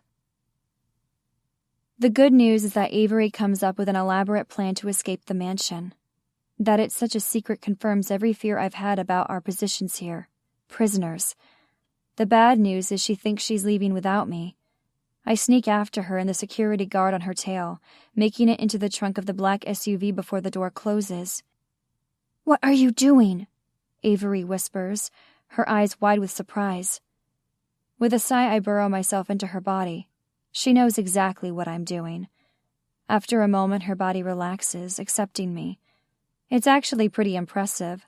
The feint she set up so they would think she left with the delivery truck from earlier. The security guard drives us off the property himself. Less impressive when we sneak onto the streets of West Side. That's where her plan ends, with 2 young women stranded in the worst part of town with no money. Only a rich girl, honestly. Tanglewood's sober ride. I tell a surly bus driver, dragging Avery back with me before anyone can protest. The program is rarely used by people who actually should use it. More by people who want to joyride on moldy old buses, which tells you everything you need to know about the state of the seats. The bus shakes violently as it begins moving, knocking Avery off balance. I drag her into the seat next to me. "Thank you," she says, sounding breathless. All I have for her is a small smile. We make a pretty good team, though I'm not going to tell her that. I hope we never have to break out of a multi-million-dollar home again. "We should go to the den," she says. "It's on 4th Street, once you go past the train tracks and—" I squeeze her hand. These are my stomping grounds. I know.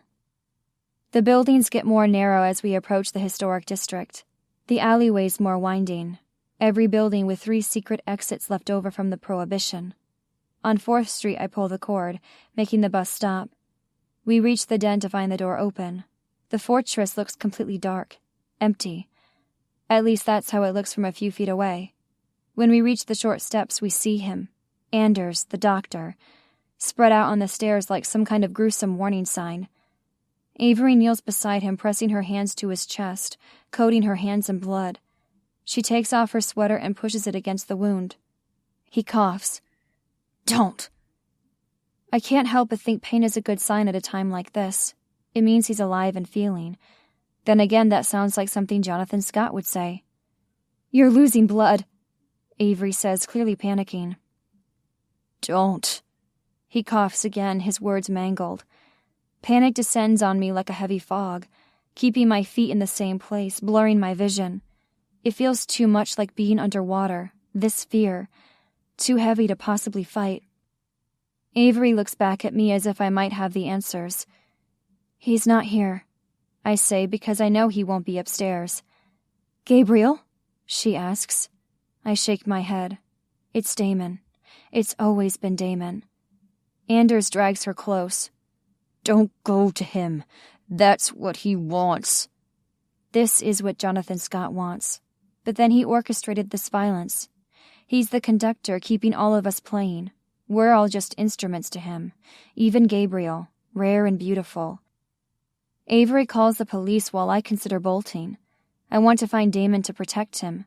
At the same time, I want to run far away from here, to hide in the trees somewhere, to live off the ruined land. The truth is that I will go find Damon. It was always leading to this. I only don't want to take Avery with me. It's too dangerous, and she's too innocent. Before I can make a decision, she turns to me. "He sent you to me, didn't he?" There are pieces of her story available to me. The virginity auction that Damon Scott ran that sold her to Gabriel Miller. Her enmity with him, her eventual trust, and now her capture in his castle. "I don't know," I whisper, not entirely sure what connection she has to Jonathan Scott. Her gaze is fierce. "You're going to take me to him." "No," I say, shaking my head. She doesn't belong in that mental hospital. In the end, I know she'll come with me, the same way I came with her. We're 2 sides of the same coin. We both love dangerous men. We will both lose ourselves trying to save them. I stop by the diner to pick up a knife, a small weapon compared to the ones the men will have, but better than nothing. I also take the opportunity to talk to Jessica, who looks shocked to see me alive. "What the hell did Damon do to you?" she demands. I glance down to find blood on my hands, left over from helping Anders get to a bed so he wouldn't bleed out. "It's not mine." Her eyebrows shoot up. "Then what did you do to him?" All I can do is laugh, which I know makes me look crazy. "I need to ask you something. How do you know if you love someone?" She laughs too, a little disbelieving, mostly relieved. "Jesus, you gave me a heart attack. The only person I've ever loved is Kai. And that's, it's not a feeling, not from me. It's just a state of being, of turning to him every second, of wanting the best for him, of wanting to give up everything for him." Impulsively, I give her a kiss on the cheek. "Thank you." "Wait," she says, already sensing my exit. "What are you doing with a knife?" We don't need to get into detail, so I give her a small wave and return to the street. Avery waits for me, looking crazy nervous, which is a legit feeling, honestly. I know she's older than me, but I have this strange protective feeling. It's not the love that Jessica described, but it's something like that. "When we get there," I tell her, "I'll go in first. I know the layout, at least a little bit, and there's always a chance it's rigged to explode or something crazy like that." Her mouth drops open. "So you're going to sacrifice yourself?" "It only makes sense." "Are you kidding me? It makes zero sense. If anyone's going first, it's me." "I'm nobody," I say softly, embarrassed I need to explain this. The way that royalty would have someone taste their food, to make sure it wasn't poisoned. Avery James wasn't born in the West Side. She doesn't belong here. Her father was some famous businessman and politician, and even if he eventually lost everything, that doesn't change her pedigree. "I'm not royalty," she says, sounding horrified, "and no one's going to die for me." Maybe it's only girls like me who can see the class system, ones who know they'll never rise above it. Maybe not royalty in the official sense, but in every way that counts. Girls like me, no one saves us in time. "Damon did," she says, certain to this. "He kept me from dying, but that's not what I needed saving from. What Jonathan Scott did to me. It wasn't about my body. It was my mind that he wanted. My mind he broke. Some twisted impulse to repeat what happens in that mental hospital, to make everyone else like him. God, Penny. So you see what I'm saying. I'm already damaged. Sometimes it's harder to survive," she says. She does understand. For the first time, I don't feel alone. "Yes. I won't let you martyr yourself for me. We go together, okay?" After a long pause, I take her hand. Together. That's how we'll do this. Some small part of my soul eases at the knowledge, and I realize that even with Daddy, with Mama, I have always been alone. Only now with these people, this group of criminals and fallen heiresses, do I feel like I could have a true family. The possibility hangs in the air as thick as the mist, hovering over the streets.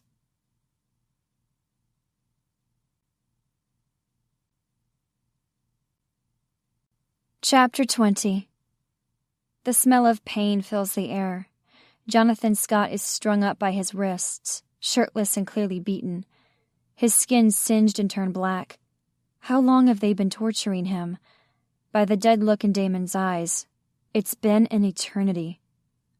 "What are you doing here?" Gabriel says when he sees us. "Looking for you," Avery whispers, clearly in shock.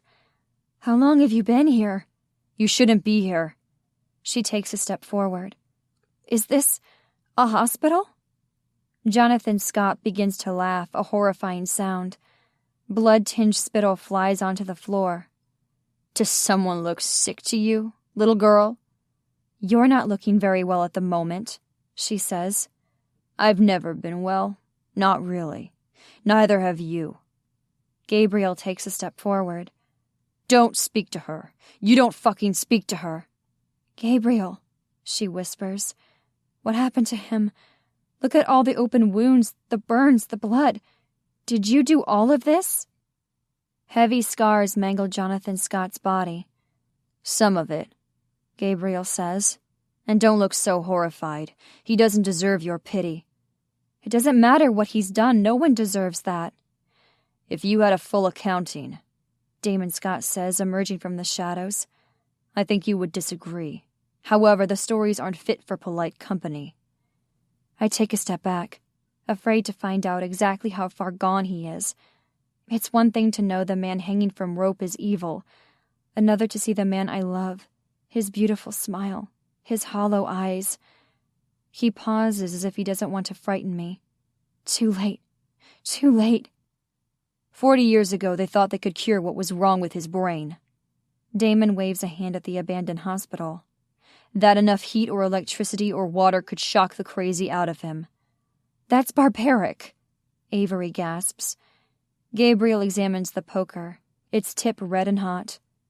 And ineffective. Then why are you doing it?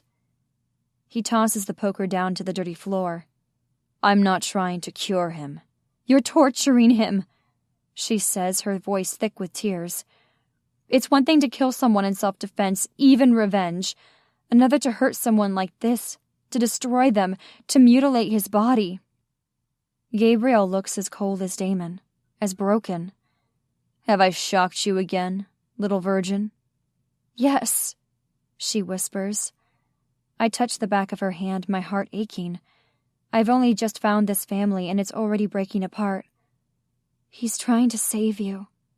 She looks at me uncertain. How? Yes, how? Jonathan Scott says, looking almost playful. All those years ago I thought it was Damon who looked like his father, who sounded like him. But now the tables have turned. Now it's Jonathan who looks eerily like his son, jovial and haunting. Tell her how Gabriel Miller bought her and fucked her and keeps her locked away from the world, all in a desperate bid to save her pretty tits. Get them out of here, Gabriel mutters. I'm not sure who he's talking about until Damon steps towards me. I take a step back. It's Avery who says, I'm not going anywhere. You really shouldn't see this, Gabriel says. It shouldn't be happening. You've caught him. You have him. You can turn him over to the cops. The chief of police is dear old Dad's drinking buddy, Damon says, his tone bored. They like to torture animals together while they watch the game on Sundays. Avery gasps. Did I say animals? Damon says, glancing at me with a dark expression. Sometimes dogs, sometimes girls, anyone who would scream. Sometimes you, Avery whispers. He looks sharply at her.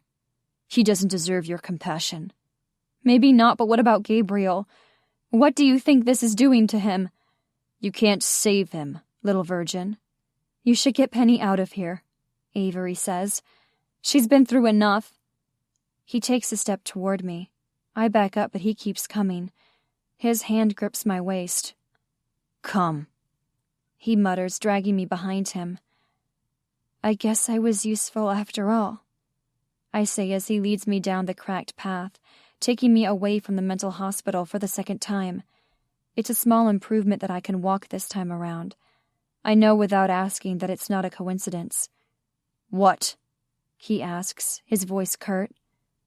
I was the bait after all, I say, my voice small. Not the one you used to find your father, the one he used to find you. Damon doesn't answer. It's hard to say who actually won that battle. Damon may not be the one strung up by his wrists, his body tortured and raw, but his eyes look dead inside. Damon brings me to the diner, which is about the strangest thing that's happened to me in days, which is really saying something. It's surreal to see the flickering overhead lights and the cracked linoleum that were once so familiar.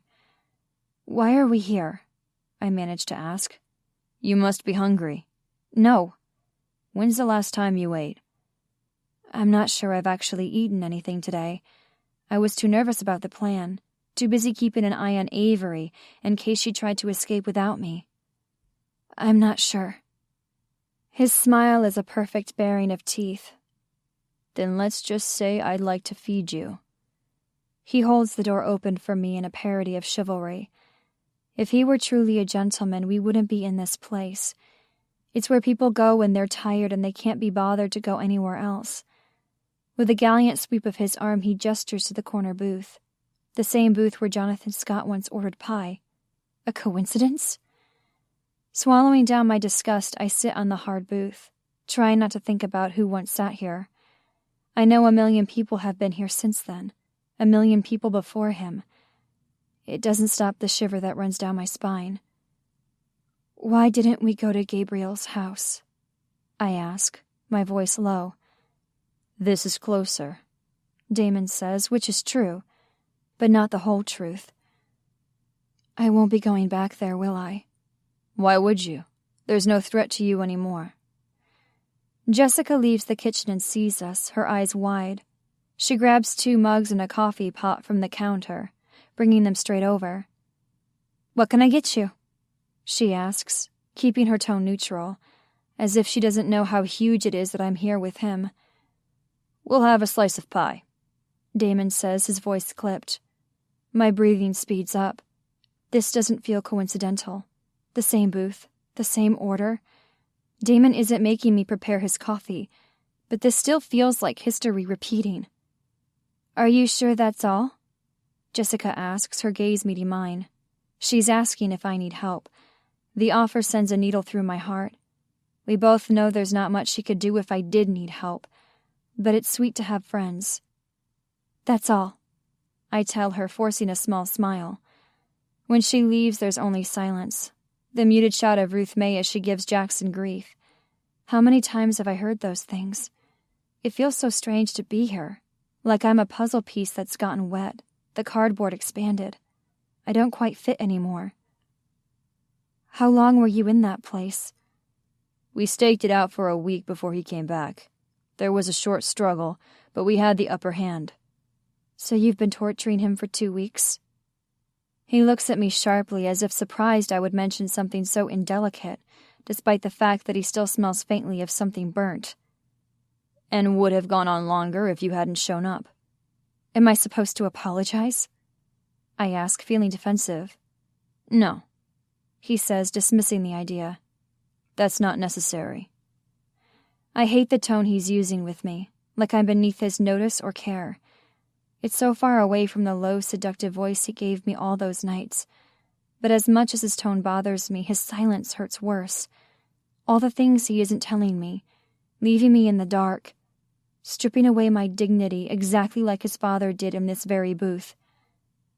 What happens now? I ask, digging my nails into my palms. Neither of us have touched the coffee mugs. Jessica returns, giving me a worried glance as she sets down a slice of pie. Blueberry this time. Neither of us acknowledge it. After a quick nervous look at Damon, she returns to the kitchen.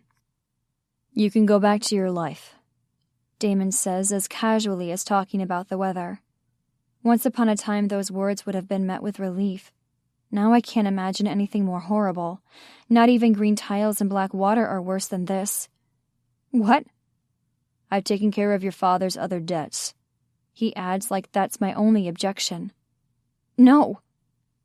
There's a weighted pause, as if Damon's giving me time to reflect on my disobedience. This is what he's become all those days torturing his father. Becoming him. Losing that final battle. I don't believe you have a choice, he says lightly. You said I would be yours. Yours to keep. For as long as I want, he says agreeably. Time's up. It shouldn't be so hard to breathe outside the water. At least my gasp is silent, my pain private. You said I would be yours to protect. And you're safe now. You can run back to your little boyfriend. What was his name? Brandon? Brennan, I say, tears stinging my eyes. Right. I'm sure he would love to fix your intimacy issues and give you a couple babies. You can live happily ever after. That's not what I want, I say, my voice low. Oh, my sweet Penny. Where did you get the idea that matters?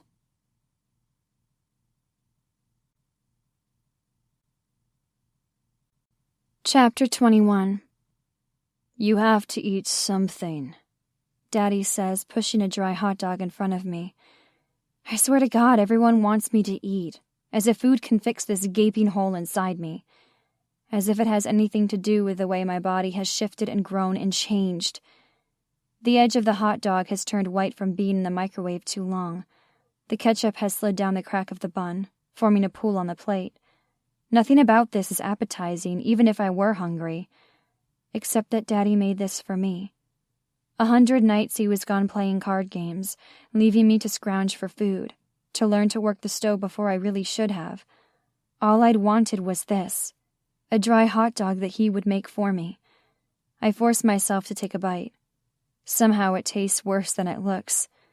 Chew, swallow, act like a person. Daddy's eyes are wide with hope and worry. If you don't like it, I can bring something else. No, I say a little loud. No, this is perfect. Thank you. The truth is he's been nothing but supportive ever since Damon dropped me off at the door. Like an errant lost puppy he was returning to its owner. Daddy fell over himself apologizing to me, swearing things would be different. At the time I had been too numb and too cold to even run through the ordinary thoughts. Don't believe him, Penny. It will only be worse when he gambles again. Except he didn't gamble again. Not in the 3 weeks I've been home.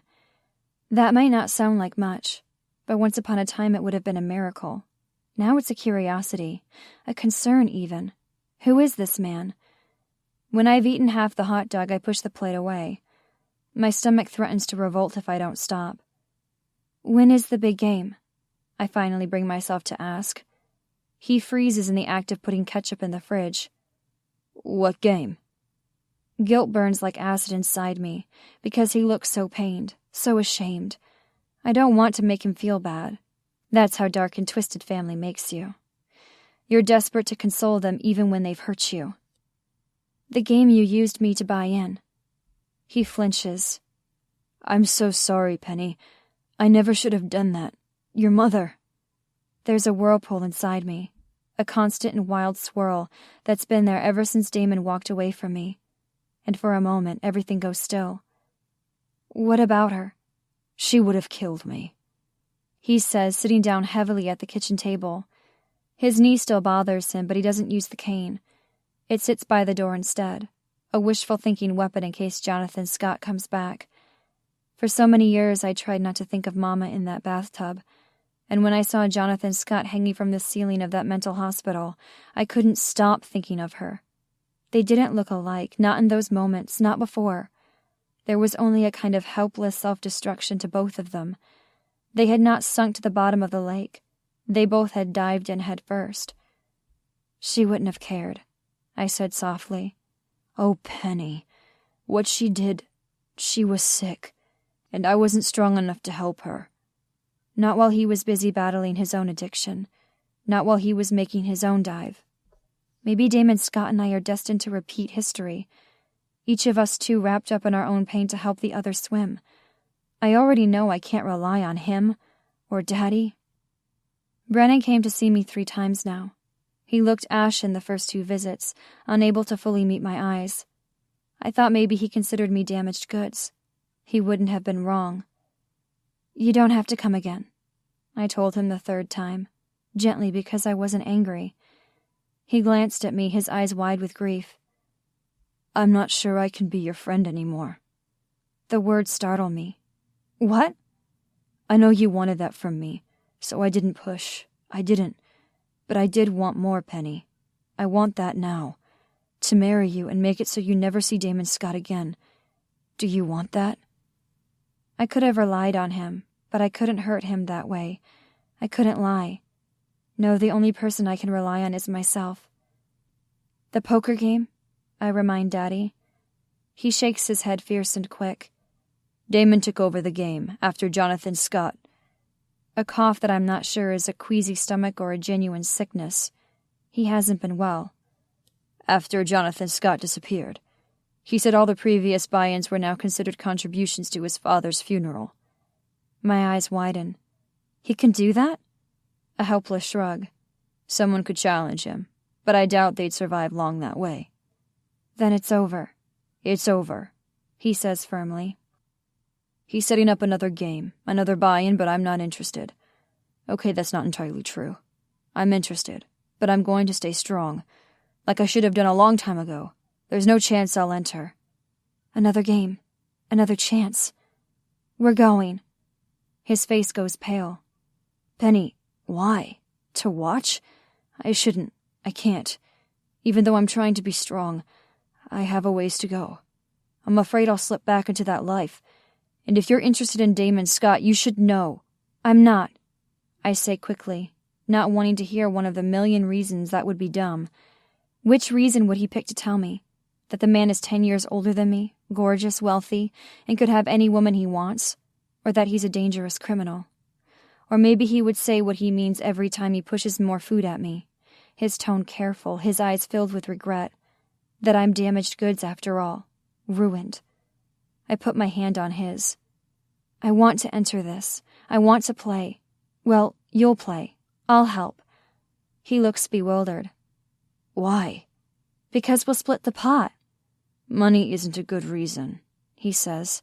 I should know. It's the only way I can control what happens to me. It's the only way I can be free.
Chapter 22.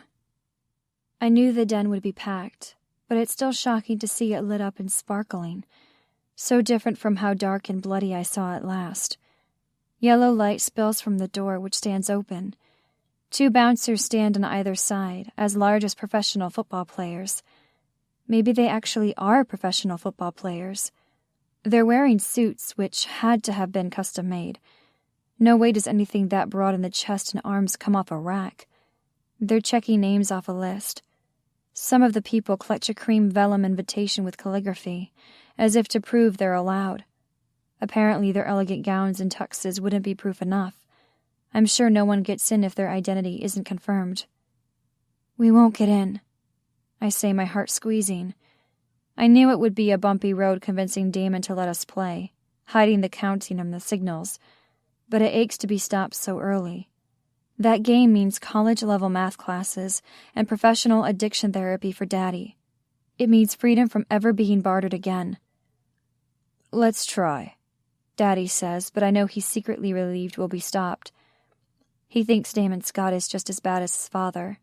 I tell him it's not true, but that sounds like a lie.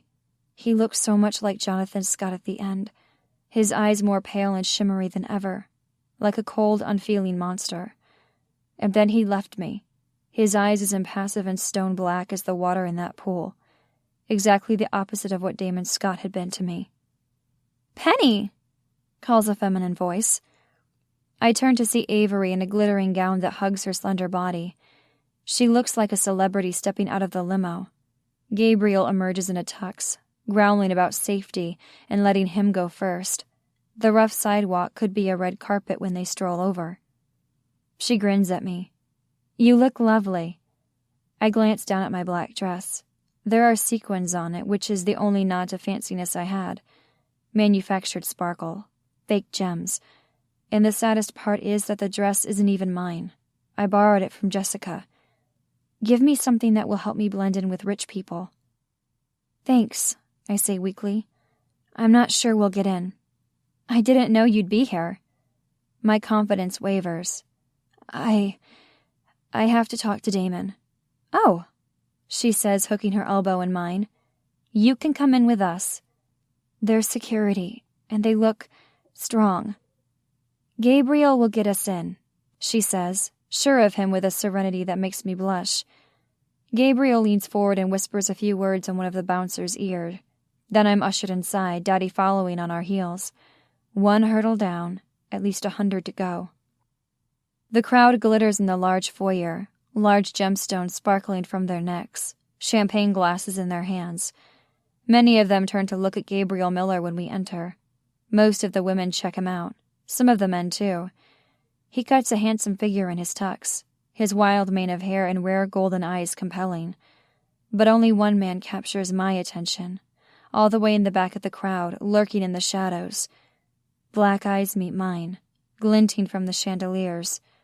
Gabriel Miller is as bold as thunder, rumbling, unmistakable. Damon Scott is lightning, so bright he'll blind you. They're both forces of nature, but only one will kill you just to touch him. Only one will burn you in a flash. Damon pushes through the crowd more furious than I've ever seen him. What are you doing here? The chatter stops almost completely, everyone watching us. Embarrassment turns my cheeks red. I don't belong here, but this is my only chance. I'm with my father. He's playing tonight. Like hell he is, Damon says, glaring at Gabriel. Did you bring them? I took them in off the streets, if that's what you mean, Gabriel says in a slow drawl, clearly entertained by his friend's fury. We took a cab, I say, my fingers clenching together. Get out, Damon says, eyes on me. Acid rises in my throat. This is it. More than the game is at stake here. We're at stake. Him. Me. Whatever twisted future we might have. When I'm a woman and he's a man. I'll go, I whisper. Not you, he says sharply. Everyone else. There were gasps and whispers, a few drunken protests. He glances at Gabriel. Kick them out or let them play for all I care. I'm done here. With that, he grasps my wrist, his grip firm but not bruising. Despite his words, I expect him to throw me out into the street, or maybe take me to the private room with the small card table. What I don't expect is for him to pull me up the stairs. I already know what's here. I've been here before, carried in his arms. His bedroom. There must be other rooms up here. We're going to one of them. But I know even before we stop outside his bedroom, before he crosses the threshold taking me with him, before he locks the door with an old-fashioned skeleton key. There's only one place he would take me tonight. All right, he says, his tone casual. Let's play. I want to play in the big game, I say, my voice shaking. You don't think I'm big enough? He asks, his voice mocking. The grand prize, that's what I need to win. I thought you weren't playing. It was dear old Dad who's going to play, right? With you as his wager. Surely you weren't going to help him in any illegal manner. My hands are shaking. My whole body shakes. I'm an earthquake in the form of a young woman. Fine. Then I'll play myself. I'll be my own wager. So that you can count cards? He asks softly. That isn't allowed. How will you know? I say, my throat dry. We don't have to know, he says. That's what you don't seem to understand. We only have to think you're counting cards, and that's enough to break your knees. I flinch. Then I won't count them. You won't be able to stop yourself. You and I both know that. He's right about that. I won't be able to stop any more than I can stop breathing or existing or wanting this man I shouldn't. Then I really can't play. Oh, I didn't say that.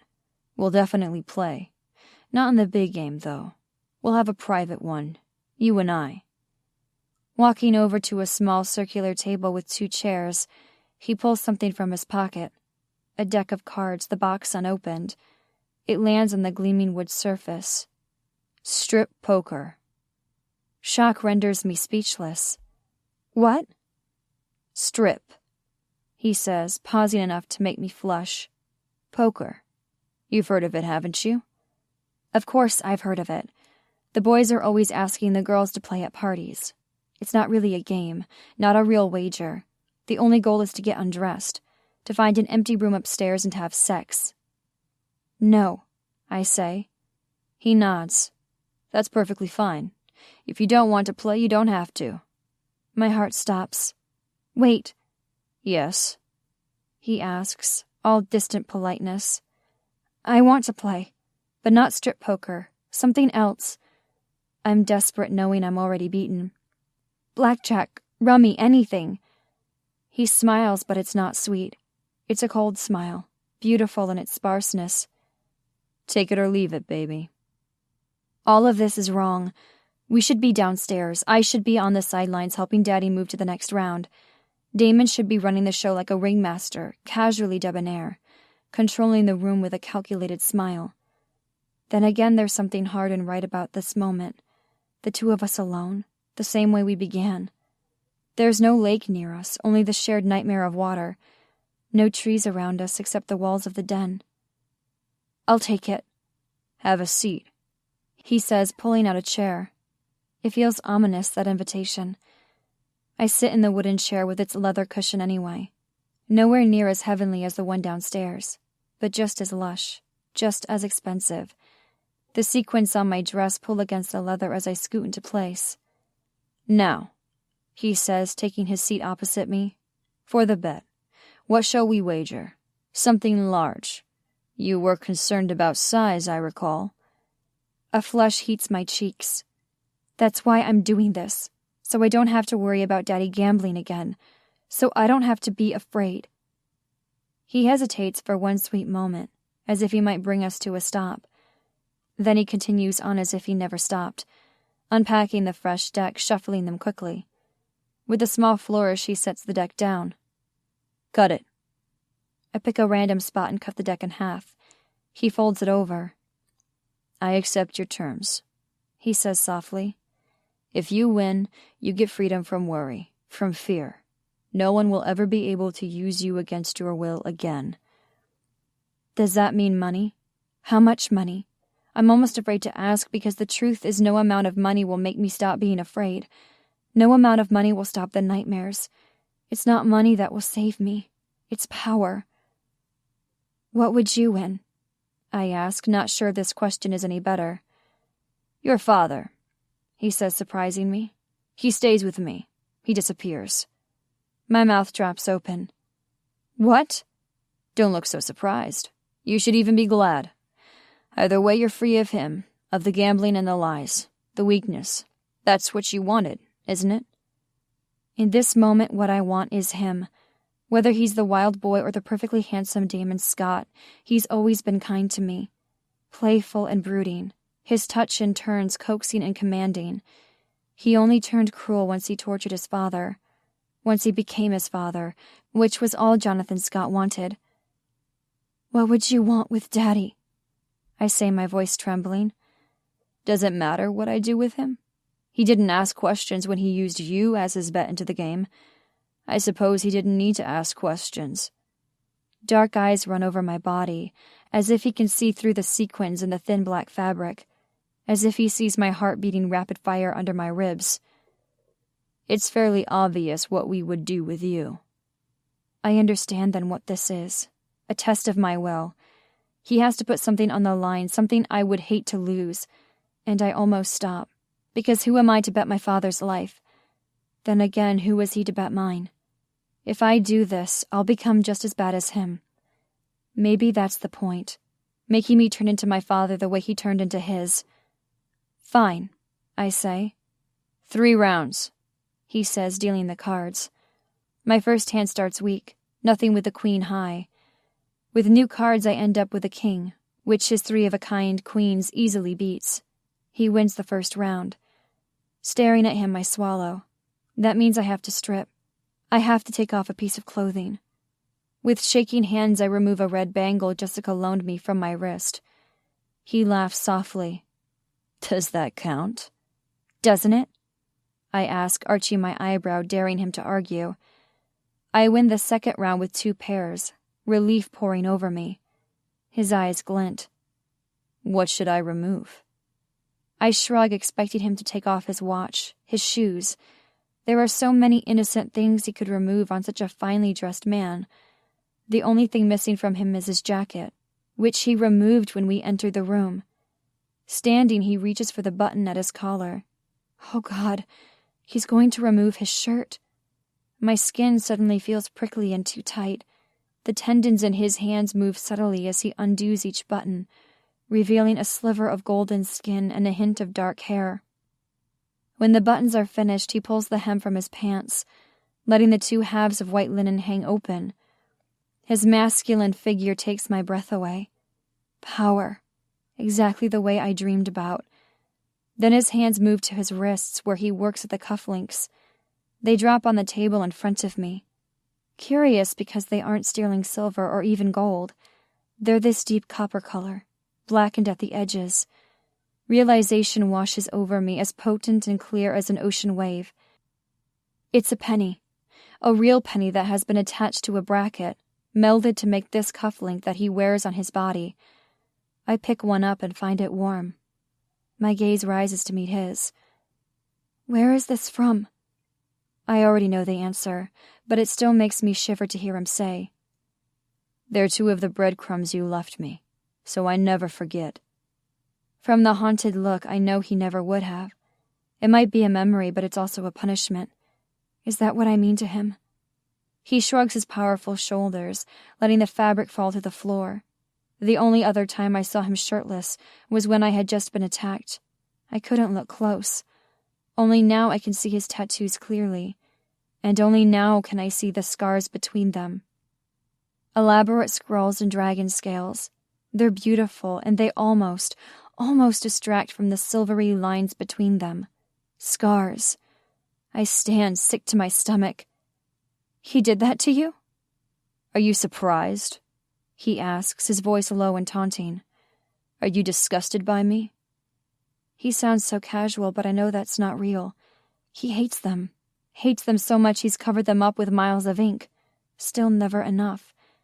How many people have seen him this way? How many women have actually seen him naked? How many suits does he wear to hide his past? I reach out a hand. "Damon, please."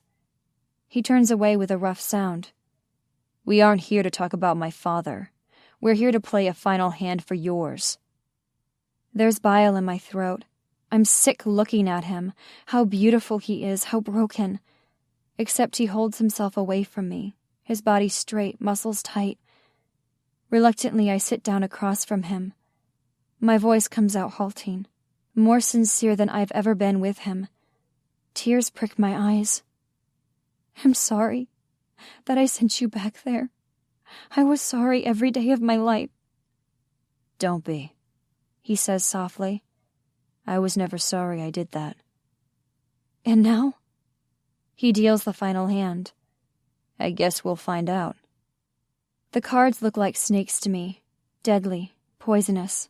I don't want to touch them. They're the root of everything ugly in my life. Gambling and risk. Money. How could anything this dark actually help me? Of course, the slick coating on the thin cards feels the same in my hands when I pick them up. There's nothing different about the cards. I'm the one who's changed. A straight flush. An incredible hand minus one card. It seems impossible.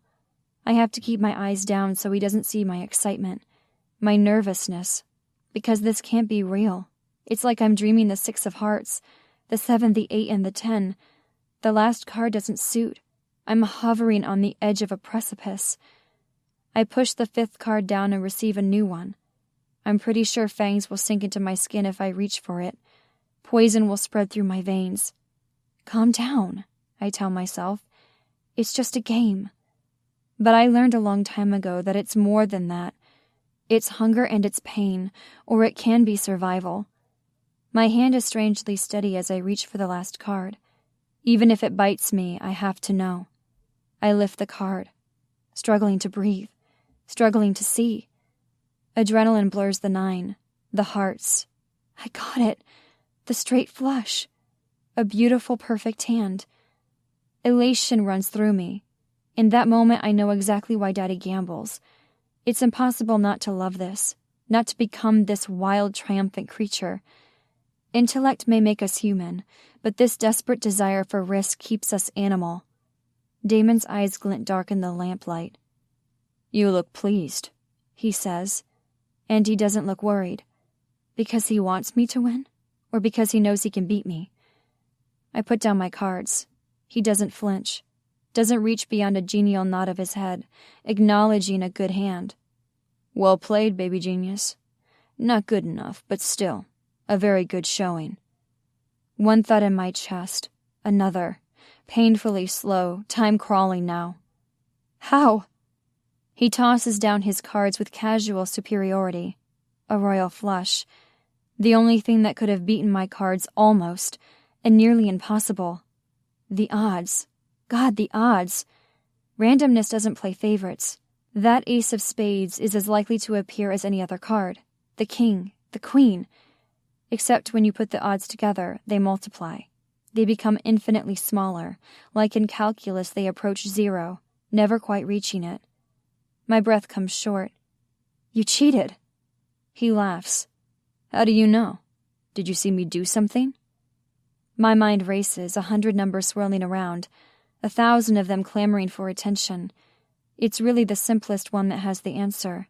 The cards that we played, my hand of nothing, queen high, his 3 of a kind queens. The queens, they've all been played. Which means the one sitting in front of us right now, it doesn't belong in the deck.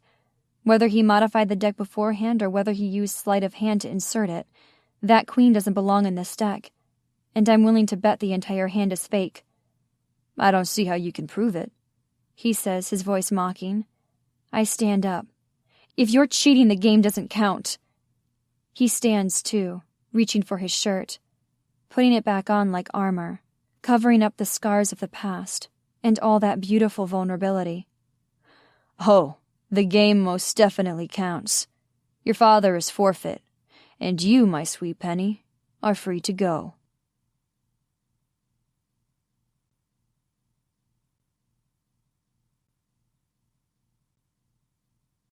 This has been The King by Skye Warren, narrated by Kylie Stewart. This is the first book in the Masterpiece Duet. I hope you love Damon and Penny's emotional journey. Their story concludes in The Queen, available now. You can find more about the Masterpiece Duet and other dark romance at www.skyewarren.com. Copyright Skye Warren 2017. Production copyright Skye Warren 2017.